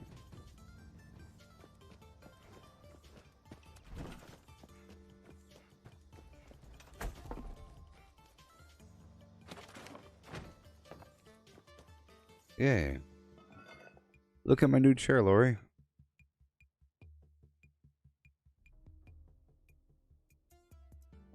Yeah. I got a chair. It smells like a chair. Yeah.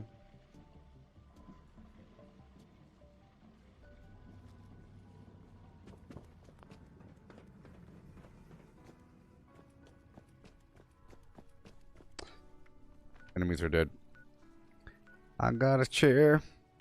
Oh. Ah. You know I got a chair. Ah. Oh. Okay, let's keep on going through and do what I have to do. Let's go check out the abandoned bog town and see if the enemies have respawned.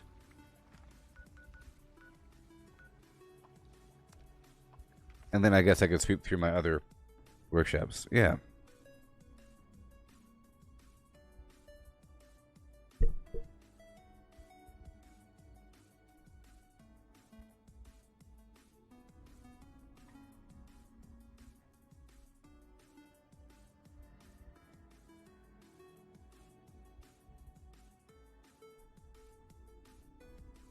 Yeah.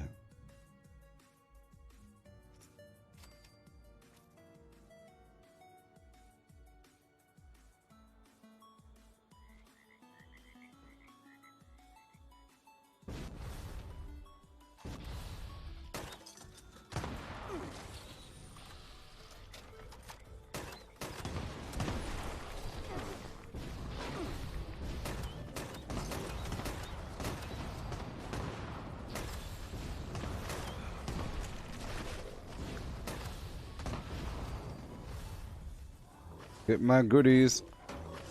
Sugar bombs. I can't wait to use the Nuka-Cola Collectron.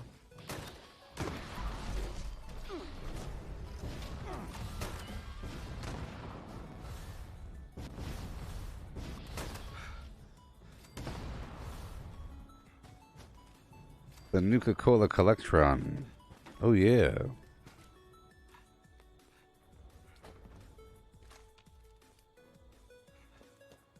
Where are you? There you are.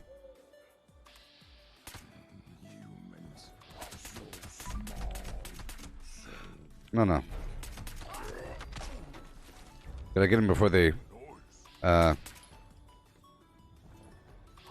heal? Mutate.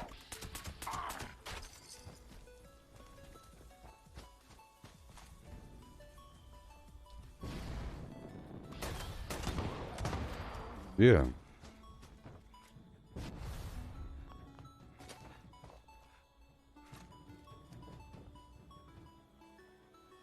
This is why I like this workshop, you know what I mean?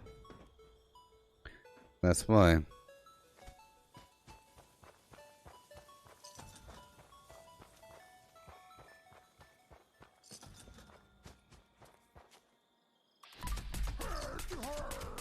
Someone's buying all my cheap legendaries. Buy them up, baby. And then buy the good stuff. Buy the good stuff. Buy the good stuff, buddy. Okay. Let's hop on down the other spots really quick. Let's go clear up these workshops and collect my sugar bombs. Get some double XP for the workshop flim flam.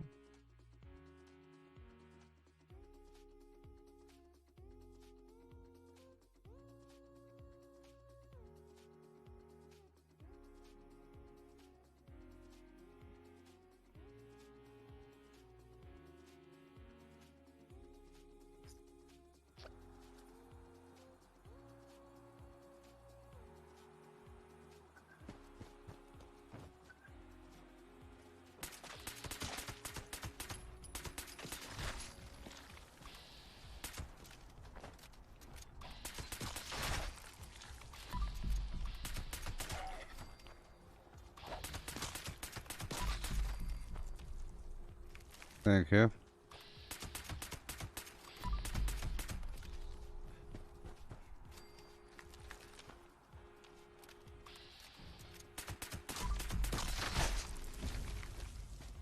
And we're in. Moving on down. It just takes seconds and we get what we need to get. We get everything. I need some McDonald's in my life. Ho ho hee ho ho ho hee ho ho hee ho ho ho hee.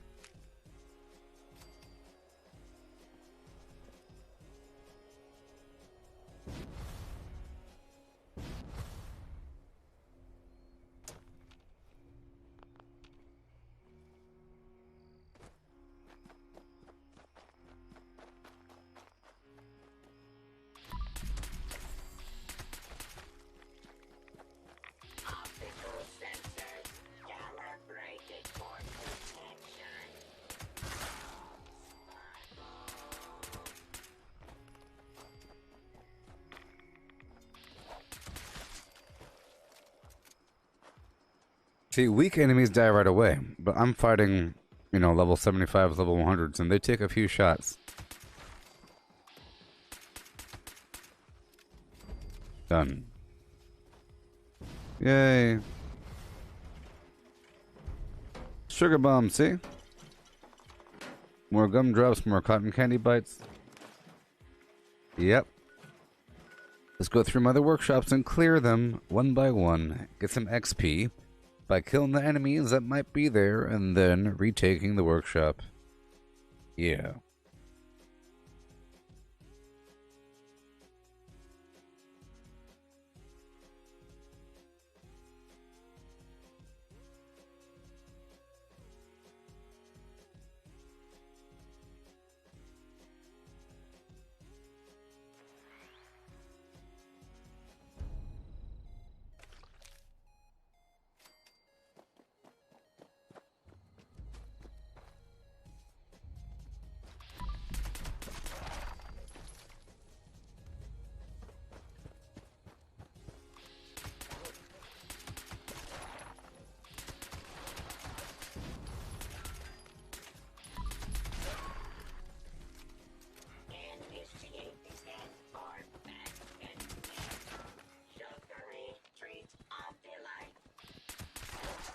Yeah.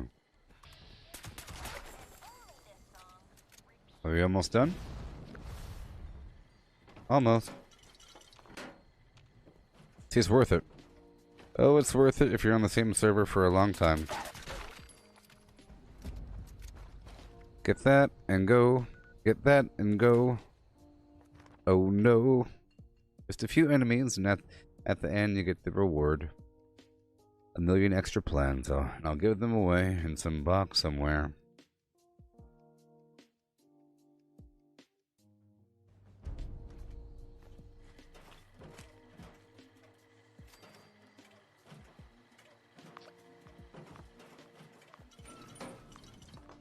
Yeah. Let's hurry up.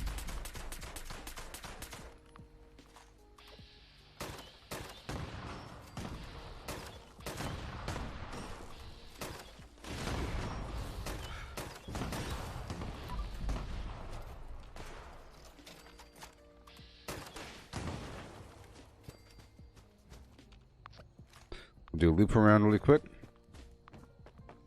Looking for the remaining enemies. I think I heard one inside the building.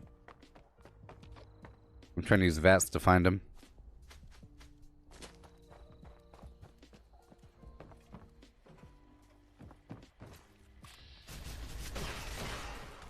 Done.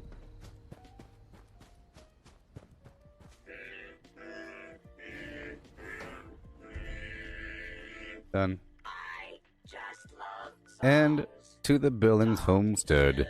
And once I'm here, I'll stop by the lake, by the Silva homestead to go look for the bobblehead, get some of that junk there, and, you know, there's a magazine as well. A house nearby, a bunch of junk.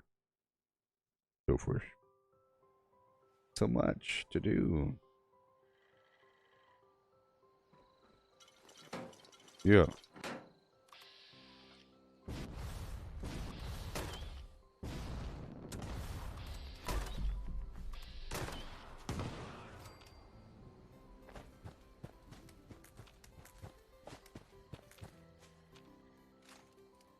Where are they? Go check the water. Sometimes there's a couple in the water. Like right there. But not today. Wait a minute. No! Eh, eh.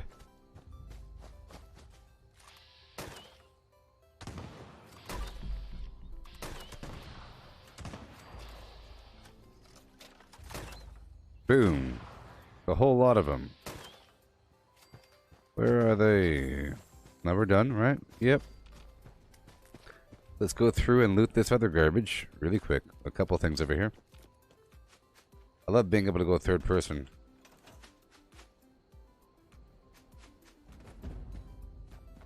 In video games.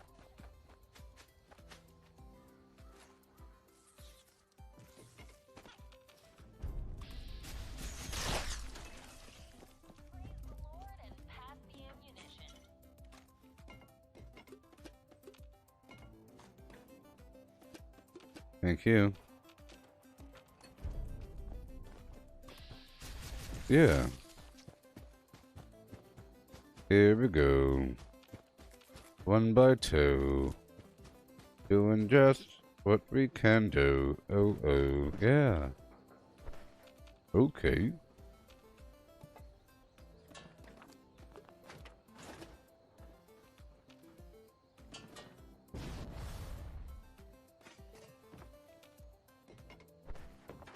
I'll forego the rest, go down to the house. A few more workshops to go.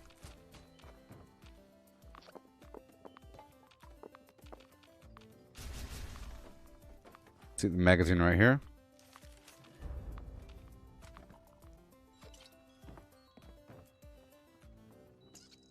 All these goodies up top. I'm always coming back through here. Always.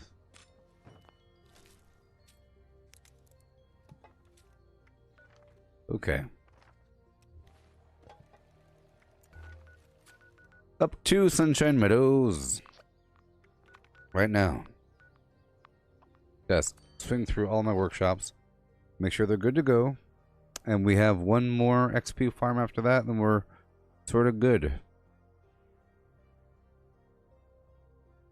Booba-doo up, booba-dooba-doo, ooh, booba-doo up, booba-dooba-doo, ooh, oh, oh, oh, oh, oh.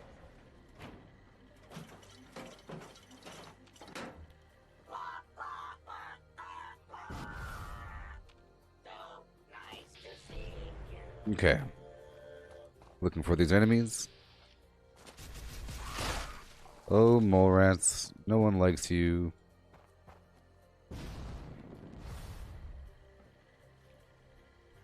Yeah.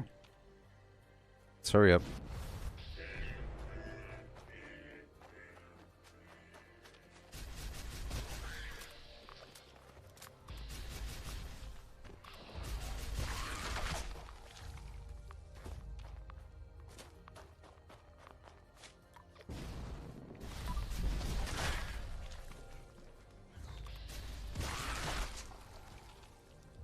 Boodly boodly boodoo, and boodly boodly boodoo, and boodoo. Done, done. Cool. There's mutants over here. Almost done with our little rotation. You know what I mean? Oh yeah! I know.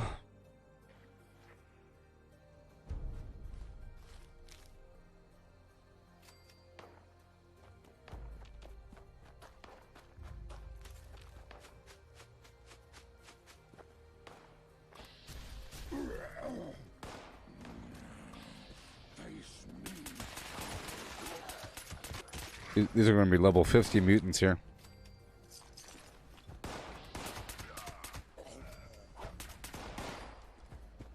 They're much weaker.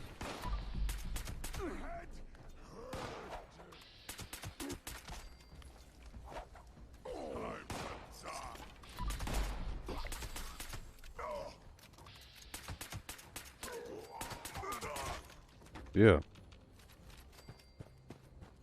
Okay. Once I hit 1400, I can sort of relax a bit. Done. Let's make sure to get my goodies. Cause I really enjoy looting everything, not just XP. Is what I do. Yeah. I find party supplies for you. Then I'm going up to Hemlock Holes.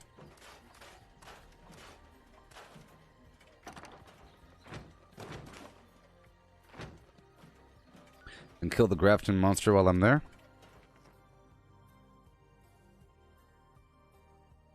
Yeah.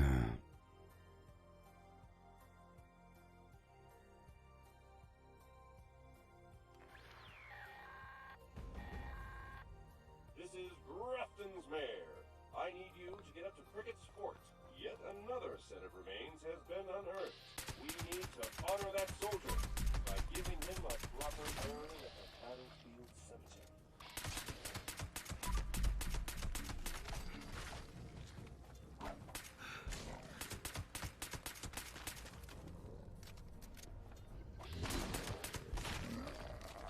Guys are pretty strong.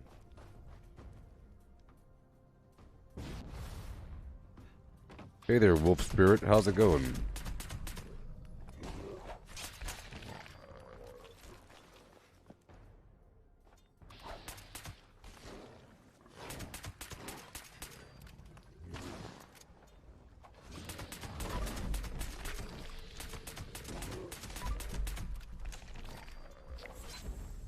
Done.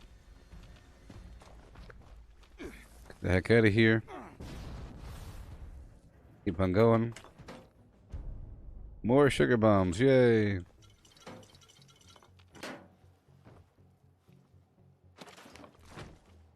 Okay. Up, up, and away. Okay.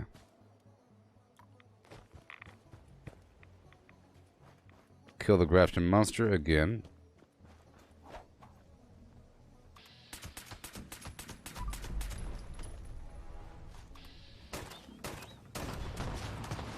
Boom.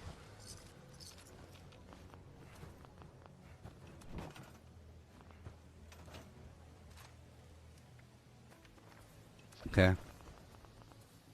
Alrighty. Alright, there it is. There it is. Yeah, let's keep on going to my workshops.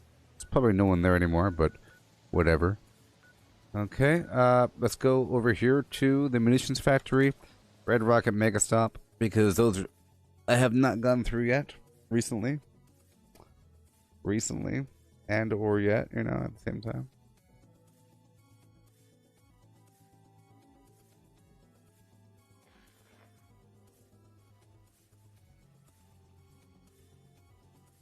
Yeah.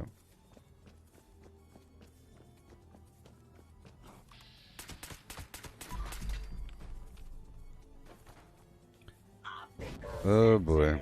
Calibrated for detection of sparkle.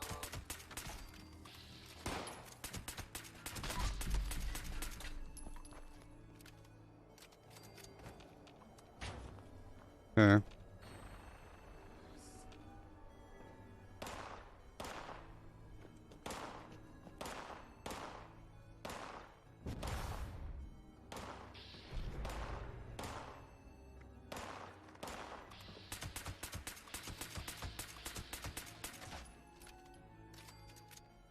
Okay.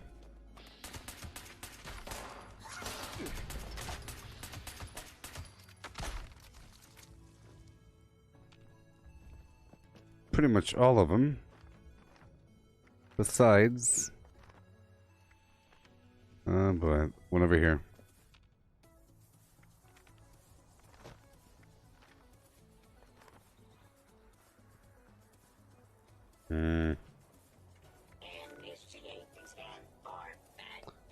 There we go. Only that active, please. There he is.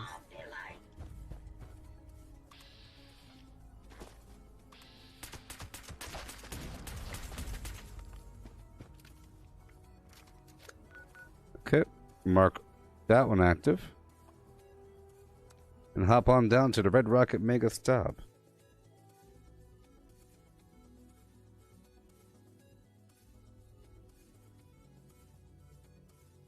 Yeah.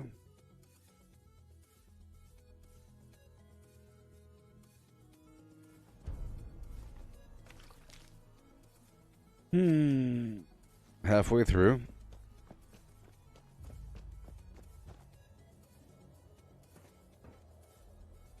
Let me check for the Nuka-Colas while I'm here.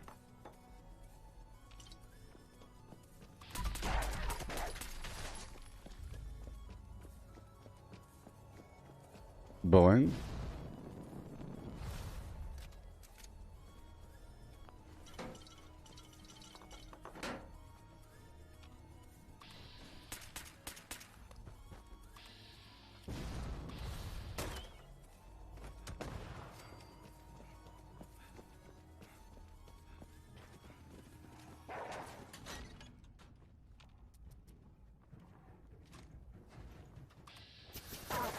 You'll burn one way or another.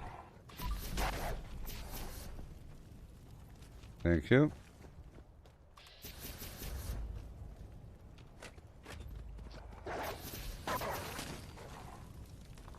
Yeah.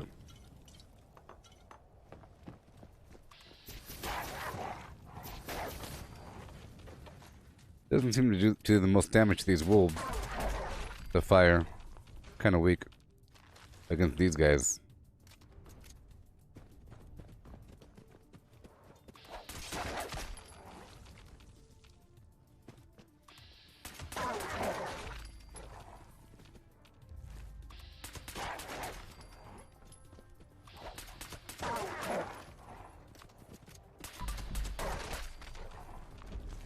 Then go check the other soda machines.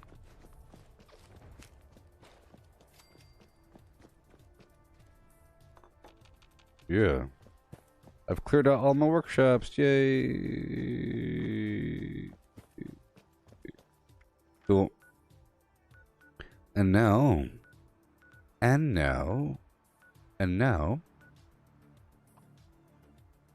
Let's go stop by the General Steakhouse and then hit up that fire base. Pretty sure my XP buff has worn off by now. You know? I don't want my brain bombs to rot on me, so I have to make sure I keep on using them.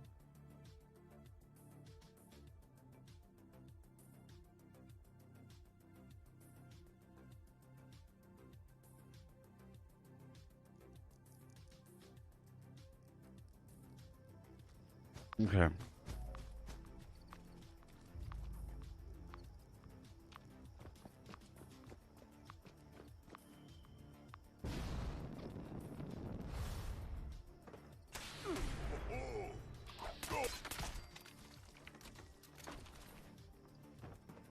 No bubblehead.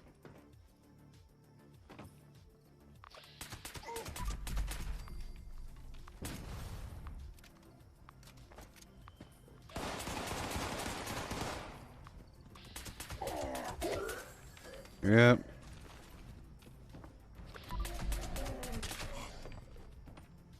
Right out the back door.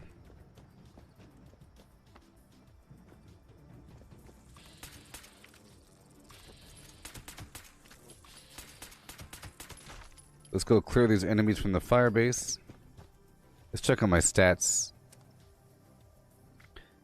Okay, we have 12 more minutes. Cool. Amazing. I'll probably go back to West Tech after I clear this spot over here.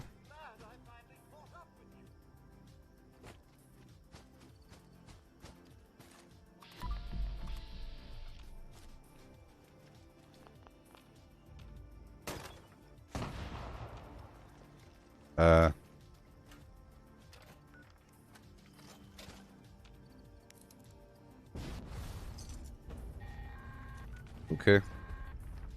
Nice work. Sensors Alright. indicate the problem squatters have been Let's go get these scorched over here. from time to time. I may have additional assignments for you to carry out.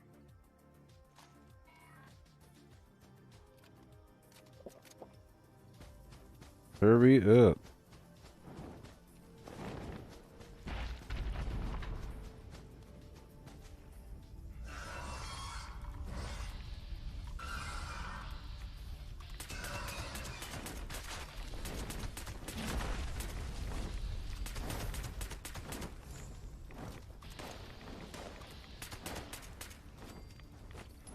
Cool.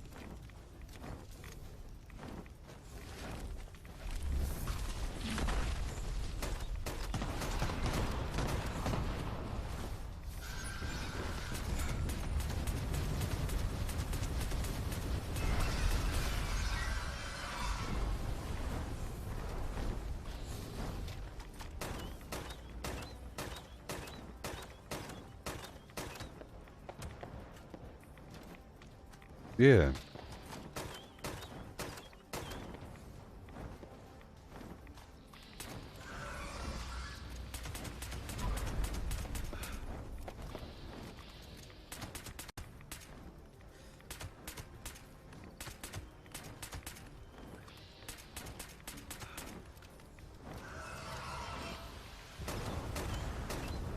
And you're dead. Right? Yep. It's funny how long it takes.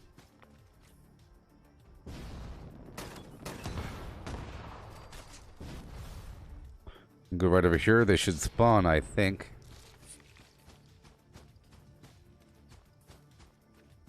Okay, let's go straight to the Nero yard. I think we're still in the window. We're still in that window. Don't you know?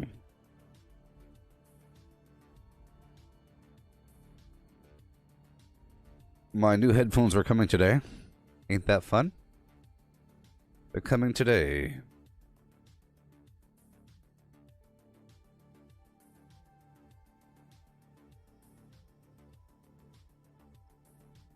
Today.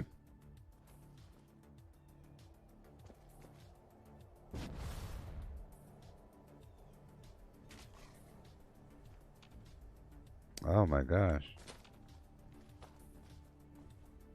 Noise? Alright, here we go.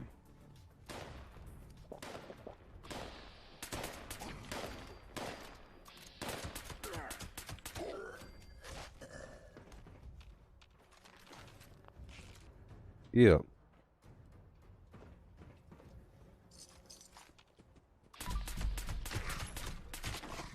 See, they've respawned. This is like my 6th time in here today, or something. Wherever you are. Oh, I gotta run. Oh, they're mostly dead.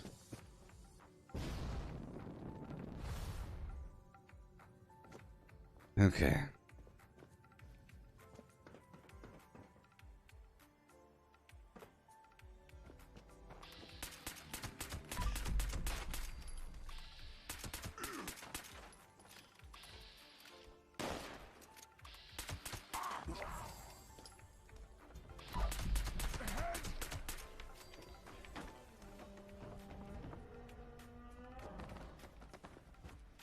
Yeah.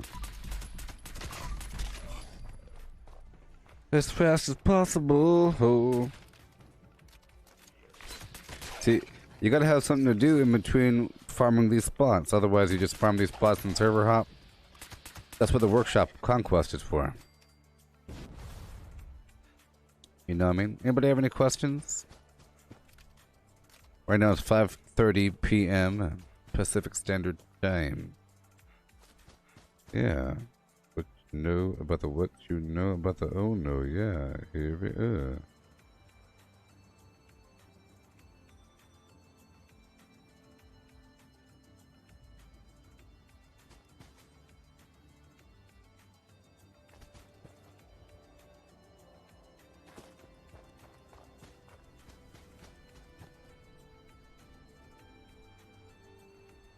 Okay.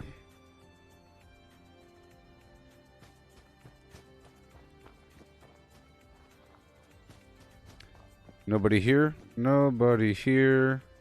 That's okay, not enough time has passed. Let's go on down to Fisher Prime. Fisher Prime is a good spot to get my little XP. Yep. Once I hit 1400, the stream will be ending pretty soon. I've already been through my vendor and all that nonsense. Did the daily op already.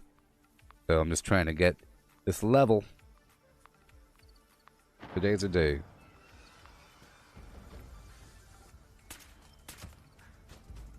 Whoa. I got him.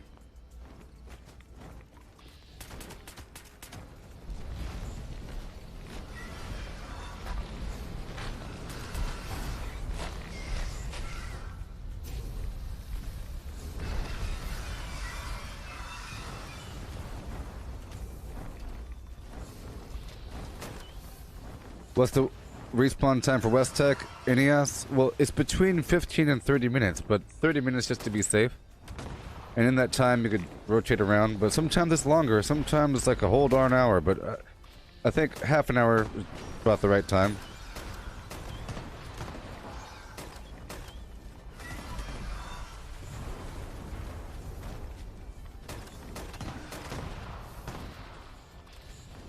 Ugh.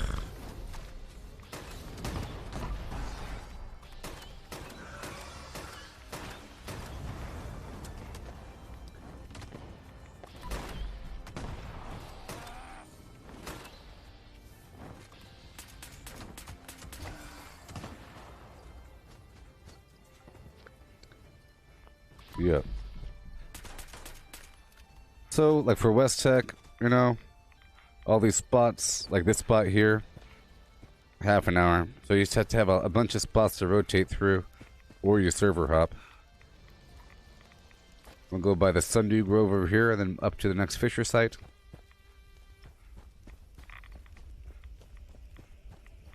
And in the background, my workshops are generating sugar bombs. Full time. Hurry up. We're almost there. Almost there, people. Let's go check out my buffs one more time. I think they've worn out by now. No, we have, no, they've worn off. They've worn off.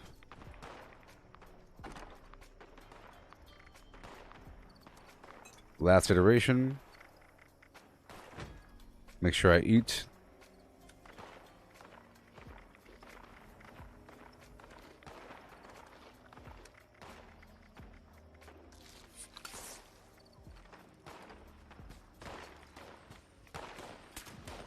I at least want that.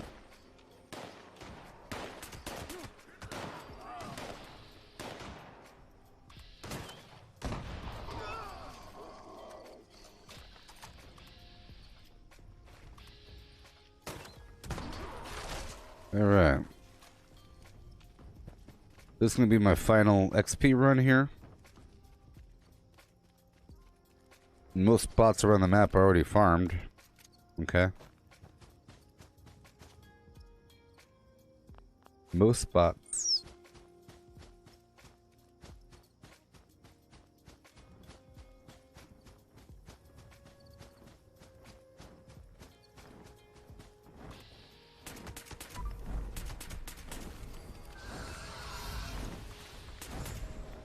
Well, I'll go ahead and take 4 lunch boxes again. Let's do it. Do it.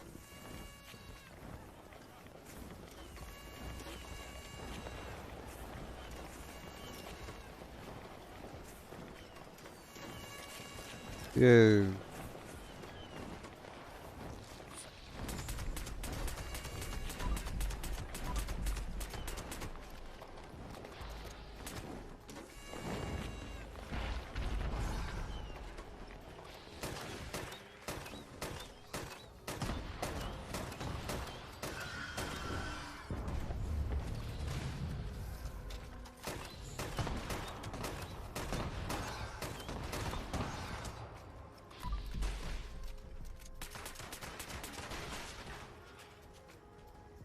Man, I need my plasma. I'm out of ammo.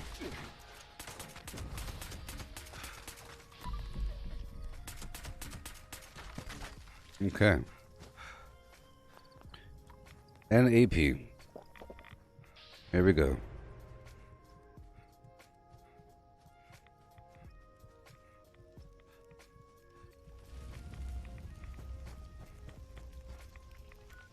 Okay. Let's go over here to Harper's Ferry. Maybe they've respawned. Maybe. You know? Maybe. It's one of the first spots I went through. I have all these spots. I don't need much more until I reach my goal. I might as well order a pizza now, you know what I mean? I might as well order a pizza now. Because it'll be here. Before I'm even done. Yeah.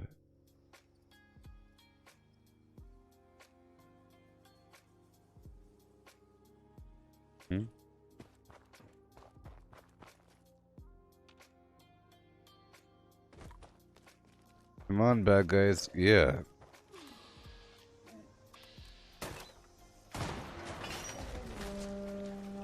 Oh gosh. Oh, man.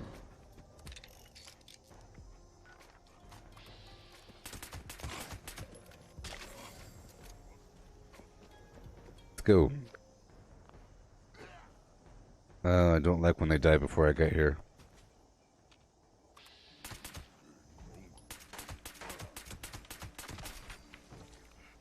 Mm-hmm.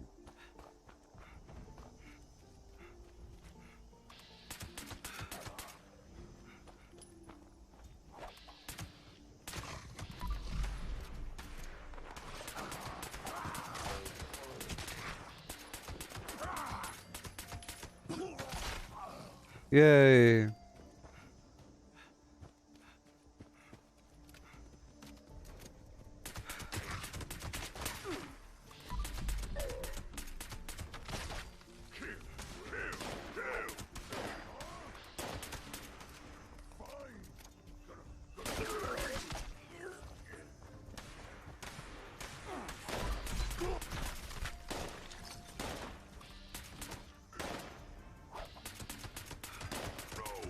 Mm-hmm.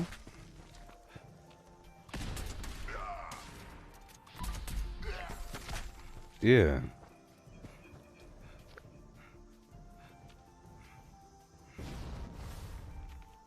Yeah, I'll teleport to that spot in just a bit. Oh no no no no no no no no no no no no no no.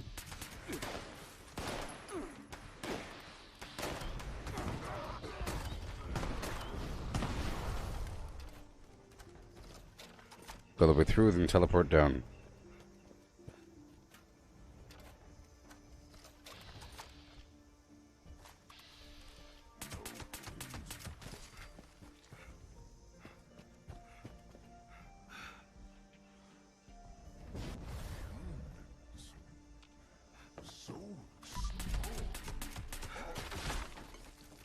I guess I don't really need Ordnance Express on or batteries included. I don't need either of those two perks, to be honest. You know what I mean?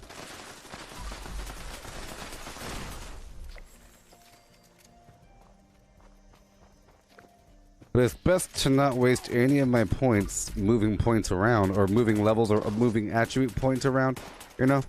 I don't want to waste any of my saved up levels shifting my build over until it's time for the perk loadouts. I think it'll be free at that point.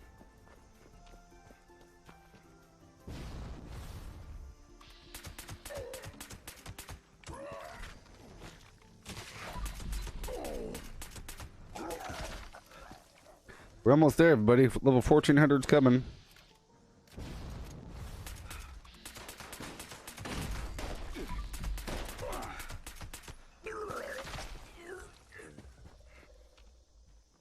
Okay, break it all down. And then teleport down to that event. For more enemies. Right now. Boom.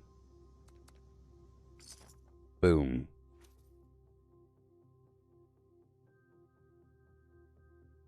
And boom. Do you want to really boom now? Really boom? Greetings, members. We're detecting a collection of vermin that appear to be more than just an eyesore. Report to the extermination site and see the lures we've deployed there are Would you? taken care of. That is all. Signal detected. Activate additional signal sources to initiate extermination protocols.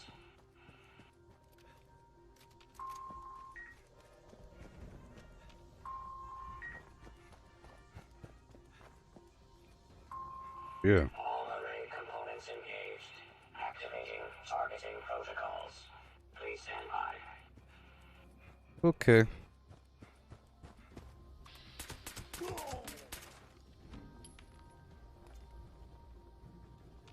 What? Users, jam detected. Mechanical intervention required.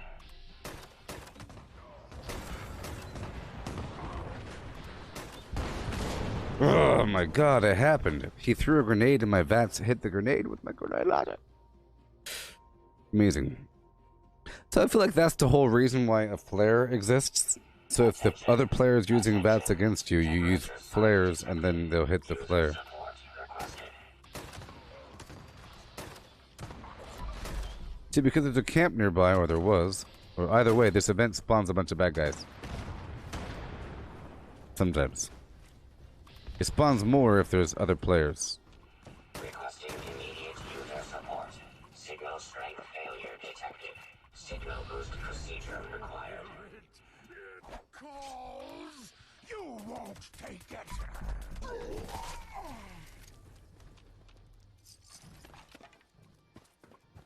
Yeah. Restored. Resuming connection process. Component bypass detected. Resuming function. Yeah. Temperature anomaly corrected. Resuming remote connection. Hey, we're about to hit level 1400, everybody. Any second now. System orientation complete. And then I can quit the Signal game. broadcast active. Target locked. That's right. Immediate evacuation required. Repeat. Please retreat to a safe I distance. think there should be milestone levels, like every 50 levels, every 100 levels, every 25 levels. You know, every 5 levels you get a pack of perk cards. But I think every 100 levels or something like that, you should get something else. You know what I mean? Yeah.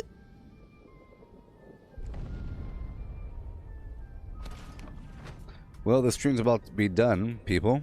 And, I'll be live with Fallout, we're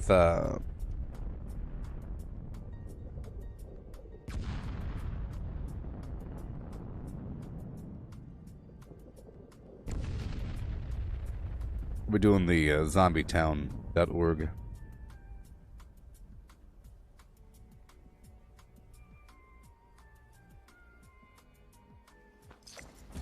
Specified hostiles eliminated. Ba-da-ba-ba-ba. I leveled up. Cleared. Well, I did the thing. Participation. Congratulations, me. You did it. You've done the things that you had to do. It took forever, don't you know? Yeah, yeah, yeah, yeah.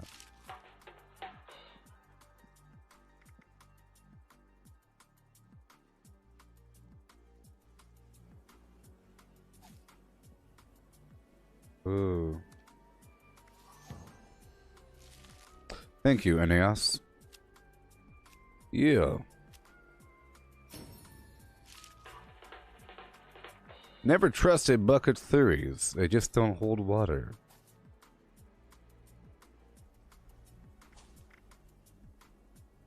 Yep, one step closer to the edge, baby.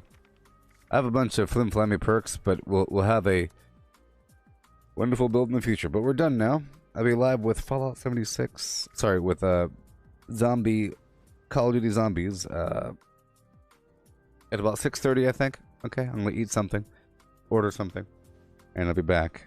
I'm enjoying this chair. I'm enjoying this mouse pad. The mouse. I'll be getting more components today sometime.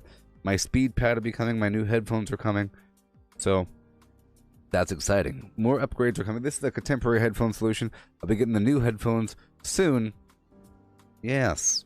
My little speed pad, or not speed pad, but my control pad for my Stream Deck pad for controlling my stream. So goodbye, everybody. Vortex, Vortex, Vortex. Peace out. Goodbye. Boop. Stop on by the Gooboberti Collective Facebook group. Follow me on Twitter. Find me on Facebook. YouTube. Those of you that are watching on Twitch, just know that I am active with the chat if you talk on YouTube and Facebook, okay? So follow me on Twitter as well. Goodbye. Gooboberti. Goobob.